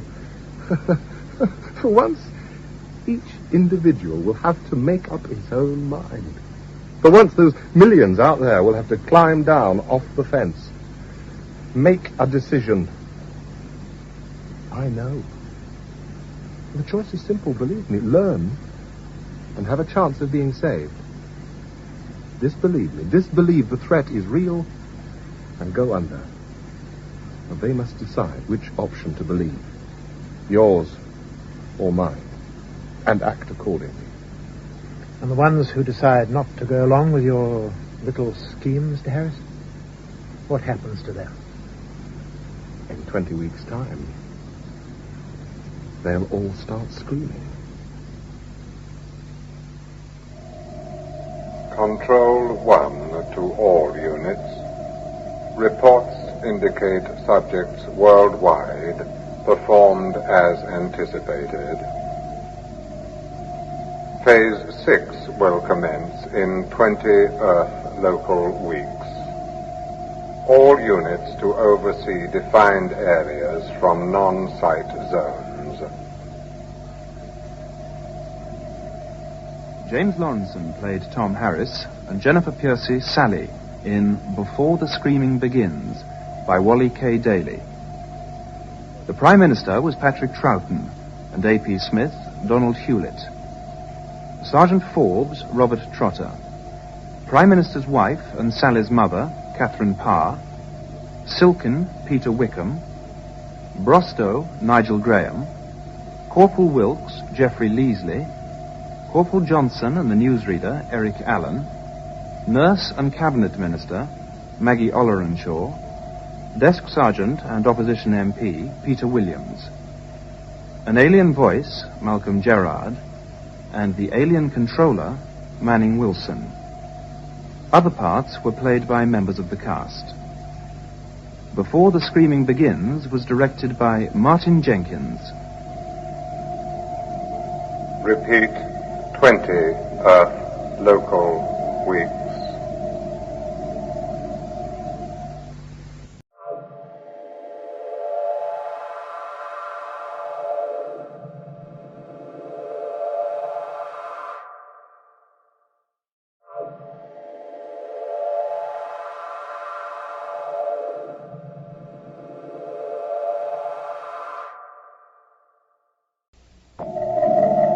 Control 1 to all units. General report at week 17 of 20-week program for Earth takeover. Pre-commencement of Phase 6. Blue light subjects worldwide performed as projected and are training others to use their sixth sense. Now have powers of total mind reading and thought transference. As anticipated, a World Council opposed to our plan now established. End of General Report. Phase 6, commence immediately. All units to continue oversee of defined areas from non-site zones until Earth takeover. Blanking procedure to be observed. Repeat, Phase 6. Commence now.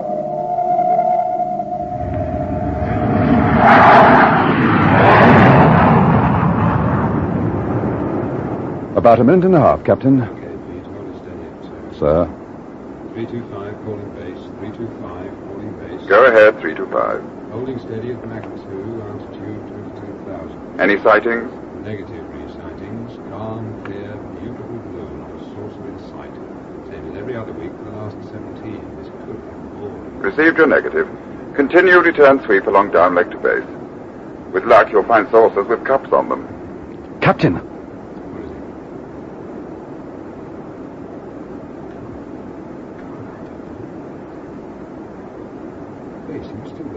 Go ahead, 325. Look, you're going to think I'm crazy, and I must admit I agree with you. Dropping back, Captain. My number 2 will confirm what I'm about to say. What's going on, 325? Yes, I don't know how to tell you this. There's a young kid about 15 years old. He's flying alongside us, waving through the cockpit window. We're going to get the aliens. We're going to get the aliens. We're going to get the aliens. We're going to get the aliens. We're going to get the aliens. We're going to get the aliens. We're going to get the aliens. We're going to get the aliens. We're going to get the aliens. We're going to get the aliens. We're going to get the aliens. We're going to get the aliens. The Silent Scream by Wally K. Daly, with James Lawrenson as Tom Harris and Hannah Gordon as his wife Sally. Colin Douglas as the Prime Minister, Peter Wickham as Silkin, and Donald Hewlett as A.P. Smith. 3 weeks to Armageddon, and the typists type away. Music sweet to ears of one such as me, who lives for the eternal tinkle of tea and the tinnicky ting of typewriters. Come in. Oh. Good day.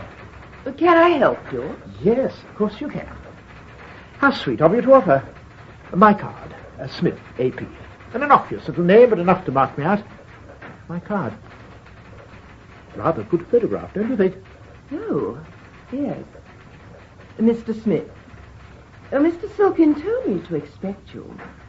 He's in with the PM and Cabinet at the moment. I wonder if you'd... Take a seat. Love to. Exactly what I need at this moment in time. There we are. Better. Strolled across St. James's to get here. Check the quality of this year's ducklings. A heart still youthful and feet grown old. A poetical tragedy. As I look back over a long, full and happy life, Miss... oh, so sorry, how churlish, I didn't catch your name. Miss Devine. Gloria Devine. A song in itself.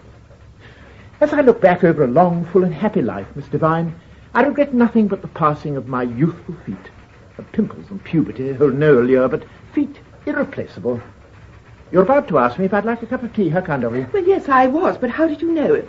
You're not... And now you're wondering, is he one of those dreadful sixth sense people? Oh, no. Yes, written all over your face. But rest easy, my dear. I am no walking miracle man, far from it. But I do know all about the sixth senses. All about them. From personal experience, Miss Devine. Really? You're quite positive you're not... Gloria? Oh! Is Mr. Smith all right? Oh. There you are, A.P. Come straight through. Oh, please go in. Oh. Mr. Smith. Thank you, Gloria. Saved by the bell, eh, my dear? Or the timely intervention of Mr. Silkin. In I go, and minus a cup of tea. Well, such is the state of the crisis. Good day, sir. Welcome back, A.P. How was your trip? Fine, sir. Good. Take a seat. Prime Minister breathing down my neck. Wants the RM data regarding spread of the sixth sense power as worldwide now as well as local. Been correlated yet? Just waiting your report. Communications doing the rest of the world now. Should be up any time. This new maintenance among countries has taken all pleasure of discovery out of the job. My little bit of information gathering is bound to be echoed in every corner of the world. True. But if you think RM section's got problems, think of the Secret Service boys, AP. Job centers of the world full of redundant spies. Countries falling over themselves to give up their greatest secrets for the common good. hopeful of finding an answer to the unanswerable. If this alien threat's real, how can we stop it? Aren't we a lucky world to find a common enemy after all these thousands of years? Suddenly we're all friends, and all arms and armories point to the sky. Eyes ache with constant sky-searching as we tick remorselessly to our deadline, finding no comfort in the stars. You want to report on your trip? Yes, fine. Not an awful lot to say, really. People don't know what to believe, but are being fairly phlegmatic about it generally. If in doubt, do not. Seems to be the order of the day now. The panic's died down. The earlier riots when the news first broke won't be repeated, I don't think. But the people are uneasy. Funny things are happening in the world. Mr. Harris and his fellow blue light men? They're still trying to train their sixth sense followers to coordinate their powers worldwide and stand up to the aliens. Yes, and their powers can be pretty devastating, as we both know. Yes, extrasensory perception, telekinesis, telepathy, PSI, the whole shooting match rampant. Is Harris having much success? Not a great deal. I think the Central Office of Information Film Campaign is paying off handsomely. People are being frightened off from joining them, but the churches are packed every Sunday. I only hope you're right about them being frightened off. Oh, I am. The movement's a bit too ant-like for the common mind to accept easily, and mind-reading's creepy. True. Cigarette? No, thanks. We all like to hang on to our privacy, and I think that's why there's not many takers. Myself, for one. But there are the children. Children? Teens and upwards. They're flocking to it, lemming-like. The road to Tom Harris's Midlands base is awash with unwashed youth heading towards tomorrow's Nirvana. And if the power is real, that could present problems for Tom Harris as well as us. I think they could easily get out of hand.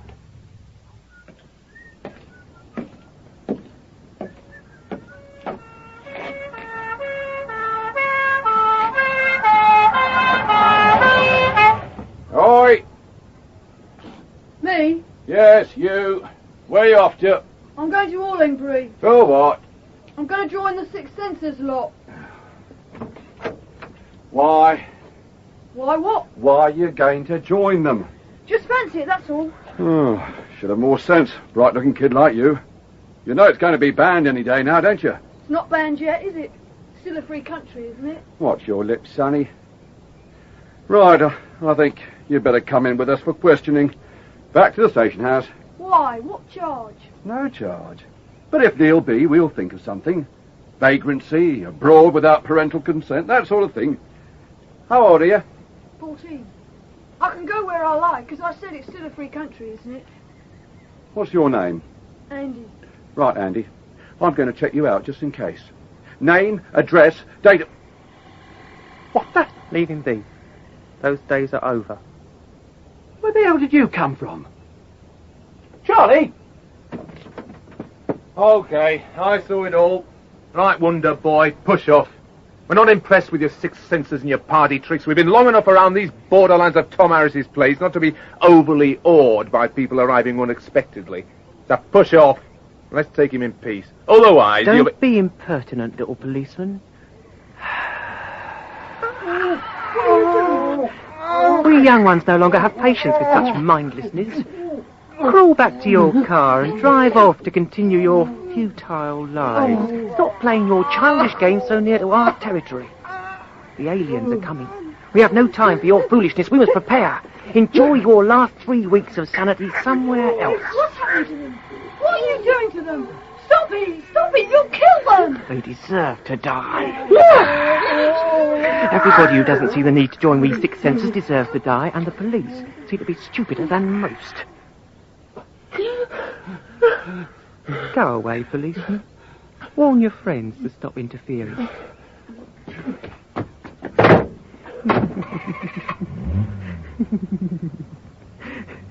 Look at them, scuttle away. Too blind to see the need to take the power on offer. Fodder for the aliens, tomorrow's madman. Now, you can go to our headquarters. It's just beyond that hill. You've changed your mind? Why, don't be frightened. It's the authorities that make us young ones irritable. You'll be safe. You'll learn control. It's fun, Andy. We can do anything. We're like gods. You can be one of us. No, I have changed my mind. I want to go now.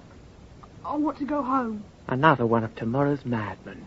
In 3 weeks' time, when the aliens return, you'll be screaming with the rest, and I won't even sympathize. Goodbye, stupid! Oh, I must go, Sal. At least finish your tea. It's all right. I'm okay. I can hear a mind up at the crossroads. Young, 14 or so. Kid called Andy. Can you hear him? He wants to join us. He's been badly scared by something. Plucking up the courage to walk the last mile. I'd better... Look, relax, Tom, please. I can hear him. Seems nice. I'm sure he'll wait. Oh, you look so tired. You need to rest as well as work. So little time, Sal. There is so little time. There's only 3 more weeks before the aliens come back. I'll be glad when that 20 weeks deadline is up, so everyone can just learn how stupid they were not to believe you and all the other blue-light people. Don't say that, Well, they're Sal. stupid, Tom. Blind and stupid. No, they're human. And us? Oh, I don't know what to believe anymore, Sal. Perhaps the press is right. Where's Brian? He's up north somewhere, trying to get people to join us. Has he had any success? Very little. This morning I opened my mind to him, and it's the same reaction wherever he's been. First, disbelief. Then he performs a couple of tricks like a circus entertainer trying to please the crowd. Knocks a tree down by thinking about it, or floats 6 foot off the ground. Anything stupid or childish like that to impress them. And each time he felt a wave of fear wash over him. He let me share the memory. It was frightening, Sal. It was frightening. And then most of them turned down the offer of being trained. What's happening in other countries? Exactly the same. I linked into the Blue Light Network last night and I spoke to everyone like me, worldwide. The same despondency. We failed, Sal. We all know we failed, and it's hard to live with. Only kids come to us. Right round the globe, it's only kids. The adults mostly don't want to know. And the kids don't help what you're trying to do, and not with the tricks they've been getting up to, frightening people. I know, but what can you do? They're all we've got, Sal. Just kids. You, Brian, and a few local villages here. That's all we've got in England to fight off an alien threat. What can we do, Sal? I just hope that they mature very quickly. They're deliberately abusing their powers, behaving like little Hitlers. Yeah. I'll go and collect Andy. Try to persuade him how serious it all is. Perhaps he'll listen to me, and not to the other youngsters. Perhaps. Well, the report makes it quite clear. These 6 sensors will have to be banned. All right, you clever clog. So we ban them. How do you propose to enforce the ban? Prime Minister, you have no right to talk to me in that fashion. I would remind you that we are now a coalition, and I demand to be treated with all due respect. The Prime Minister is right. Unenforceable legislation is worthless. We'll make it enforceable. How? If we were in control of the situation. Hang on. Right. Let's yet again quietly state the case. We've got to go on believing that the alien message delivered to us 17 weeks ago that they intended to take us over is true. While convincing the public it's not. Oh, why not let the public make up their own minds what to believe? Because it's World Council policy, Freddy, that's why. We can't afford to have riots like the first week after the sources appeared. We got off light in this country. America was awash with blood, and China just as bad. Mass hallucination. Whether the flying saucers were hallucinations or not, it happened. All over the world, every capital city saw one appear. We saw ours ourselves, outside that very window. And each country had its own blue light blokes. Normal blokes like Tom Harris, whipped off for a 10-day trip, and then delivered back with their 6th sense revealed, capable of reading other people's minds, thoughts, secrets, nightmares, acting like bleeding supermen, and delivering their alien messages direct to heads of government. Accept the training by Tom Harris, or go mad. Aye, and 20 weeks to make our minds up. Give in to their terms, accept the training, or have a world madness. Madness in the first week. I might try to... That was now to do with the aliens, Marty. Just general panic reaction. The World Council thing soon stopped that. Once you've got a policy for the whole world and agreement there'll be no more hostilities till we've sorted these aliens out, you can soon get the press calming the people down and convincing them it's all baloney. Yes, but we happen to know that it's not baloney. What happens in 3 weeks' time when the aliens whip off this protective cover thing and we all receive this sixth sensibility? When it pours into every mind in the world. We'll all be screaming wrecks within days. That's where umbrella comes in. Umbrella? Aye, umbrella. Now we come to the good news. Remember when the Americans tried to quarantine their blue light bloke in the early days? You mean when a whole town was wiped out? 50,000 people dead, including troops. Everyone except their blue light man, in fact. Well, they switched on a machine. Silkin. Sir. Get it on the desk from underneath there. Right, sir. Rather heavy, sir. Well, come on, command somebody. Piece of equipment. Right. As I was saying, they switched on a machine, just like this, only bigger. And 50,000 people died. Hopefully, our boffins have got the problems ironed out. Because I'm going to switch it on right now. No, Andy, don't open your eyes. That's it. Just a pinprick of light over to the left. You see it? Behind your mind. You got it. That's the one. Fine. Now, think it out of the way. No, you can't touch it. You just got to think it. I can't move it, Mr. Harris. Understand, Andy, your sixth sense has always been there. It's just a point of finding the door. Once you can hold it, you can open it. Once you can open it, you'll understand.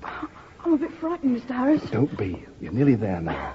We're quite shielded down here. That's why we use this deep cave for training. There won't be many thoughts pouring in. I'll cut you off if it gets too loud, okay? That's it. Fine. Now, you're in control, Andy. You've got it. That's it. Lift the light out of the way. How?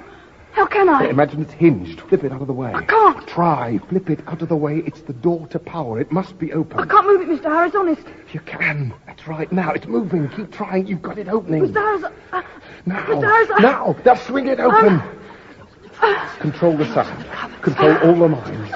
Control. Now, Andy, now. Control the sound. You're okay now, Andy. Fantastic. Yes. It's quite something, isn't it? Bit of a shock at first when you hear people thinking from miles around. It's all right now. I can control it. Yes, I know. But it's more important you control yourself, Andy. Well, how do you mean, Mr. Harris? A lot of the young ones have been joyriding, giving people shocks by appearing unexpectedly, that sort of thing. Oh, I won't do that, Mr. Harris. I know you won't want to, but when you get to the others... Look, Andy, I'm training people, all we blue light men all over the world, the first ones who were taken off in the flying saucers. We're all training as many people as possible for one purpose, and one purpose only. To try to beat the aliens. Not because it's fun, not because it's fantastic having a sixth sense, being able to teleport, being invincible, that sort of thing, but to beat the aliens so that... Good morning, Mr. Harris. I was talking privately. You shouldn't intrude. We're very sorry, Mr. Harris. Hello again, Andy. We all want to welcome you. Take you with us to the hall. The hall? Help you settle in. Would you like that, Andy? Look, kids, I think... Come on, Andy. Hold hands. We'll help you. Teleportation's terrific. Well, Mr. Harris? I was in the middle of explaining He's to Andy. trained now. Your job's finished, Mr. Harris. We'll show him lots of other things. Helpful things. Won't we? Yeah. You'll be all right with us, Mr. Harris. We're going to be good boys and girls from now on, aren't we? Of course we are. Oh, wait a minute. Come back. Oh, my God. Tom, Oh, I didn't hear you arrive. are you all right? Yes. The kids have just been here. Took Andy back to the hall. Oh, no, I saw the vanishing trick. Tom, they're getting out of hand. You'll have to do something. No, they're just kids. They'll get over treating the power like a toy. We need them. No more adults have come in for training at all, in spite of Brian's efforts. So the press finally succeeded. Yes. Turned us into monsters. Tools of the aliens. That's so stupid and short-sighted. Oh, no, perhaps it wasn't the press at all. Perhaps we really are monsters. That's it, sir. Now, Full power. There you are. Didn't blow up after all. Calm down. Calm down. It's been well tested. I knew there was no danger. What's it supposed to do? It's doing it, Meg. Listen. What do you hear? A buzzing noise. Apart from that. Nothing. Exactly. No traffic. On the hour exactly, and no Big Ben, thank God. Silence. Well, what's the point of it? Pick up the phone, Freddie.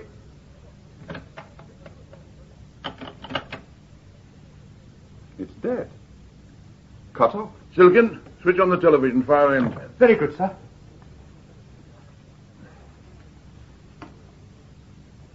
Nothing, sir.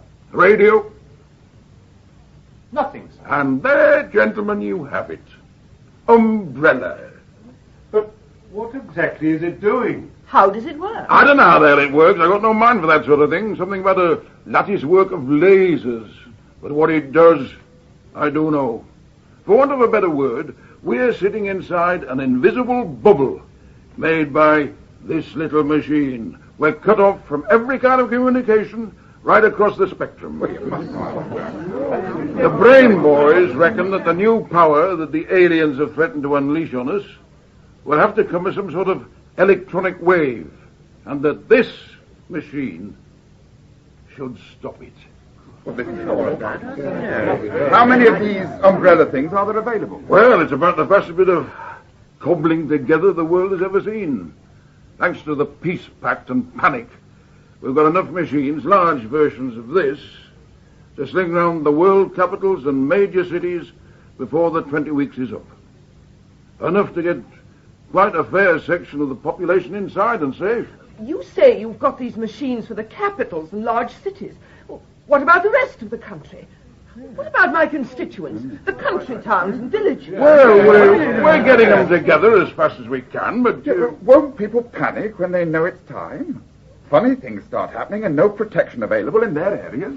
But we're not going to tell them. But you've got to... Don't be daft. We can't tell them. There'll be another bloodbath.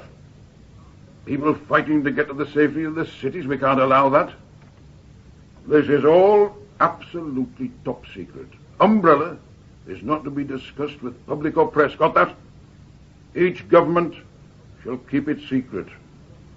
This is World Council ruling. I agreed, and so must you. You agreed on it. Let me finish. Go to the cabinet. Let me finish. If Umbrella works, as I say, large sections of the population will be safe. And we can get some sort of training program underway. Perhaps with the help of these sixth sensor people. If it doesn't work, we've had it anyway. So the first thing is, we've got to find out if it does work. How do you intend to go about that? We're going to ask our blue light bloke, Tom Harris, to help us test it. Just sit back and relax, Donald. It's not going to hurt at all. Oh, well, all right, Mr. Harris. I feel a bit scary, but I'll have a go. Now, what do I have to do exactly? I'm going to come into your mind, and together we'll find the light that opens... Tom? Hang on a second. Oh, all right, sir. Will you come to the farm? Well, I was just going to start off a training session. Is it important? My mind's open. Have a look. No, since when? All morning, but it's been building up for the last few weeks. I didn't want to worry you. I'll come right over. Try to contact Brian. Okay. I'm sorry, Donald. I'm going to have to leave you now. Oh, I was hoping you'd be able to get me done. Well, don't worry. You'll have the power by tonight, and it'll be like seeing for the first time. You'll find it very helpful. I must go now. My wife tells me we've a bit of a problem with the baby. Oh, I didn't see you. Talking with our minds. Oh. Sorry, I've got to go. Oh, well, I hope it's nothing serious. Oh, no. It'll be all right. Shut the door, Silkin. Yes, sir. Oh, good to see the back of them all, bunch of old women. Yes, sir. Sit down, Silkin. Thank you, sir. Well, do you think we convinced them? Sounded very plausible, sir. Yeah, it did, didn't it? But we can't let them in on the truth. Yes, sir. It is. Right. Well, you better get it organised. For a start, all people heading for this place in the Midlands stopped and held. Kids as well, all right? At least until after the deadline's up. Very good, sir. And Tom Harris himself? The plan still holds. Better send that RM man from the Ministry of Defence to deliver the message. What's his name? Smith, sir. A.P. Smith. Yeah, that's the one. Send him. But give him the same cock and bull story we gave the Cabinet. Meeting with me, testing the umbrella, that sort of thing. Wouldn't do if he got a whiff of what's really going on. Of course not, sir. As to the venue... I thought one of the underground atom shelter places would be perfect. All right. Take your choice and have it adapted as necessary. Let Smith know which one. Very good, sir. Anything else? No, that's enough skullduggery for one day. Right. I'll get moving on the necessary... Very good. Arrangements. Silken. Yes, sir? You think I'm doing the right thing? Well, it's a policy decision by the heads of the World Council, sir. That doesn't answer the question. You think I'm doing the right thing, lad? If, as you all seem to believe, the original blue light men and the people they've managed to train, the sixth senses, are the aliens' open sesame to this planet, as it were, well, then you're doing the only thing. The only thing that could possibly save the world, that is. Thank you, Silken. Hurry, Tom, please. Oh, at last. Coming up the path now. Opening the door now. Oh, Tom. Take it easy. I'm frightened. It'll be all right. Why didn't you tell me about it sooner? I thought it was just something that would pass. It was only a few moments at first, and then Sam would snap out of it. But it's been longer every day until this morning, and look, he just hasn't snapped out of it at all. Sam? Hey, baby Sam. Nothing. When did it start? The day after you opened his mind to the power. Oh, God. Perhaps it was a mistake. I thought the earlier the better, more protected if he grew up with it. Have you been inside his mind to see where he is? No, I daren't. He seems happy enough. I thought I'd wait till you arrived. Okay. Did you manage to get Brian? Yes. He's finishing off a meeting and then he'll teleport. He won't be more than a few minutes. Well, I'd better go inside, see what baby Sam's up to. Is he reacting to any outside stimulus at all? No. Watch.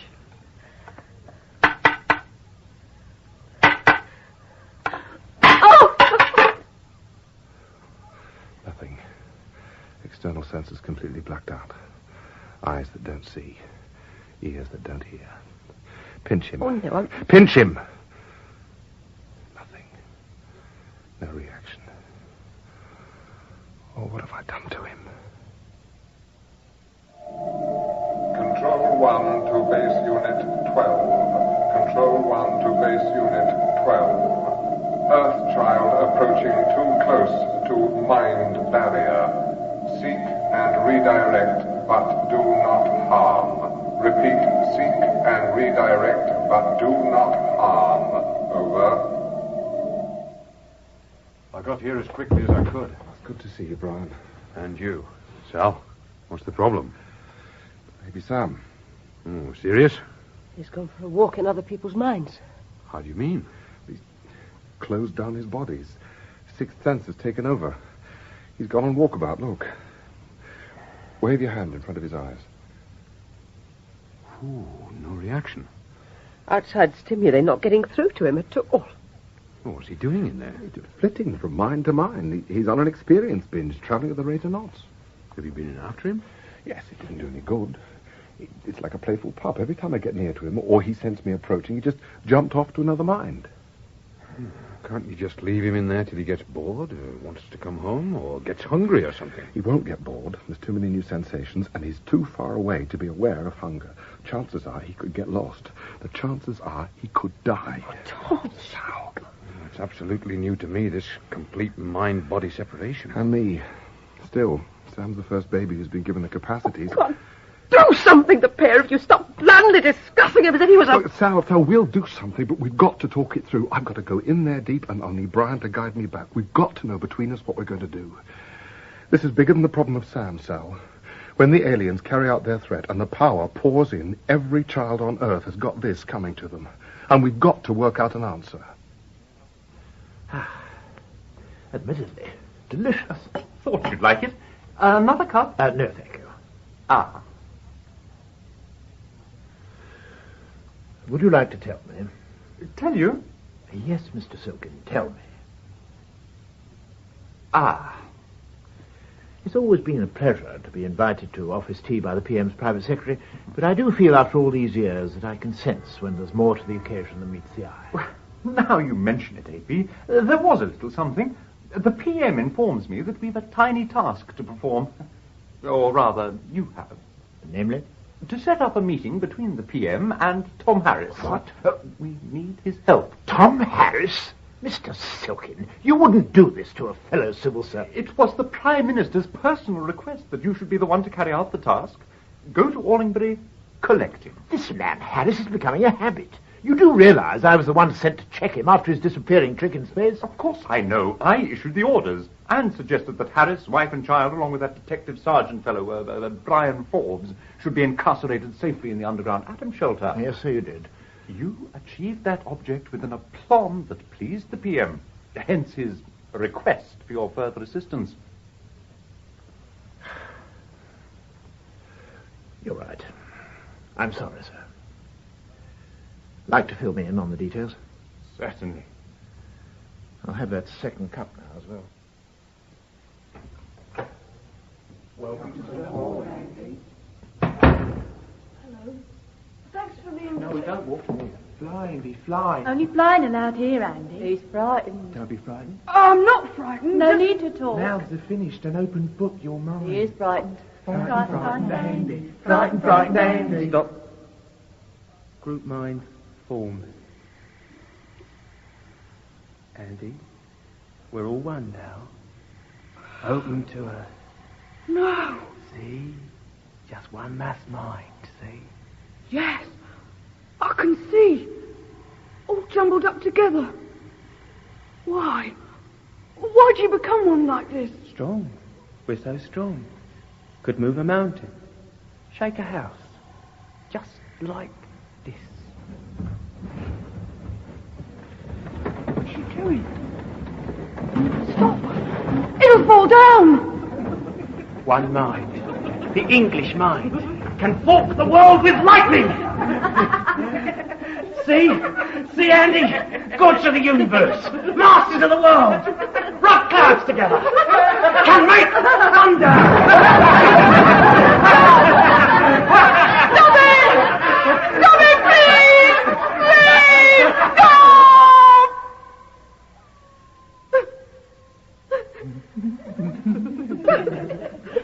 Don't be frightened, Andy. You'll be one of us now. We're going to take you in. You'll be one of the English group minds. So powerful. We're all over the world. Every country now has their own group mind. Nothing to be frightened of. Be part of it. Not frightening. When we all join together very soon and become one world mind, then we will be a little frightening, Andy. But not to you. You'll be part of it. You can help us kill off the old ones. It will be fun. Very soon now. Very soon. No. No. No. Group mind, reform. I want to go home. And welcome a new disciple. Please, let me go home. Andrew.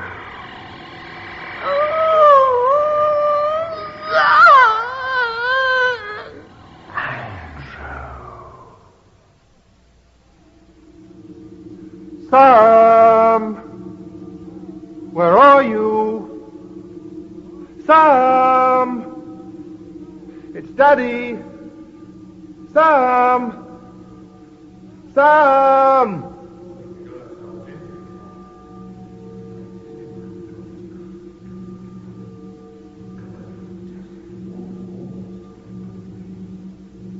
Sam! Sam, where are you?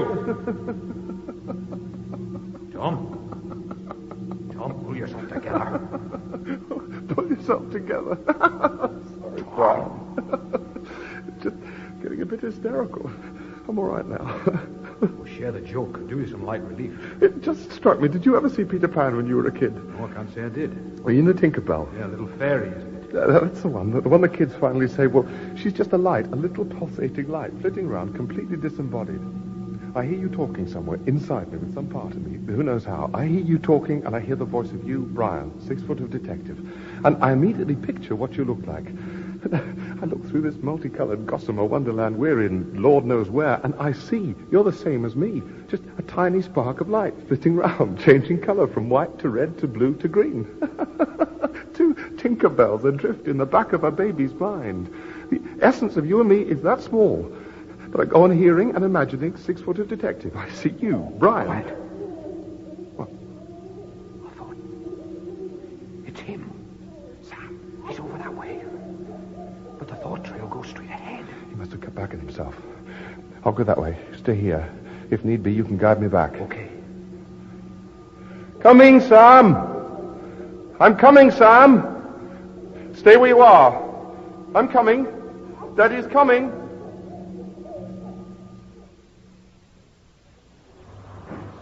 Falling beret. Falling beret. Tickets, please. All tickets to be shown, please. Thank you, sir. A taxi? Just through the door, sir. Other side of the forecourt. Many thanks, Collector. You're a credit to your calling.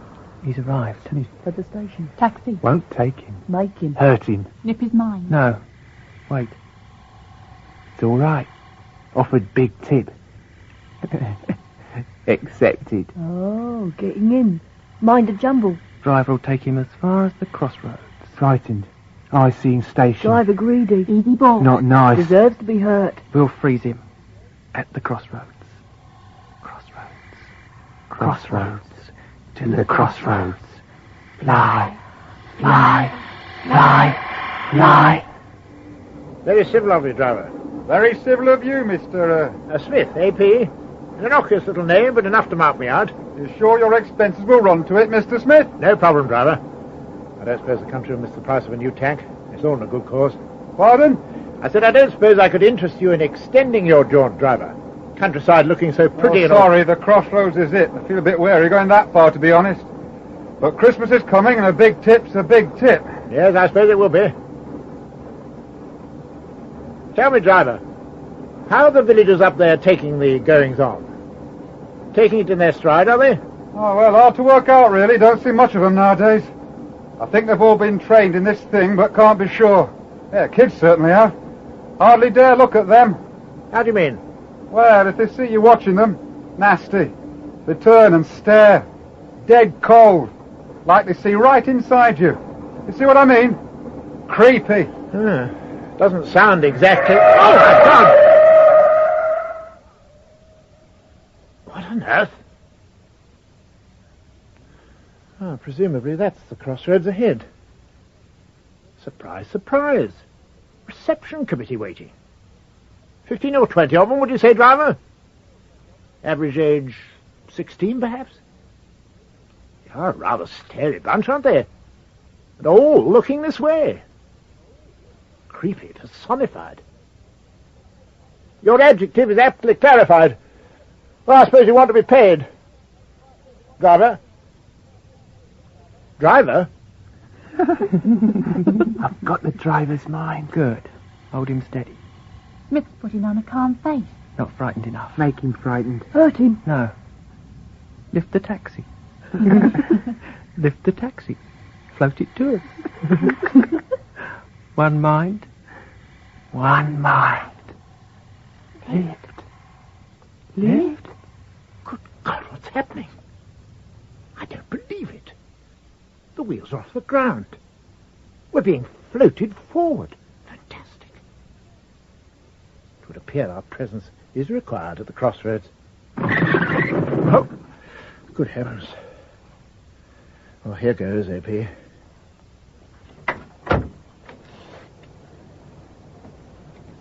Afternoon, gentlemen. Madam. Lovely day for flying. Yes, lovely day. Who'd think on a day as lovely as today my driver would end up frozen? Still, we live in a wondrous age. Yes, wondrous age. And I face, presumably, a fine example of its wonders. Silent majority. 5, 10, 15. Yes, 15 exactly. 6 senses to a man, or to a boy, should I say? I'm trying to put all my thoughts in the open. I know I can't keep any dark secrets, and I can sense you all nibbling away in the shady recesses at the back there. You must forgive it, in my mind, for its rather old-fashioned reaction to your present demeanour. After all, it shouldn't really be surprised. Fiction becomes fact too often these days to require comment. It only remains to discover which piece of fiction you've escaped from. We are our own masters, not puppets. Oh, you can speak. How nice. Your own masters.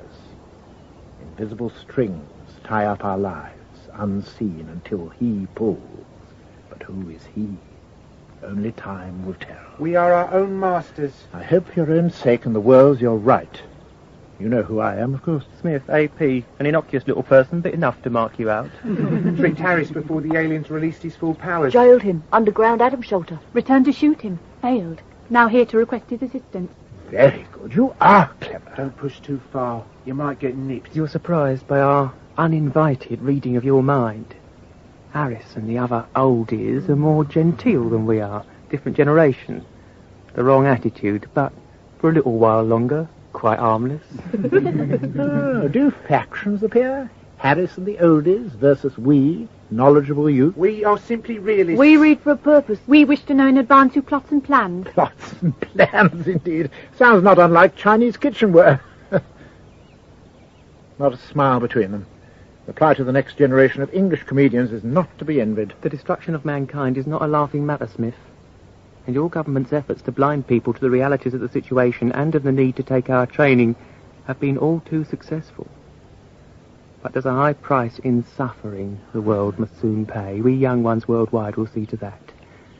You have succeeded in making us media monsters. Whereas in reality, you're just clean living, upstanding, normal super monsters. Oh, go! I warned you. Enough. Smith, the driver has now been conditioned. He'll drive you to the village, deliver your message to Mr. Harris, and leave. Get in the taxi. Next time, step carefully. We're sensitive as well as powerful. Engine. Off we go.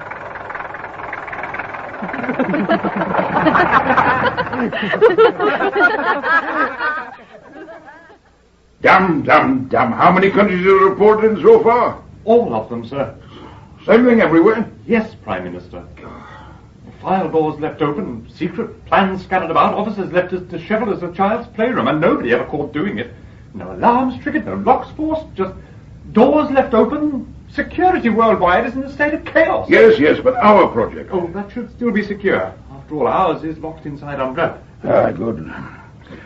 What's our RM section make of all these goings-on? Sounds like their territory to me. Well, they say, hopefully, sixth sense activity rather than alien. They think they may be testing their new capacities on various large projects. The Tower of Pisa being a prime example. Straightening that showed a sense of humor, if nothing else. It's almost like childish practical jokes, Silken. If it wasn't so serious, it'd be funny. Well, what does the section reckon we should do about it? Well, they're hoping their man Smith might throw some light on their overall plan, sir. If they have such a thing, that is. Well, let's hope so. Now, let's get down to business. Sir. Have the security boys rigged up our little underground surprise for Harris yet? Oh, yes, sir. Good. And Silkin, sir? Make sure the whole of RM section's kept in the dark about this project. Oh, yes. We don't want Smith getting any inkling at all about what's going on. And also, the soldier who's to press the button when Smith Harrison Corps are in there hasn't got to know why. All right? Sir. Tell him it's the conference room ventilator or conversation scramble or whatever. Very good, sir. Right. That's your lot. One thing, Prime Minister. What happens if Harris refuses to meet you? Silkin, I had hoped that our close cooperation on this venture might have changed your nature slightly. But Silkin, the reality is you shall go through life being a number one wet blanket. Sorry, sir. We'll work on the assumption he will. If he doesn't, we'll have another think. All right? Very good, sir. Now, Sam, don't go giving your mum a fright again. Any thoughts, Brian? No. Don't get it at all. Strange. Me neither. He'd obviously been sent back. I mean, the command's there as clear as anything. Yes, I know what you mean. I'd understand it better if it was one of our lot. I mean, if he'd...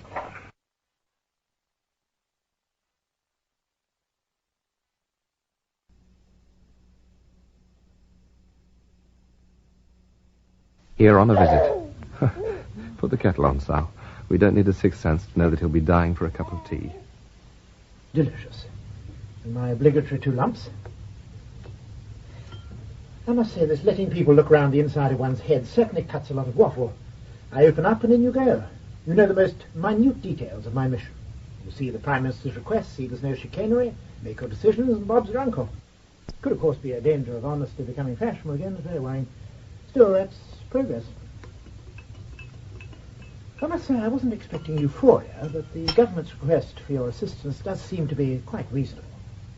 The only other possible line of defense, if this alien threat does come to pass, is umbrella. So I think it would be best if you did come and test it, and if it doesn't work, give the boffins time to think again, though there's dashed little time left for thinking. Is anybody there? Sorry, we're not being negative. We're just talking it through between ourselves. Oh, I do keep forgetting. As well as deciding what to do about the kids. We're sorry you were treated so badly by them. We ought to call a meeting of the whole community and get this sorted out once and for all. Well, we're supposed to be keeping a low profile so as not to stir up any more adverse publicity. And instead, the village is getting a reputation like a Hammer horror film. You'll have to do something about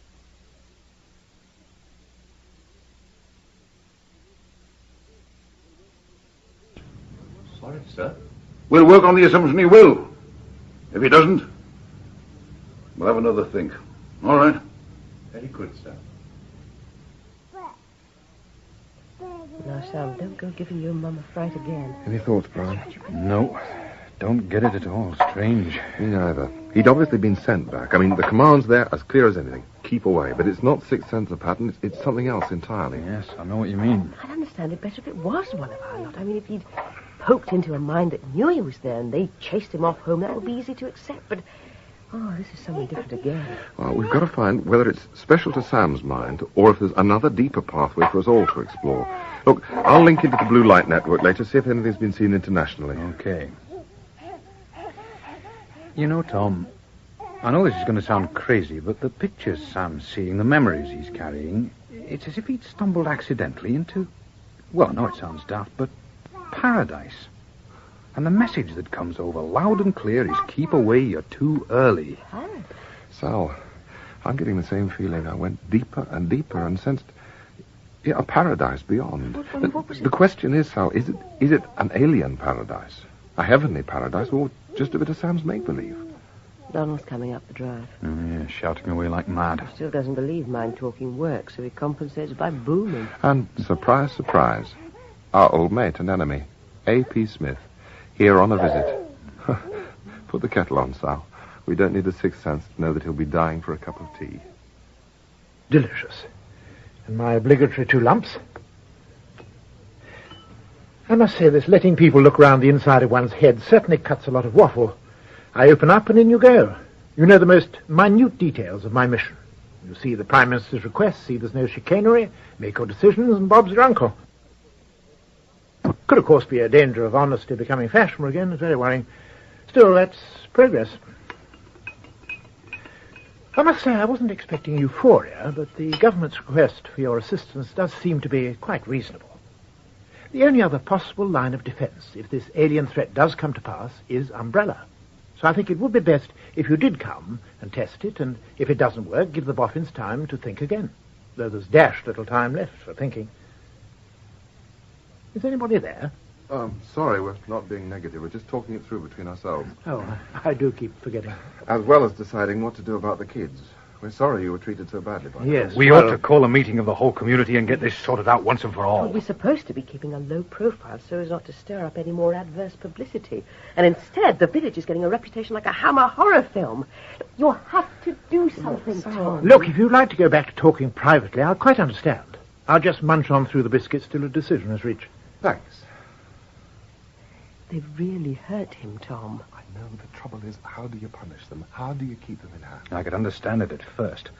Joyrides, frolics, giving airline pilots shocks, that sort of thing. Okay, we're older and tone it down, but I know the feeling. When you gave me the power, wow, I felt like a king. But the kids don't feel like kings, they feel like gods. I know. And they're starting to act the part. There's another thing that really upsets me. It turns out the kids are interfering with the work of the local coppers.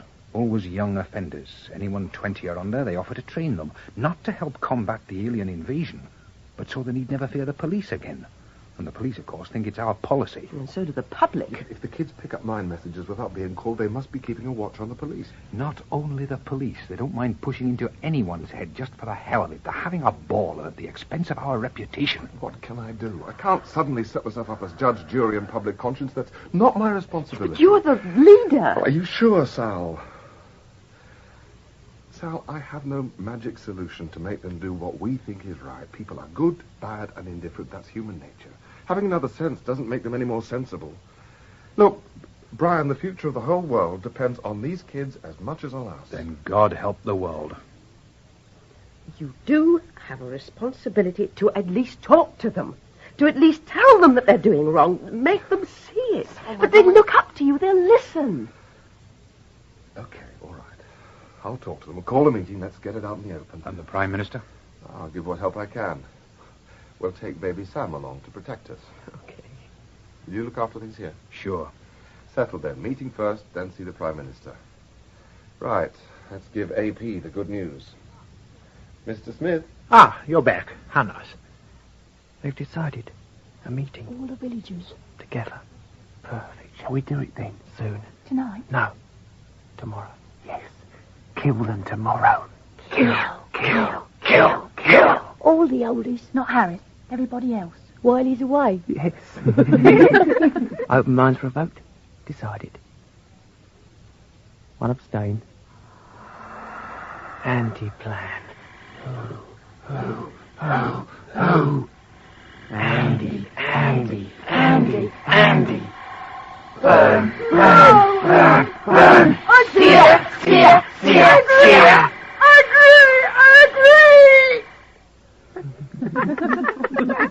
Andy agrees. It's unanimous.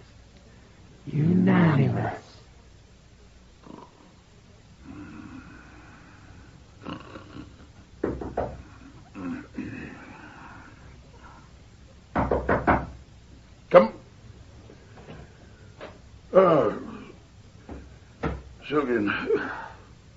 Use? Is umbrella switched on, sir? Oh, good thinking. Right, Silken, what is it? Harris has agreed to come and confer. He's bringing his wife and son. Good.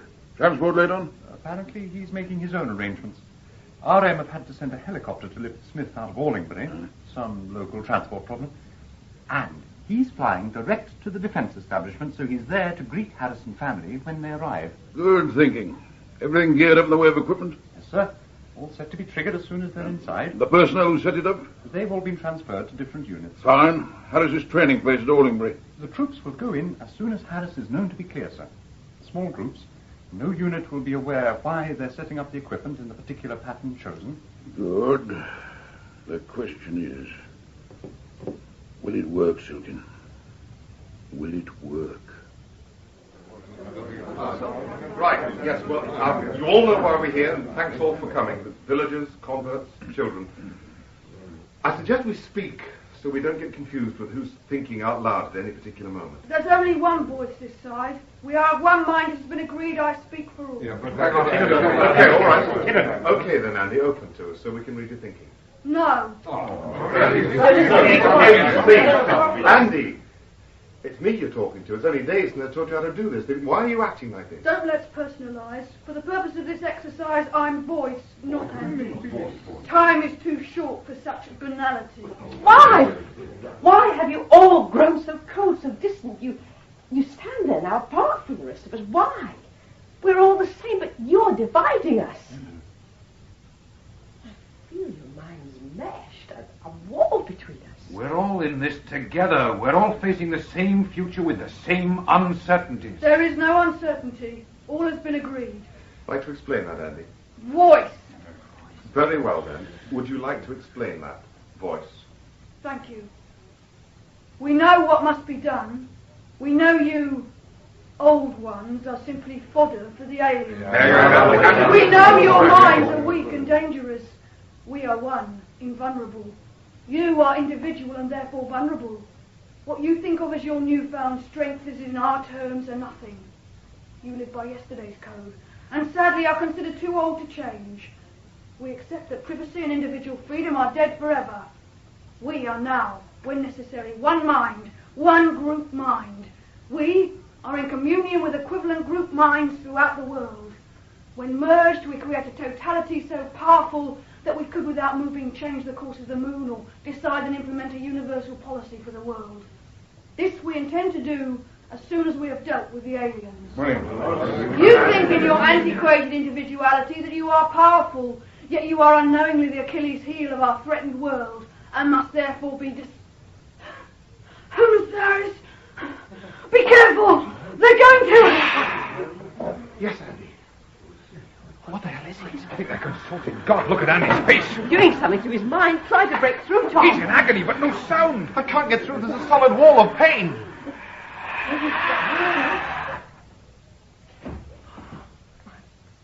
God, they've killed him. It's a flicker of life. Help him.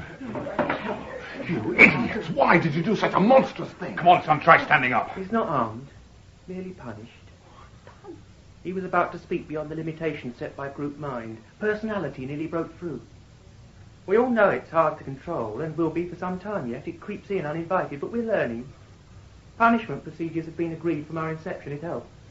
Cleanses the mind. You sadistical, brainwashed bastard! It's been decided we shall not punish you this time, Mr. Harris. You and all the other so-called blue light men are to be treated with respect. But please, don't test our patience too far.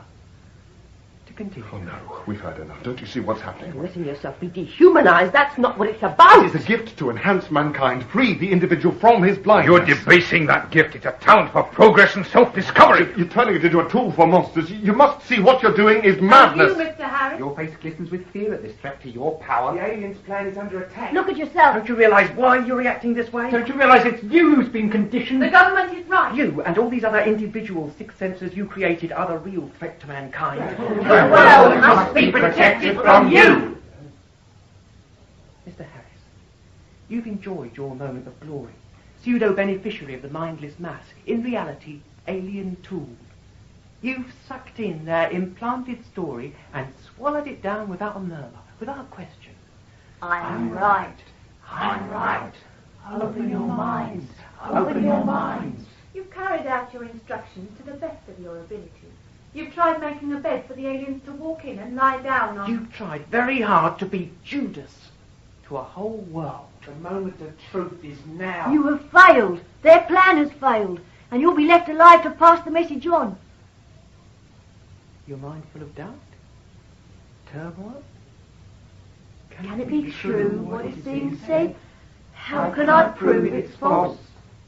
Round and round it races. Rest easy, Mr. Harris. It's true. But the answer is unimportant. You failed. That's all that matters. The alien plan has failed.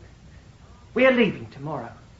Our mind groups worldwide have decided, rather than wait for the aliens to arrive as they anticipate to a comfortably prepared world and a manipulative workforce, we shall search them out in space. They've made it too efficient. A bad mistake. We shall let them know in their own world, wherever that may be, the price that must be paid for underestimating mankind. The secret policies and plans of all governments regarding you, individual sixth senses, and the outside alien threat, we have systematically surveyed and approved. If our efforts in the stars for some unforeseen reason fails and the aliens get through, the protection already developed by existing world governments will suffice to ward them off until more adequate facilities are developed. And as we mind groups in all countries shall attend to you, the individual sixth sense address before we leave, the world should be safe.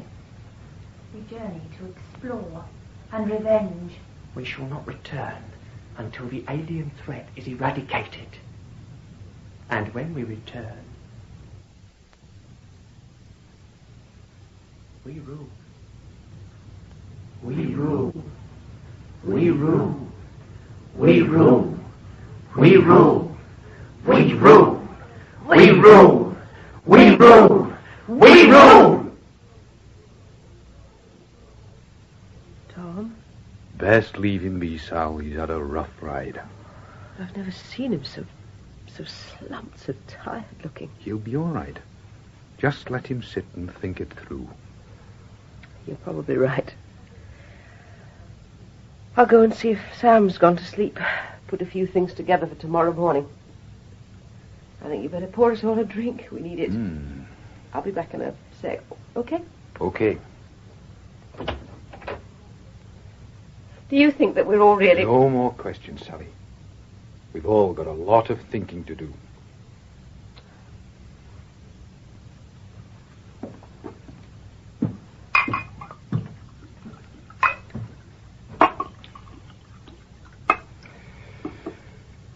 Here you are, Tom. Drink this. Scotch. Do you good.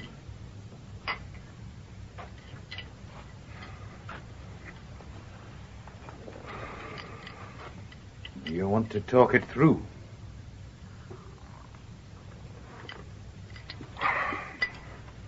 I'm sorry they gave you such a rough time. You know, if it's any consolation, I'm sure they're wrong.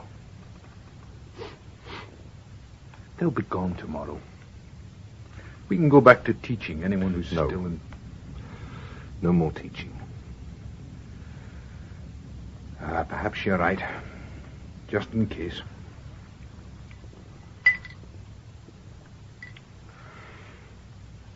You know what frightens me most in all this nightmare? What frightens me most? The fact that they could be right. The kids could so easily be right. And whether right or wrong, a monster's being created that'll never die. Blue light men, they called us. Sounds almost romantic, but blue light men. Taken away by aliens, taught a few tricks, sent back a few days later. Messenger boys to a threatened world. The press loved it. Governments hated it and rejected the message we messenger boys brought. With the enthusiasm of zealots, we taught, we messenger boys taught. No deviation, no hesitation. Worldwide, we blue light men unquestioningly spread the word. The mindless missionaries. Oh, why was I so blind? Why didn't I question?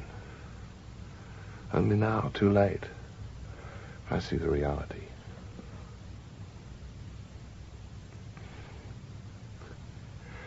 The white men arrived in their longboats.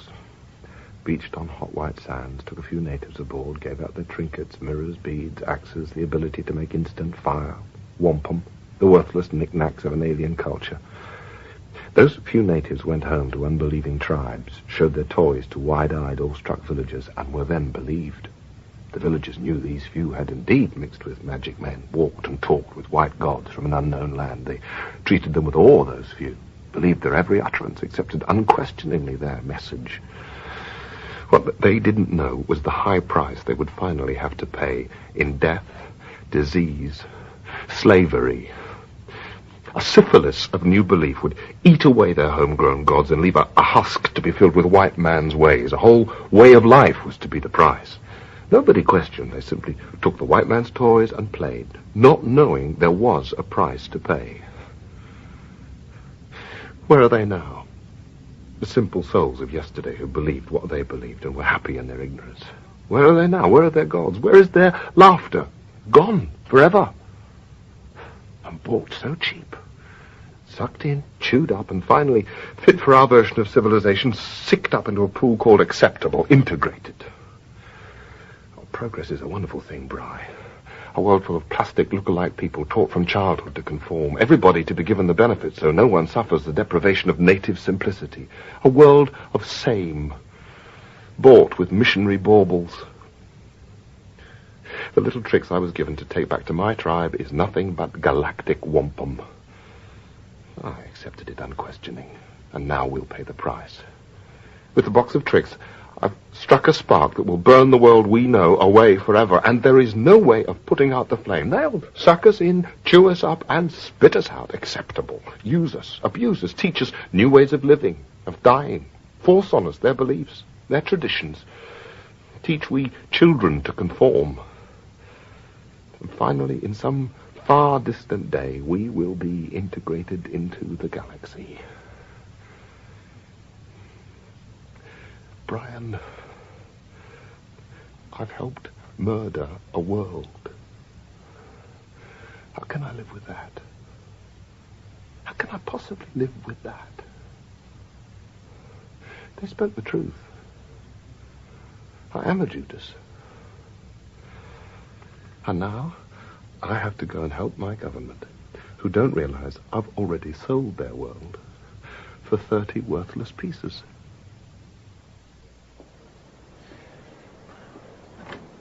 Want to come into the guardhouse, sir? Warm yourself up a bit. No, thank you, guard. I'll pace on. Shouldn't they be here by now? Yes. Oh, HQ's on every couple of minutes, getting a bit aggravated. How are they coming, by the way? They don't seem to know at HQ. Pardon? How are they coming? Car? I don't know. Probably just drop in unexpectedly. Ah. I'll pace on. Well, how do you mean, drop in? Helicopter or what? I'll come in. Oh, good. I'll open up. Gets a bit lonely in here. No one to talk to.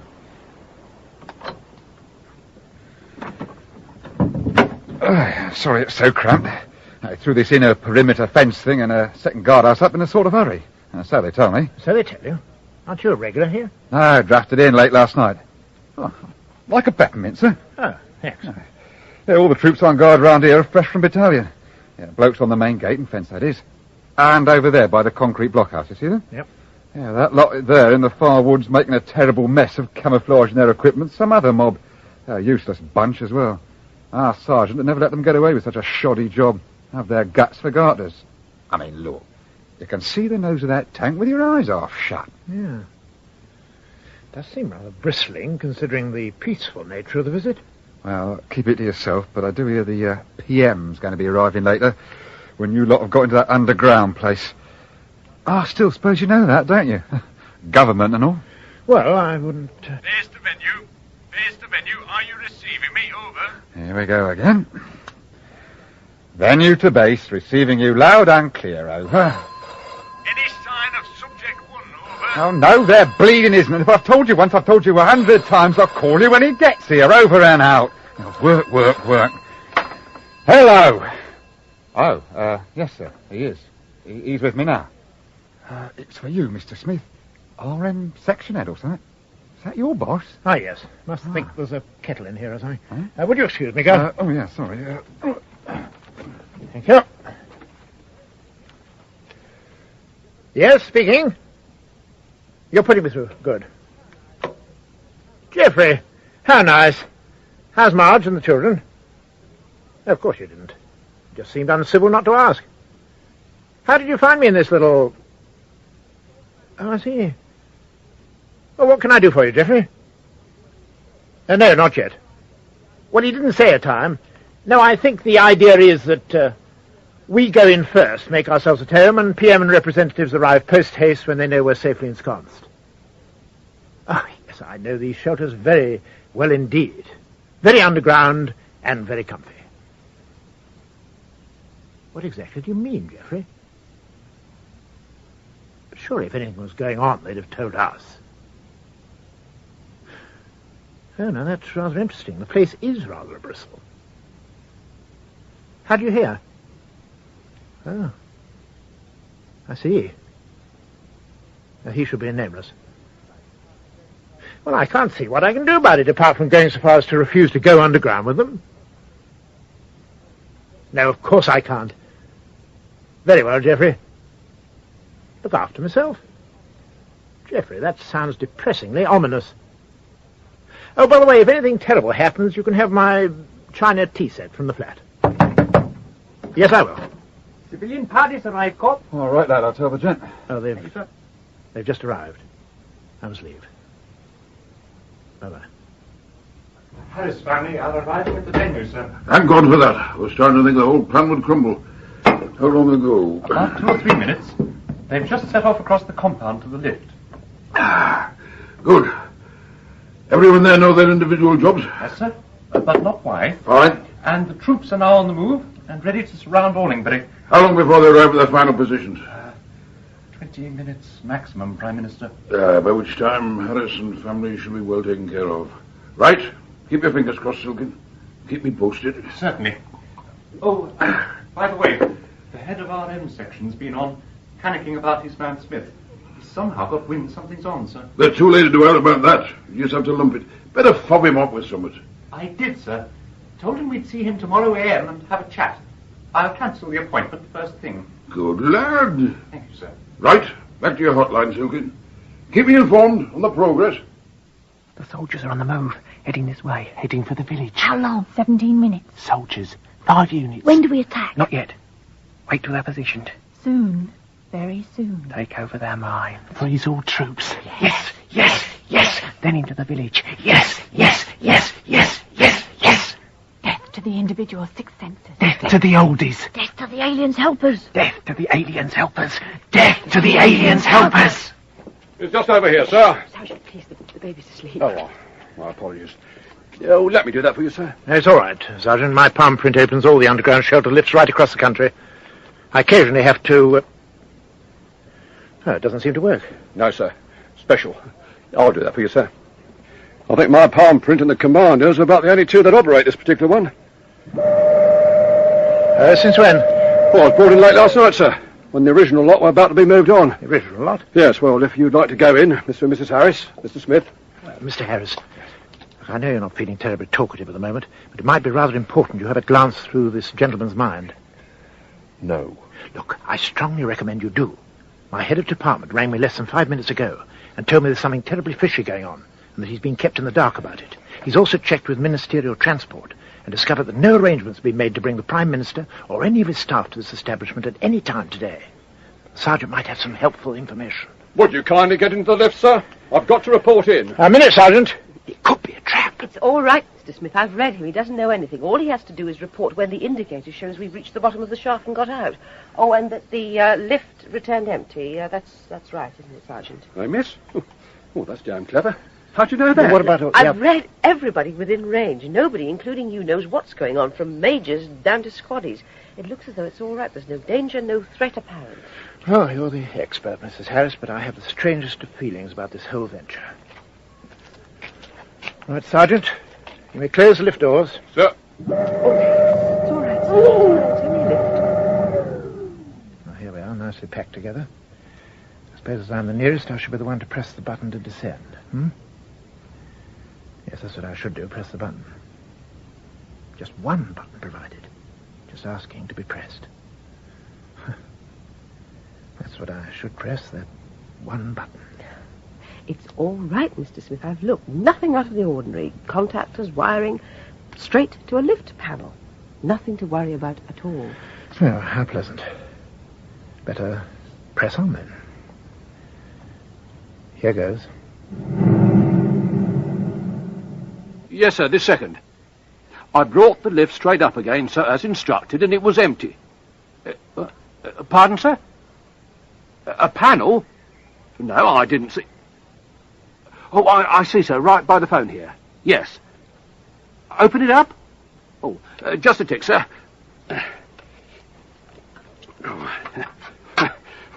Got it. Bit of a beggar, if you don't mind my saying so, sir. A beggar, sir. Yes, I can, sir. The one marked vent. You switch it to the on position and leave it on no matter what. Certainly, sir. No problem at all. Hello, base control. Well, we're just on the outskirts of Orlingbury now, approaching our final position.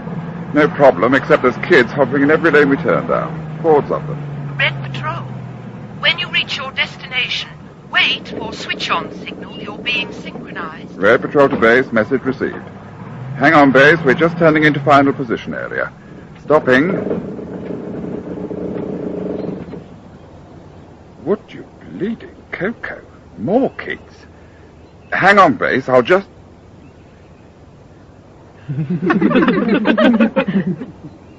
Hello, Red Patrol. Hello. Oh, this is base. Are you receiving me? Red Patrol, this is base. Are you receiving me? Over. Soldiers frozen, immobile minds. Wide eyes stare. They look very silly. Leave them. There's work to do.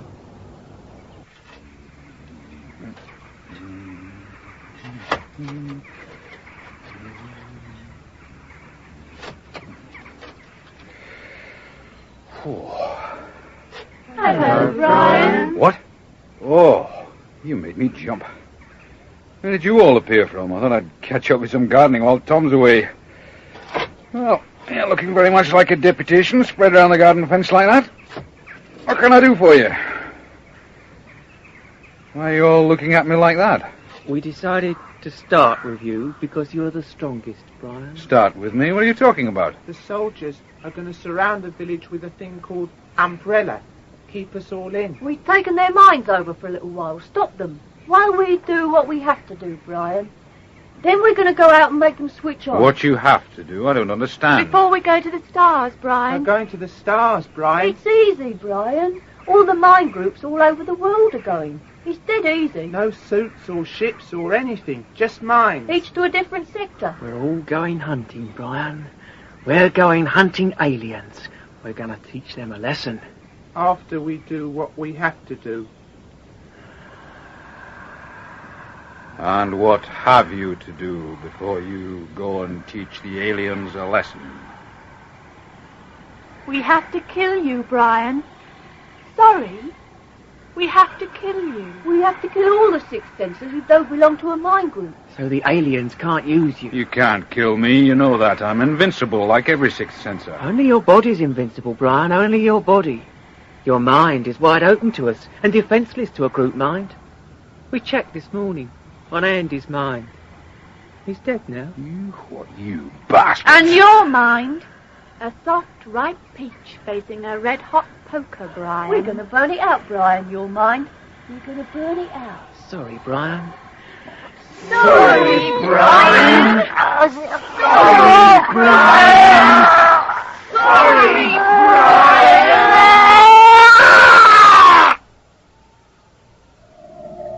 Emergency. Emergency. Control 1 to all units. Disband alien threat syndrome. Disband alien threat syndrome. Return to base immediate. Repeat, return to base immediate. Mind groups are about to leave Earth on hunt and destroy missions. You are vulnerable. Control 1 to all units. Return to base immediate.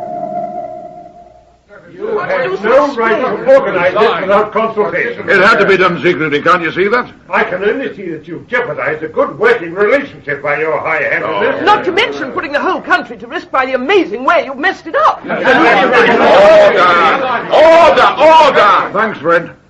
I had called you together to tell you the operation was a success, and our plan had worked. And you arrive, just as it turned into a major cock-up. What exactly was the plan? Quite simple, really. Umbrella cuts off all possible communication by throwing up an impenetrable bubble around a specific zone. Our plan was to have two of these things. One would cut off the six senses, and the other would encompass all the soldiers watching them, creating an umbrella sandwich. Well, it worked for the Harris family. We got them held safe and tight. But Allingbury's gone very wrong. Very wrong indeed. We kept information to a minimum, but the plan was still blown. And now, half the British armies end up frozen dumb in some ruddy field. Sir, it's all right, sir, it's all right. Isn't that absolutely wonderful? For God's sake, Silkin, calm down and show a bit of respect. But it's worked, sir. The plan has worked. The soldiers came out of their trance. No one, as far as we can see, has even left the village. And the double umbrella's been switched on. The machinery is protected, and all the sixth senses are trapped.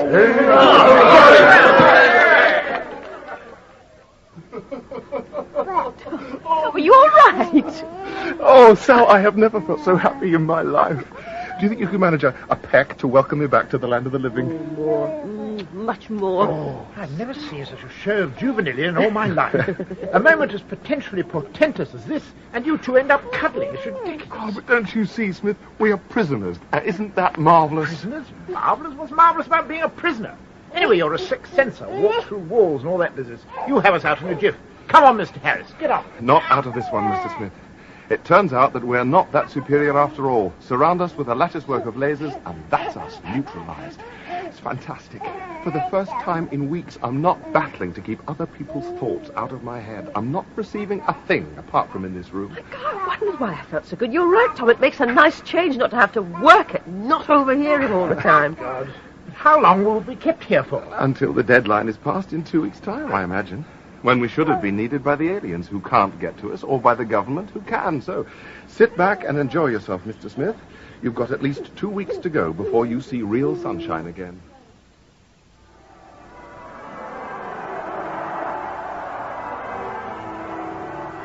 Shut the windows, Elgin. It's just unbelievable, sir. You can actually hear them celebrating in Trafalgar Square. Aye, London's gone mad, all right. Never seen out like it since we won the World Cup. Do you really think it's true?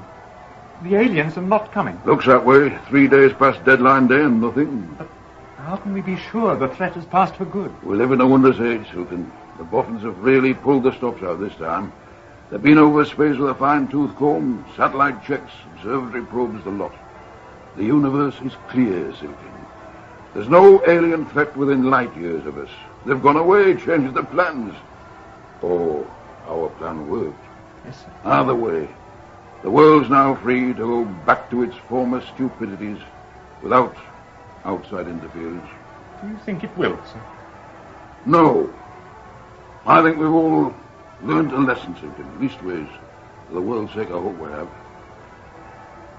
Perhaps that's what the aliens planned all along. What about the sixth senses, sir? Aren't they going to overreact to being cooped up all this time? We'll switch off the umbrella at the underground place today, have a chat with Tom Harris, then send him off to Allingbury to explain to the other six senses why we did what we did.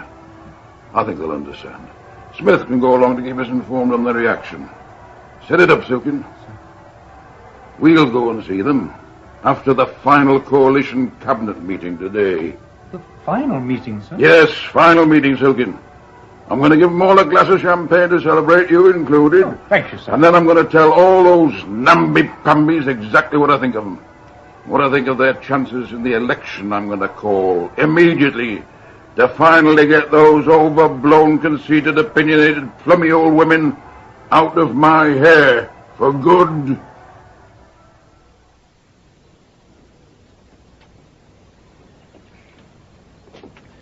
Is it okay, Colonel? My orders are to let you and Mr. Smith do exactly what you think best, sir. Right. We'll go into the village, then. Tom? I know, so. There's nothing coming out at all. Not one mind broadcasting. It's as still as death. Perhaps they all went away before umbrella switched on. Tom, I think I can sense. I think I know. Stay here, Sal. I shan't be long, Colonel. Very good, sir. Come on, AP. I want to come with you. Look, it may be best that you don't, Mrs. Harris. It doesn't feel right, even to me. He's right, Sal. It's best you stay here.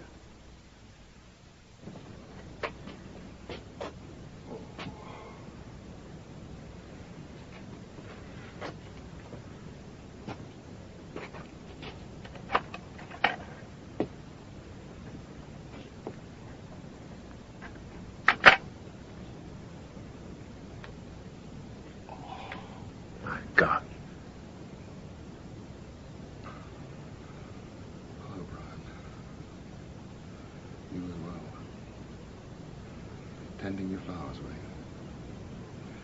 Did they hurt you much? Did they look at you while they killed you?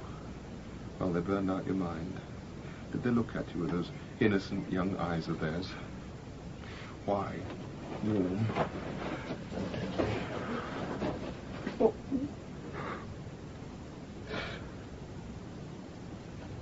Sorry, Tom. Very, very sorry. If I'd known, Brian, I'd never have told you. Believe me, if I'd known. But you're not alone. Everybody else is with you, the whole village. I promise the kids will never hurt you again. They're gone. Gone for good, I think. Where have you gone, Brian? Where have you gone?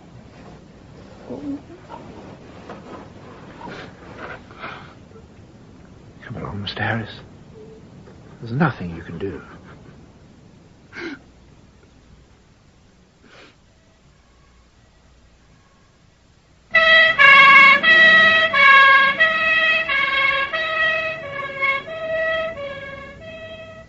They're finished. That was the last of them. They cleared the village. AP supervised it all, wouldn't let anyone help. I think we should move on. Yes. Yes, sir, you're right. Look, we'll stay here for tonight. The Army Padre said he'd hold a service tomorrow in the village church. Just you, me, and him. They're going to keep the press out for the time being. You all right now? I'm fine now. Oh, Brian shook me up most. Oh. Looked as though he'd put up a big fight. There was so much pain written on his face. Why didn't the aliens carry out their threat? Oh, God knows. Perhaps the kids were right. Perhaps they intended to use sixth senses. Not enough of us left, so the plan's cancelled. We'll never know for sure. Do you think they were right to murder? No. I just feel guilty. Monstrous creeds breed monstrous deeds. Where do you think they've gone? Off to the stars. Alien hunting. Oh, no more teaching, Sal.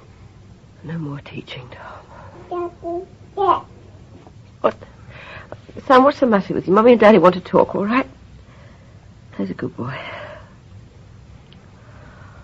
Oh, I feel drained, Tom, absolutely drained. These last 20 weeks have been... Oh, yes, they've been exhausting, Sal. And what a horrific finale.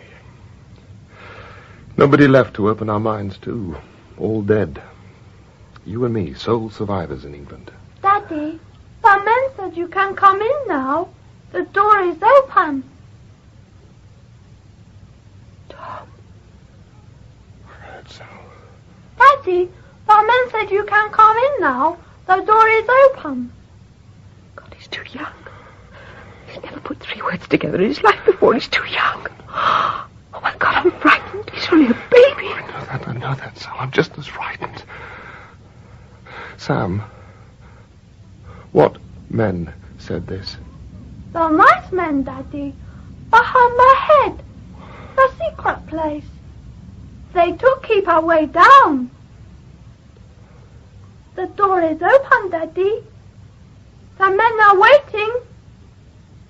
The nice alien men. They are waiting. Tom. What does it mean? It means the kids won't find the aliens out in space. They're already here. Control 1 to all units. Final Phase 7 reveal is about to take place. Mind barriers have now been removed. Repeat, mind barriers have now been removed. All units may return to normal duties. Control will now deal direct with blue light representatives worldwide. Congratulations, all units, on successful operation. Planned integration of Earth into our control system is now guaranteed. James Lawrenson and Hannah Gordon played Tom and Sally Harris in The Silent Scream by Wally K. Daly. A.P. Smith, Donald Hewlett, Prime Minister, Colin Douglas, Silkin, Peter Wickham, Brian Forbes, Eric Allen, Andy and Sam, Elizabeth Lindsay. First boy, Andrew Branch, girl, Alison Draper, second boy, Tim Bentinck, third boy, Susan Sheridan, police constable and sergeant, Gregory de Paulnay, cabinet minister and second lieutenant, Philip Voss, Gloria Devine, Brenda Kay, opposition MP and ticket collector, Peter Williams, villager and taxi driver, Philip Sully, and alien controller, Manning Wilson. The Silent Scream was directed by Martin Jenkins. Planned integration of Earth into our control system is now guaranteed.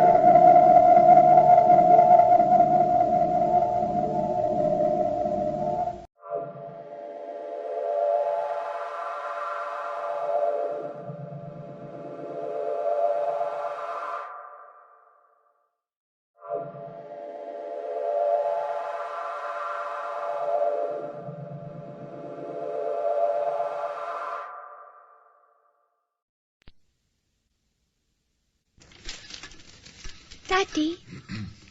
Daddy? The men say you can come in now. The door in my mind is open. Do you hear me, Daddy? You can come in now. The men said so. He's too young, Tom. He's never put 3 words together in his life before. I'm frightened. I know that, Sal. I'm just as frightened. Now, what men said this, Sam? What men? The nice men, Daddy. The nice alien men. Behind my head. The secret place. They're waiting. Control 1 to all units. Control 1 to all units. The final phase is underway. I repeat, the final phase is underway. With a Whimper to the Grave by Wally K. Daly. With John Shrapnel as Tom Harris, Maureen O'Brien as his wife Sally, Donald Hewlett as A.P. Smith, Patrick Troughton as George, Angela Thorne as the Prime Minister, and Timothy West as 642. With a Whimper to the Grave. Are you about ready, sir? Aye, tap your glass of Perrier water, Silkin, and let's get on with it. Very good, sir. Ladies and gentlemen, pray silence for the Prime Minister. I'll keep it brief. As you all know, there was an alien threat. And there's no denying the second factor. Some people around the world, these so-called sixth senses, did indeed develop amazing powers, walking into and out of each other's minds. Telepathy, that kind of thing. An ability to read exactly what everyone around them was thinking. Very nasty. But it seemed expedient at the time, against what appeared to be the double threat of the potential alien arrival, plus this sixth sensor thing, to form, for the very first time in history, a World Council. But the aliens didn't come. And so it's time, I and my party believe, to disband it.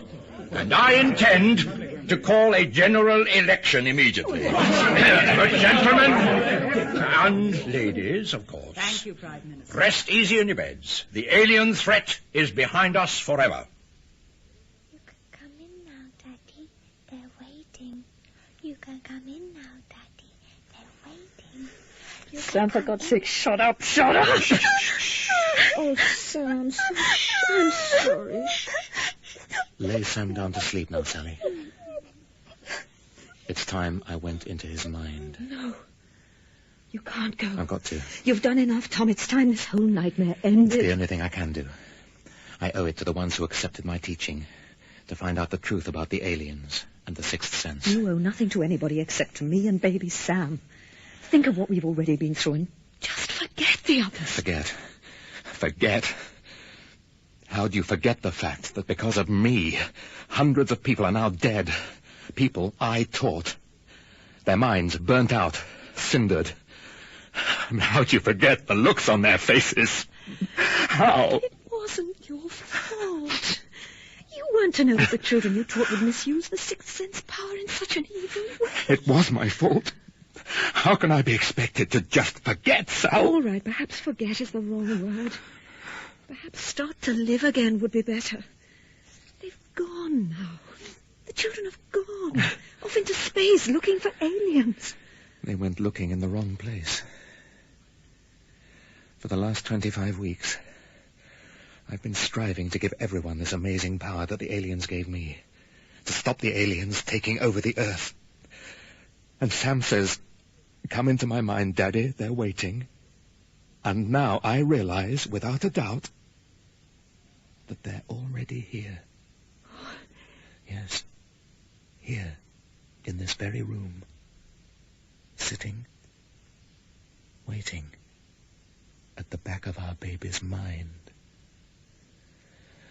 And now, I must go through his mind and talk with them.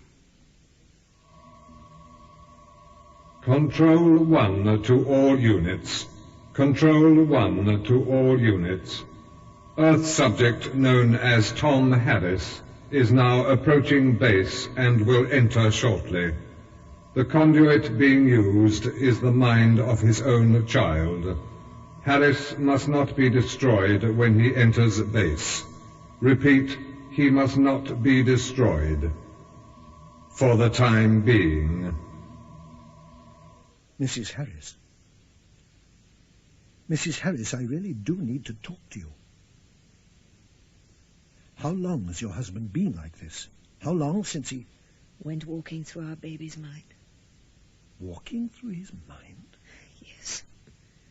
I can't explain. It's just something we people with this sixth sense power can do. And Tom did it. He lay down on the bed here, closed his eyes, and let his mind go walking through the mind of baby Sam. For a while Sam lay equally still, but suddenly he sat up and wanted to play, and he was just a baby again. It was as though Tom had passed through his mind and moved to somewhere else, some other plane, and that Sam was no longer needed. And Tom hasn't moved from this spot since. Hasn't woken, but hasn't slept either, hasn't eaten, doesn't appear to breathe. I couldn't find a pulse. I can't read his mind. Almost as though he was... Finally, I thought I'd better call you in. See if it's time to put his body on a drip feed or something until he comes back. How long has he been like this? 3 days now. You should have called me in sooner, Mrs. Harris. I might have been able to help. Might? You say might have been? Yes. I'm sorry, there's no easy way of saying what I have to say, so best I just say it and get it over with. I'm afraid your husband is dead, Mrs. Harris. No. I'm sorry, he's dead. No!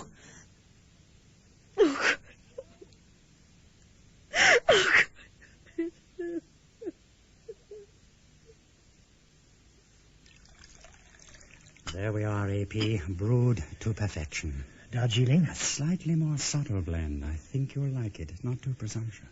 Superb scent, sir. But not overstated. Quite. Ah, that is delicious. Have you managed to finish your report yet? Well, I was just approaching the finale when you kindly summoned me to take tea. Any conclusion? Well, it seems the government got it right. The World Council would no longer serve any useful purpose. The aliens didn't arrive as promised, or perhaps hinted at might be a better word. One feels it would be somewhat churlish to say thank God, but thank God. Amen to that. So we can once more rest safely in our beds. Our own elections out of the way, a new leader at the helm, new start to be made. Fascinating result. It's quite amazing. Awful shock for the XPM, of course. Of course, who would have believed it? So, presumably with the world back to normal, we can all return to our familiar internecine stupidities and little local wars. Unfortunately, not quite so straightforward, AP. Ah, pity that. It does rather explain this surprise tea party, though. Afraid so. It seems Tom Harris and all the other Sixth Sense leaders throughout the world have apparently frozen in some sort of catatonic state, indistinguishable from death, and are all said to have gone to a secret place behind the mind for further discussions, allegedly with the aliens.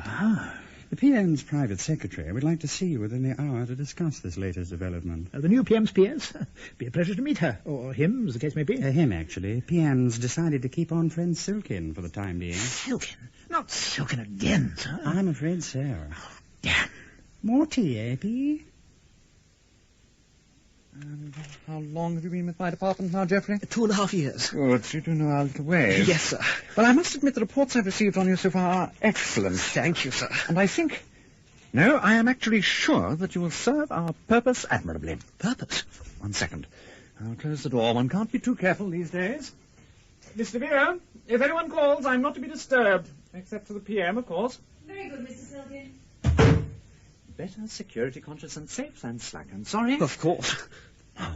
You've heard of the religious manifestation section of the Ministry of Defence. I've heard of them, yes. But I'd be hard-pushed to say what they get up to. Well, since World War II, they have checked out ESP, PSI, telepathy, the whole gamut of the lunatic fringe mental telepathic shooting match. Oh. Flying saucers through to things that go woo-woo in the night. I say, that's rather good, sir.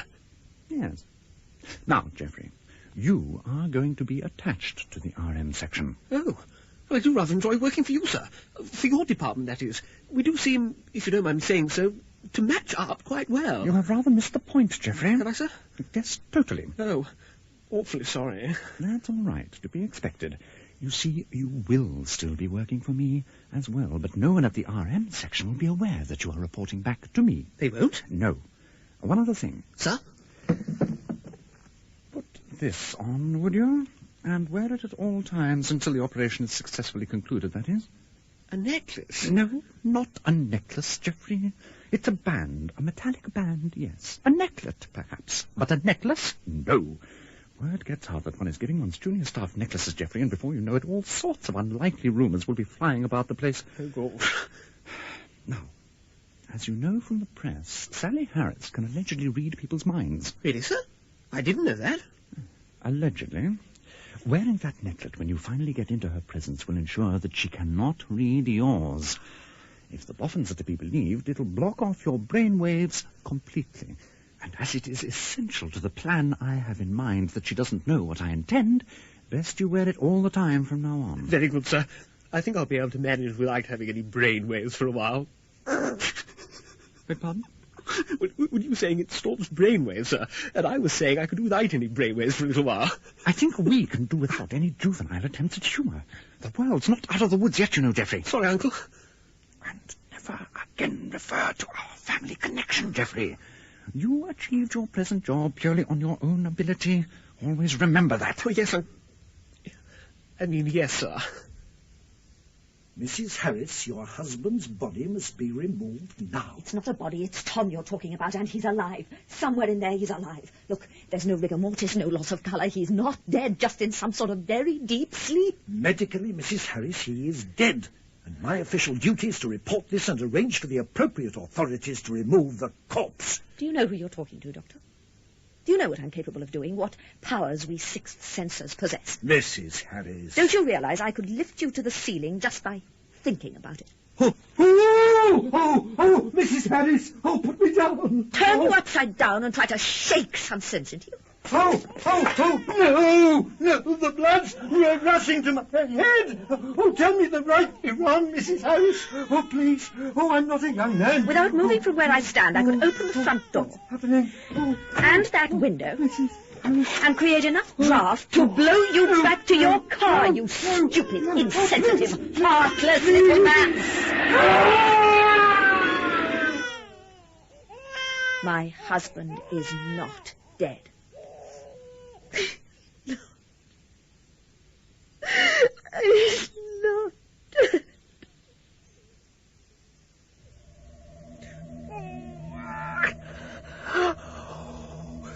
Mr. Harris? I heard. Oh, God, I heard.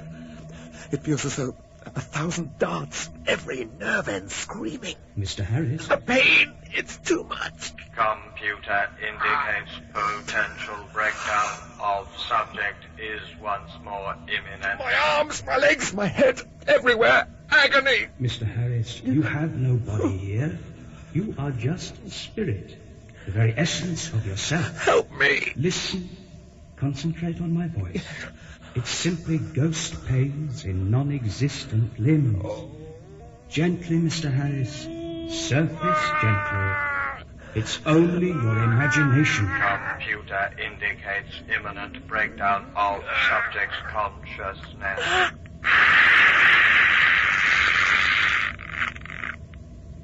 Subject unconscious. Repeat. Subject once more unconscious. Right, take your hands. Well, that's about it, Prime Minister. It's funny calling you Prime Minister when it's not 5 minutes since everyone was calling me the same thing. That's democracy, George, as we both very well know. I know, but I mean, your lot getting in. I can hardly credit it even now. Don't be hurtful, George. The signs were there for you all to see. It's just that your lot all decided to close their eyes to the realities. Oh, I suppose you're right. Oh, well. George, I have to ask, those curtains, did you choose them, or do they actually belong here? Well, they come with the place, I'm afraid. They're simply ghastly colour. They'll have to go forthwith. Might put you off your morning coffee. Guaranteed. Well, Silken will see to that, if you let him know. George, what's the latest on this Harris man? Oh, him. To all intents and purposes, medically dead. Local doctor passed it along. No pulse, no heartbeat, no brainwave pattern, nout. The wife is standing by the body and refusing to let any of our medical people take it away for want of a better word, as Silkin would no doubt put it, extra tests. But presumably a more precise phrasing would be confirmation of death and disposal of the corpse. I could say that. Disposal, at least, seems sensible, just in case, like. Of course, it's no longer my decision. The ball's in your court now. Not quite, George. I had this in from the Secretary of the World Council just before you arrived. He says they were on the point of winding up when this... Oh, good Lord. All the Sixth Sense leaders in the world? Yes, it would appear they've all gone catatonic. So God knows what's being plotted now. There's only one thing to do, Marge. Exactly. You got it right first time. Tom Harris's body must be disposed of. Before his mind comes back from wherever it's travelling to repossess it. The same is being done in every capital city in the world. Our problem is how to get Mrs. Harris and those amazing powers of hers away from her husband's body long enough to attend to it. And I think I know the perfect fellow for the job. Absolutely perfect. Good. Thought you might. Control 1 to all units. Control 1 to all units. All subjects showing signs of unexpected stress and resistance to revival. Master computer indicates that it will facilitate their revival if subjects are allowed to create a body and environment for themselves. All units will implement this immediately. Body copies to be created. Body copies to be created. Can you hear me? Yes. Do you know who you are? Do you know who you are? No. Your name is Harris. Tom Harris. Tom Harris? Open your eyes, Tom. Open your eyes. Oh, God. I'm blind. I'm blind. There's just blackness, endless blackness. No, you're simply not allowing yourself to see. You are in the most perfect, most idyllic environment that your heart can desire and your mind can visualize. Close your eyes once more. Good. Now, listen. What do you hear? A brook. Birdsong. Insects. Do you know where you are? In the country. A quiet place I used to go to with someone I loved. I can't remember the name. The sun always seemed to shine there. So beautifully warm. Can you feel it on your face now? Yes. It's a summer day. And I can feel the grass mossy under my back. I'm being shaded from the sun by a tree that's between me and the brook. Over that way. The breeze shifts the leaves occasionally. Now, you can open your eyes again. I was right. It's the same copse where I used to lie on a summer day with someone. But how did I get here? Your mind brought you here. It's as simple as that. Where are you? I can hear you quite clearly, but I just can't see you. I'm here. Oh, yes. Now I see. But not your face. The sun behind you, it's hazing you. I'll move a little out of its light. You'll be able to see me clearly then. But you know already, don't you? It's not possible. It's just not possible. You're dead. I'm sorry, but you're dead. I was at your funeral with Mum all those years ago. I'd like it to be you, but I know that's just not possible. I'll move so you can see me then. Dad! Dad, is it you? Is it really you? Yes. For a little while, son, you've brought me back to life.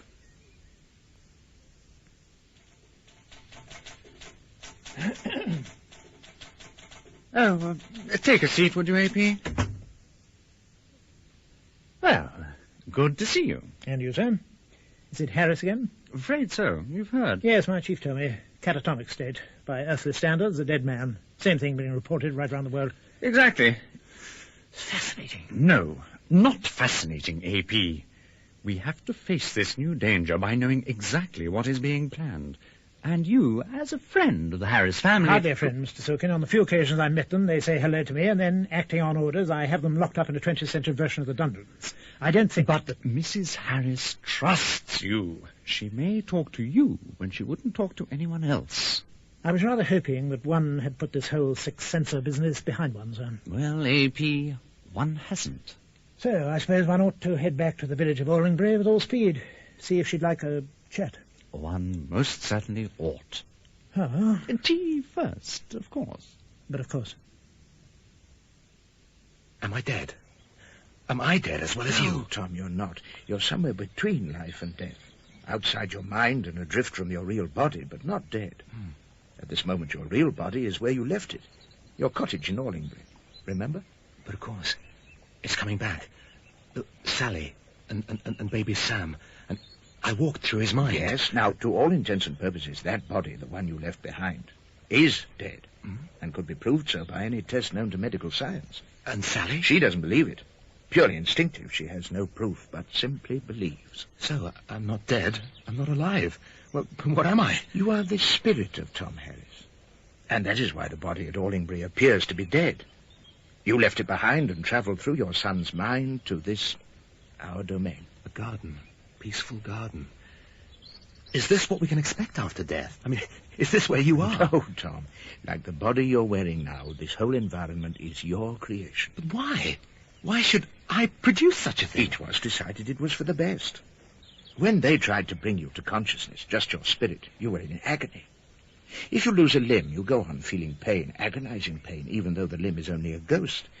You've been separated from your whole body, Tom. Do you mean... God, yes, now I remember. I heard a voice calling when I was in Sam's mind, and there was almost a velvet archway, lighter than the darkness around. And that's where the voice was coming from. And I floated towards it and went through, and then... agony. Excruciating agony in every muscle, every fibre, every sinew, tearing my mind with the pain. Yes, but simply ghost pains. So they decided to let you create a new temporary body here, as well as an environment in which your mind could be at peace. Do you mean all of this? The grass, the trees, the brook? Imagination? Slightly more than imagination. Your creation is perfect in every detail, Tom. You could cut these trees down, and they would take many years to grow. Dam the brook, and the water would flood. Tonight the sun will sink, and the stars will shine, and the sun will rise again tomorrow in a peerless blue sky. It's your world, Tom. Perfect in every detail, captured from the memory of a happy day, locked deep in your mind. And why have they called me here? You are one of the chosen few, Tom.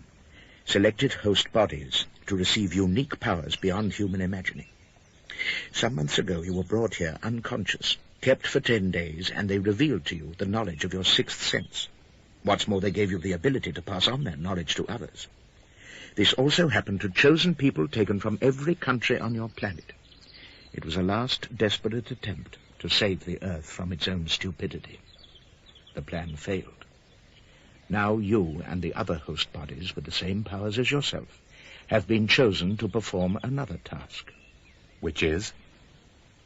To oversee the end of man's reign on Earth. Control 1 to all units. Control 1 to all units. Emergency. Emergency. Host bodies worldwide are being destroyed. Host bodies worldwide are being destroyed. Units to protect all remaining bodies. Units to protect all remaining bodies. Emergency. Emergency. All remaining bodies to be protected.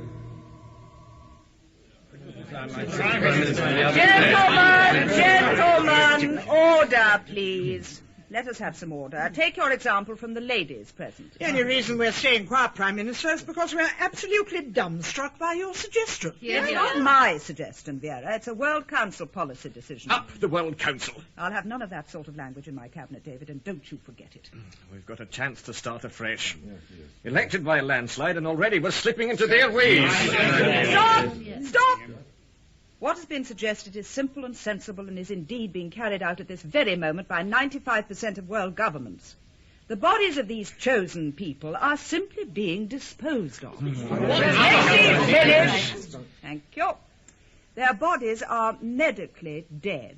Simply corpses, and as such they will be incinerated. How can you be so sure? If I wasn't sure, I wouldn't even consider the idea, even though the World Council demanded it. You know me well enough to believe that, Ray. I suppose you're right. Our medical authorities are in total agreement.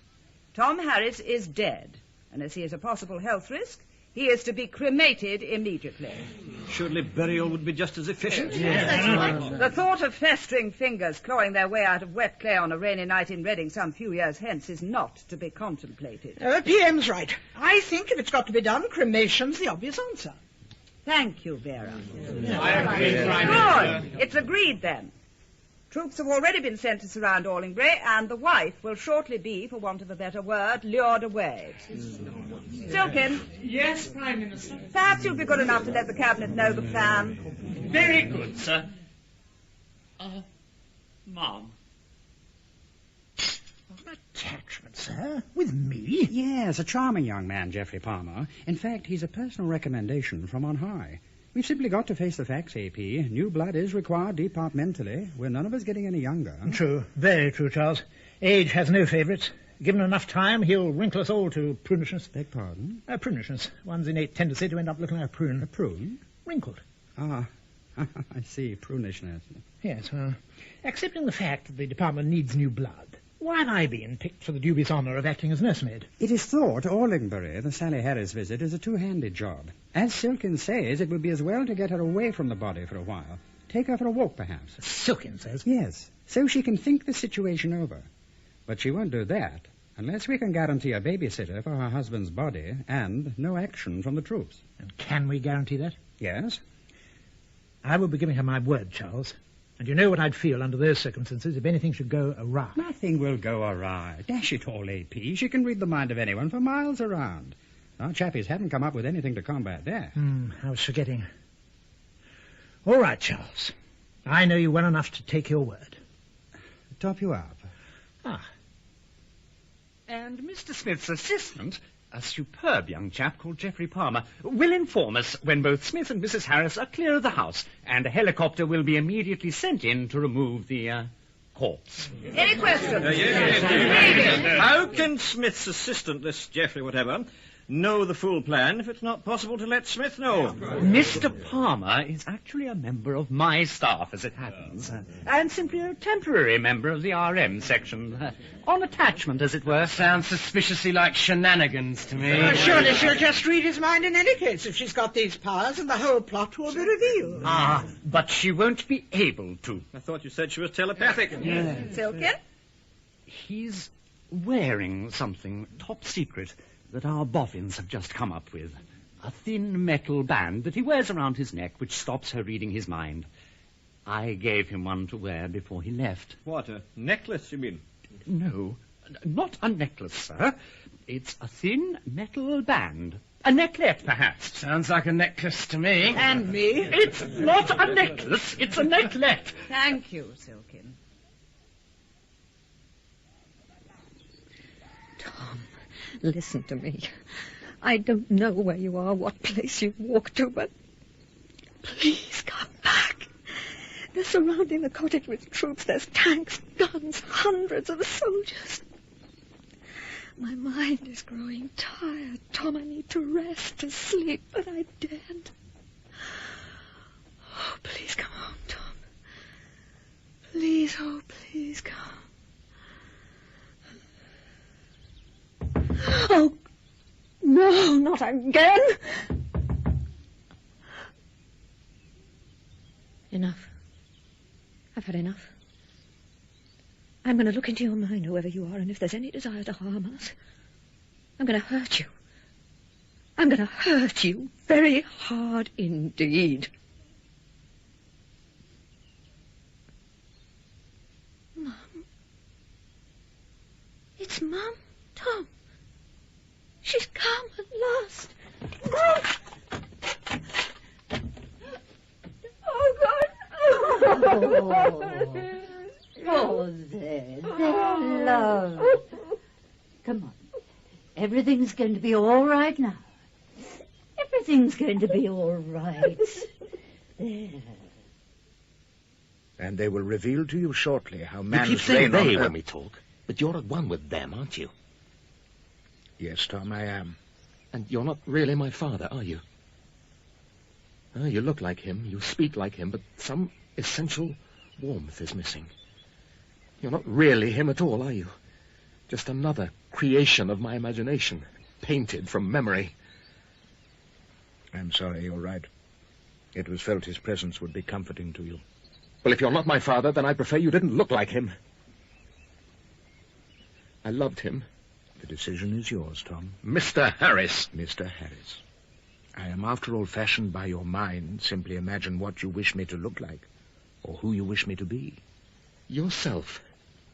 Just show me yourself. You're alien, aren't you? Interesting. When you think alien, so many pictures flit through your mind. Will I be a gigantic spider, or the classic bug-eyed monster, or a repellent slug-like green mass, perhaps? The true me, I'm afraid, is much less inspiring. It's too bright. The light, it's blinding me. Your eyes will soon accustom. Look beyond the aura that surrounds me. Look to the central core. Oh, now I can see. I can see you. A spark of light. A tiny spark of light. Yes, this is what I look like. This is the essential me. And you, Mr. Harris, underneath that earthly form, are exactly the same. Simply a spark. It's been called the soul, the anima, the id, the spirit, so many things. And it's constant in all life forms throughout this teeming universe. It is self, the naked self, revealed. When I joined RM section, Mr. Palmer, I never dreamt I would be called on to be a gazelle. Me neither, sir. Crossing rutted fields, avoiding the cowpats, is one particular occupational hazard. I could well have done with that. Exactly, sir. Do you ever disagree with anything, Mr. Palmer? Beg pardon?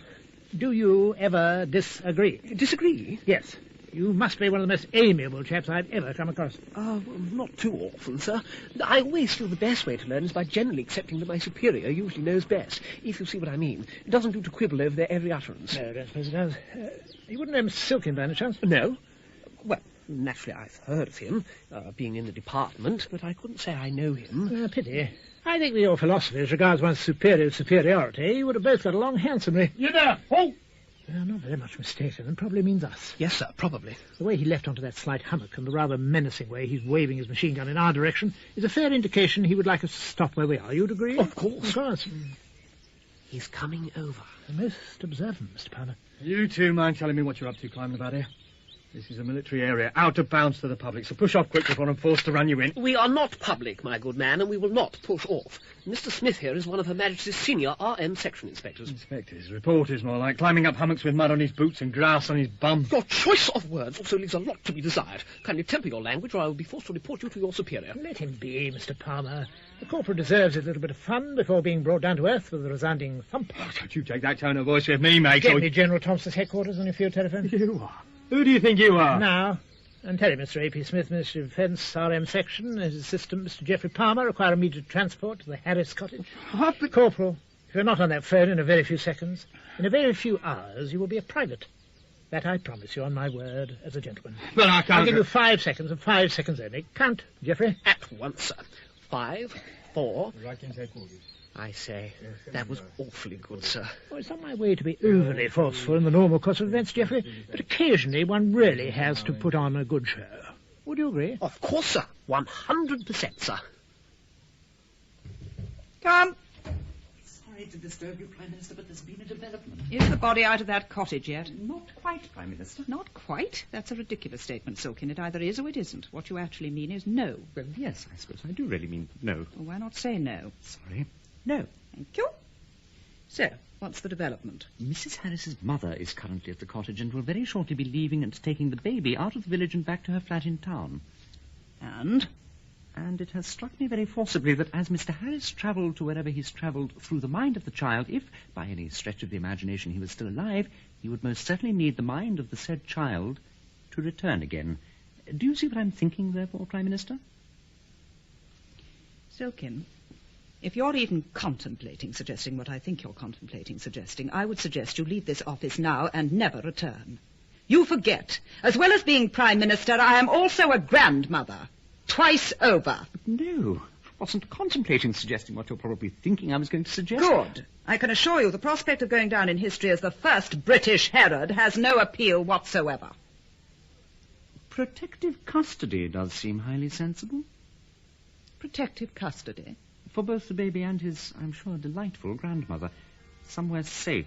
One of our underground atom shelters, for example. They're very well stocked and totally invincible. I don't like it. But I can see you're probably right. Put it in hand, Silkin. Very good, Prime Minister. Oh, Silkin? Yes, sir? Any news on the new curtains yet? Not quite, ma'am. Silkin. That is... No. And this light, the spark that is me, reveals the truth, my truth, to all who care to look. There can be no prevarication, no deceit, while, as your earthly poets would have it, the very soul of life itself is bared. I simply... What is it? What is it? You're pulsing. The colour within your spark is shifting about through the spectrum. I can see pain and hurt and sorrow. The suffering of many innocent people that you feel some way responsible for. What is it? Tell me. They're dead. I'm sorry. They're all dead. Who? All of your fellow sixth senses. All the host bodies, all who walked through the mind to visit with us.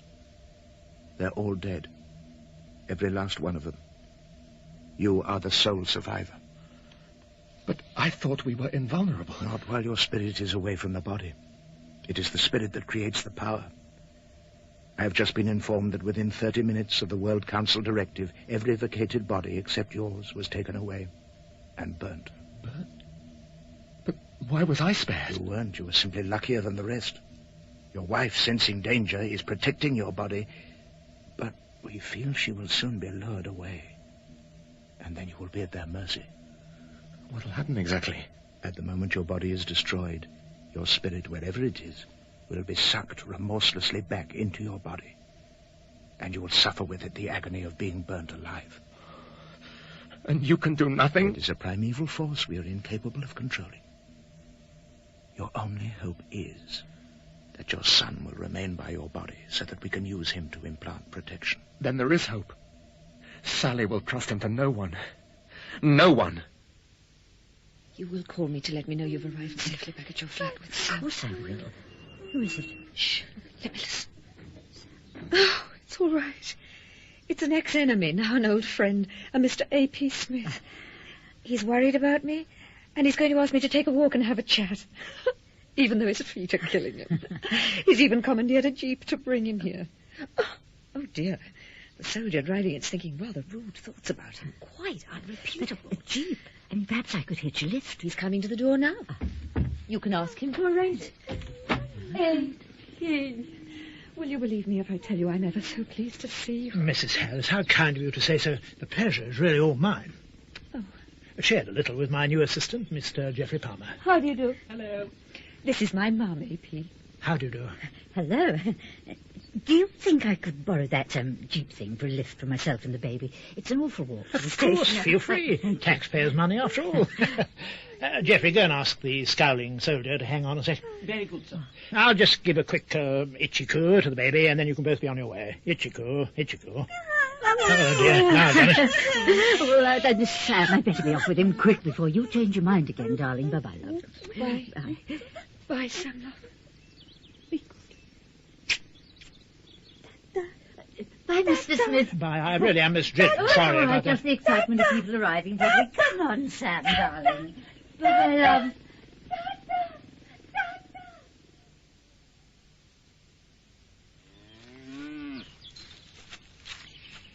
A.P. Yes? You wouldn't lie to me. Mrs. Harris, I couldn't lie to you. You've looked into my mind. You know there's no chicanery. Simply a walk. A chance to try to talk you peacefully into letting your husband's body be taken to hospital for further tests. You'll never get me to change my mind. We shall see. Anyway, I'm pleased to get you out in the fresh air. If you don't mind me saying so, you're looking rather peaky. It's the first time I've left Tom's side since this awful business began. Oh, it's so good to taste the fresh air again. I must admit the rustic charm is somewhat spoiled by the tanks, helicopters, gun emplacements, and all those soldiers bobbing up and down the distant horizon. Not unlike one of those rifle booths where one can have pot shots at ducks for 10p. More likely 30 nowadays. Inflation even gets the ducks. It's funny, Mrs. Harris. The employment of so much arms and armoury for one defenceless woman and her hopefully sleeping husband. Not quite defenceless.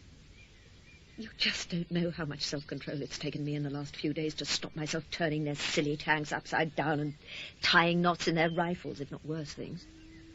And could you? Oh, yes. The available power is quite fantastic.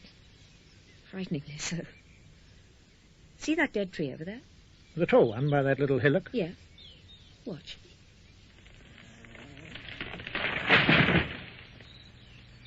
Without even a cry of timber. 30-foot elm bites the dust. Or doesn't, as the case may be.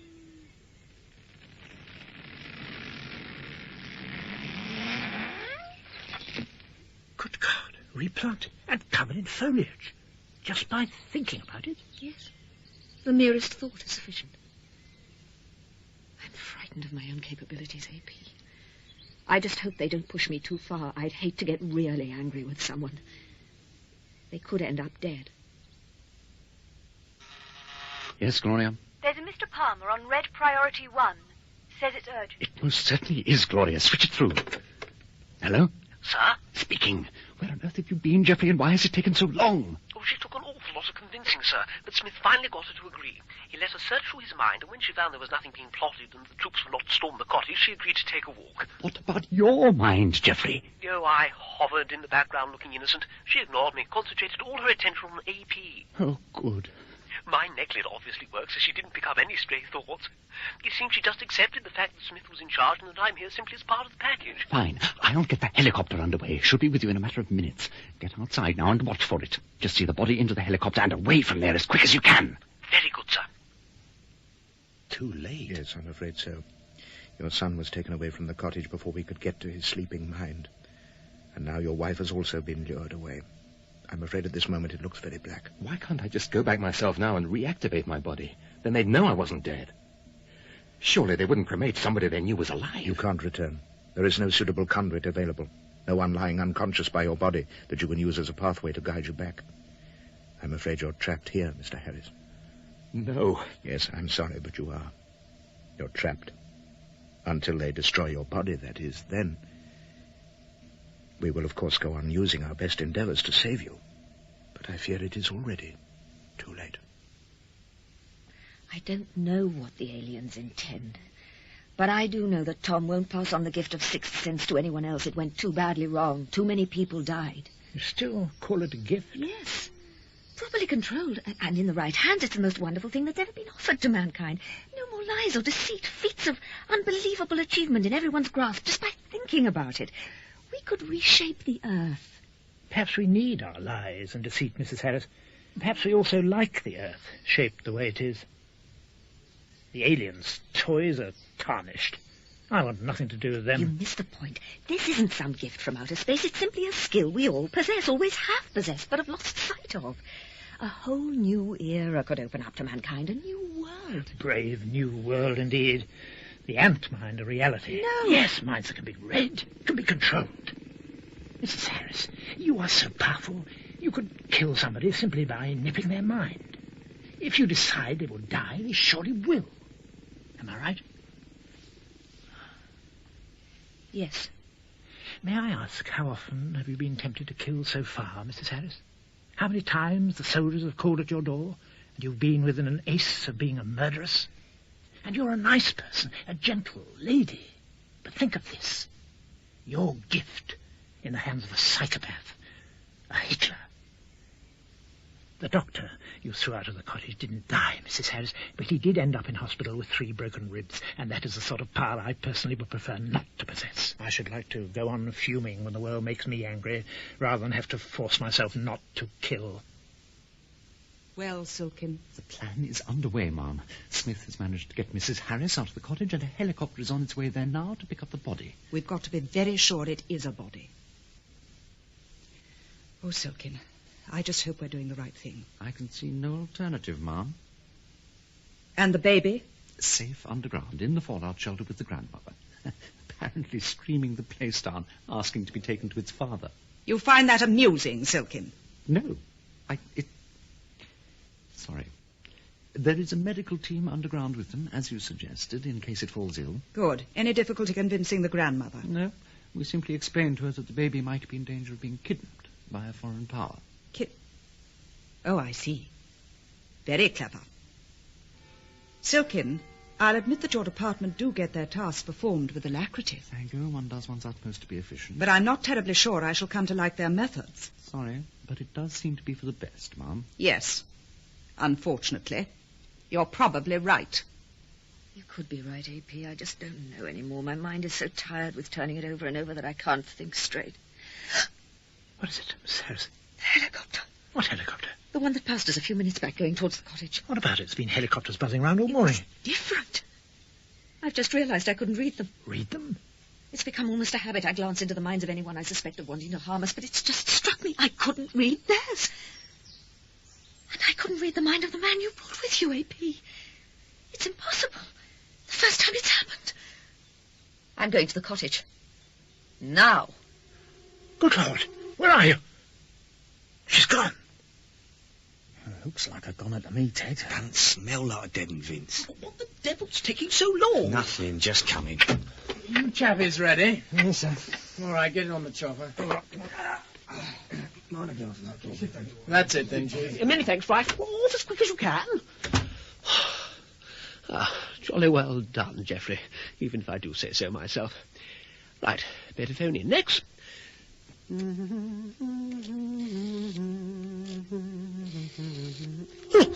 Oh, good Lord, where on earth did you come from? Where's Tom? He is gone, Mrs. Harris. What? He's gone. Bastard! Mrs. Harris. Good Lord. Why on earth is Geoffrey writhing on the floor over there? You promised me, AP. You promised me he'd be safe. He is safe, surely. You. Tell him. You could have killed Tell me. him. He's been taken.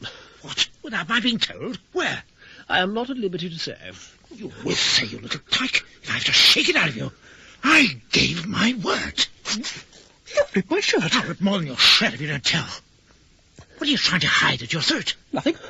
It's a necklace. You know, it's a necklace. It's just decorative. Is this what's preventing you reading his mind? We'll soon see. No, it's a... God, it's red hot. It's burning. Must get it off. Good Lord.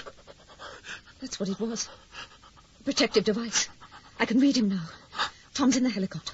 The crew have protection as well. He's working for a man called Silkin. My God, you're a spy for that toad Silkin. They're taking Tom to... cremate him. Cremate him? But he's not dead. Of course he's dead. He's not, you fool. I must stop them. You can't.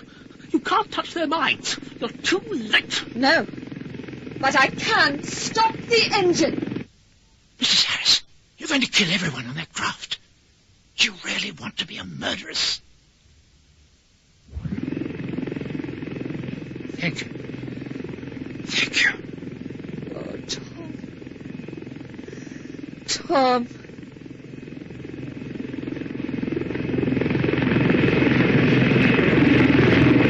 I'm sorry to have to tell you that your body has been removed from the cottage and is at this moment on its way to a crematorium. Surely there must be something you can do. Nothing. How long have I got? Little more than minutes, I'm afraid. Strange. We clutch life to us, wrap it around us tight like a cloak, to keep out the cold reality of death. And we know in some quiet corner of our brain, we know that we will never die. Others will, of course, our friends, our loved ones, but not us. We are immune. Mr. Harris, do you wish to know the truth about death? Am I going to die? Yes. Then there's nothing else that's worth knowing. I'll go and face the last great adventure as prepared or unprepared as the next man.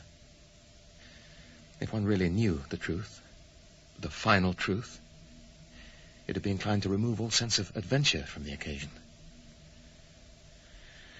I'd like to be left alone now. Very well, as you wish. Mr. Harris, I really am very sorry. Coffin coming through now, Barry. In she goes. Just keep your eye on it. Make sure it goes up all right. It's going like good and already. It's been made out of cheap bit of timber, if you ask me. Rust job, apparently. Ashes to be kept on one side for Barry! analysis by the... What is it? Quick, come and look. What's so exciting about watching a coffin burn? It's about the 30th we've done this week. Not the coffin. Coffin's well gone. It's a body. What about it? I've never seen out like it. Come on, then, muss over so I can have a look. Oh, my God. It's not possible. I don't believe it. I just don't believe it. Mr. Harris, I'm sorry to have to report that all our efforts were to no avail. Mr. Harris... A shell. Simply an empty shell. Control 1. Control 1, this is 642 reporting. The subject, Tom Harris, is no longer with us, Control. He has been drawn back. I repeat, he has been drawn back to his death. I will shortly arrange for the removal, 642. You may return to normal duties. I will spend a little time here first. I find this environment he's created quite soothing. Very good, 642. As you wish. Inform me when ready to return. Control 1 to 642, out. Yes. I will inform you. I will be in touch shortly. You'll pay for this, Smith. You'll most certainly pay for this. How are you, Geoffrey? I just sit tight and not say a word. Mrs. Harris, how long would it take you to give me your powers? You could give them to me, couldn't you? Yes, but... How long? No more than a few minutes. Good. Please do so, then. But you mustn't. Quiet. I thought you said you wouldn't have your sixth sense revealed under any circumstances. Under any normal circumstances, no, but this is different. My honour has been impugned. I think a little journey to that secret alien place behind the mind, to discover once and for all whether your husband is alive or dead, may redress the balance to a small degree. You'd do all that for me. Being awfully honest, not for you, Mrs. Harris, for me and my peace of mind. Right, the sooner we get started, the sooner I'll be on my way. But how can you get there? Tom used the mind of baby Sam. I'm sure you need an undeveloped or vacant mind as a pathway. There's nobody you could use. Isn't there? What are you looking at me like that? No, you wouldn't dare. Come, Geoffrey, stop being so unsporting. After all, assistants are provided to assist. You check that with your Mr. Silkin sometime. Gentlemen, it is a fact. The major in charge of the detail confirmed it himself. Mr. Silkin, be good enough to give us all the details. Yes, ma'am. It would appear that the two men who were on boiler room duty at the crematorium, I do actually have their names here somewhere. Bells, the names of the material. Just get on with the story. Very well. They ran into the chapel, gibbering that a miracle was taking place. Everyone present went to the boiler room, including the major that we've already heard mentioned, and viewed the scene through a little spy hole built into the side of the boiler. The body of Mr. Harris was, and I quote, floating in the flames and completely untouched by them. Not one hair on his body had even been scorched.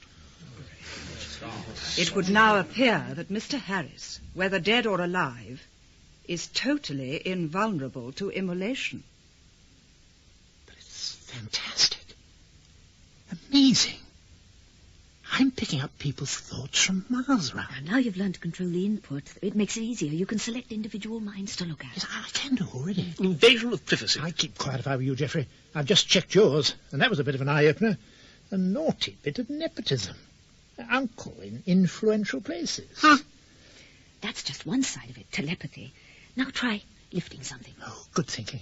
Now, what shall I try first? Oh, of course, obvious. Oh, I say! Put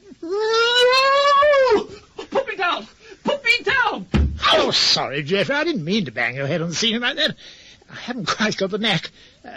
Down you come. Oh, so sorry. Just think it and they're as light as a feather. I shall report this outrage. Oh, Geoffrey, can't you see this is more fun than my first train set? Right. Now, Mrs. Harris, look into my mind. You think Tom's alive? You really think Tom's alive? Yes. Somewhere in my tired old bones, I'm sure of it. Now, it's time I went off to find him. Sorry, Geoffrey. Time you went to sleep, huh, son? But... He sleeps like a baby. I'll lie down beside him, then go walkies through his mind. Bye, Mrs. Harris. If I don't come back, I'd really like you to know how sorry I am I inadvertently betrayed you. It's all right, A.P. I know it was none of your doing. A.P., safe voyage. A.P., already gone. Emergency, emergency. Unknown Earthman approaching base. Repeat, unknown Earthman approaching base. Conduit being used is low-grade British civil servant being used against his will. All units to intercept and attend. All units to intercept and attend.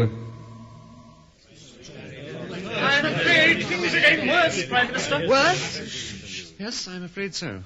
It would appear that our man from the RM section has gone over to their side. You mean the man you gave the necklace to? It wasn't a necklace. It was a... Well, it sounds like a necklace to me. No, I assure you. Stop quibbling, ma'am. We don't give a damn if you give the whole of your male staff earrings and matching bracelets. As long as you manage to give us the facts without this constant argy-bargy about what to call them. Ray, would you calm down, please? We can do without that sort of vulgar display. Well... Mr. Silkin. Ma'am? You presumably mean A.P. Smith has gone over to them? Yes, ma'am. It was reported by a Corporal Wilkes, who was monitoring conversation in the cottage. Smith suddenly spoke to him. Frightened the poor chap half to death. Smith was obviously reading his mind. Did your chap Palmer ring in? No. Not a word has been heard for over an hour. I think he must be a prisoner, or even possibly dead. Gentlemen, ladies, we are faced with a major crisis. We are the only country who haven't managed to dispose of this threat in our midst. All the rest have been safely incinerated, but we've ended up with a body we can't dispose of, a man from the ministry who has presumably gone over to their side. This situation is not just a threat to Britain, but to the whole world, and it must be eliminated. I therefore intend to immediately transfer the village of Wallingbury plus 15 miles radius round it into the jurisdiction of the World Council and declare it international territory. And then let the council deal with the problem in any way they see fit. Now, will you excuse me?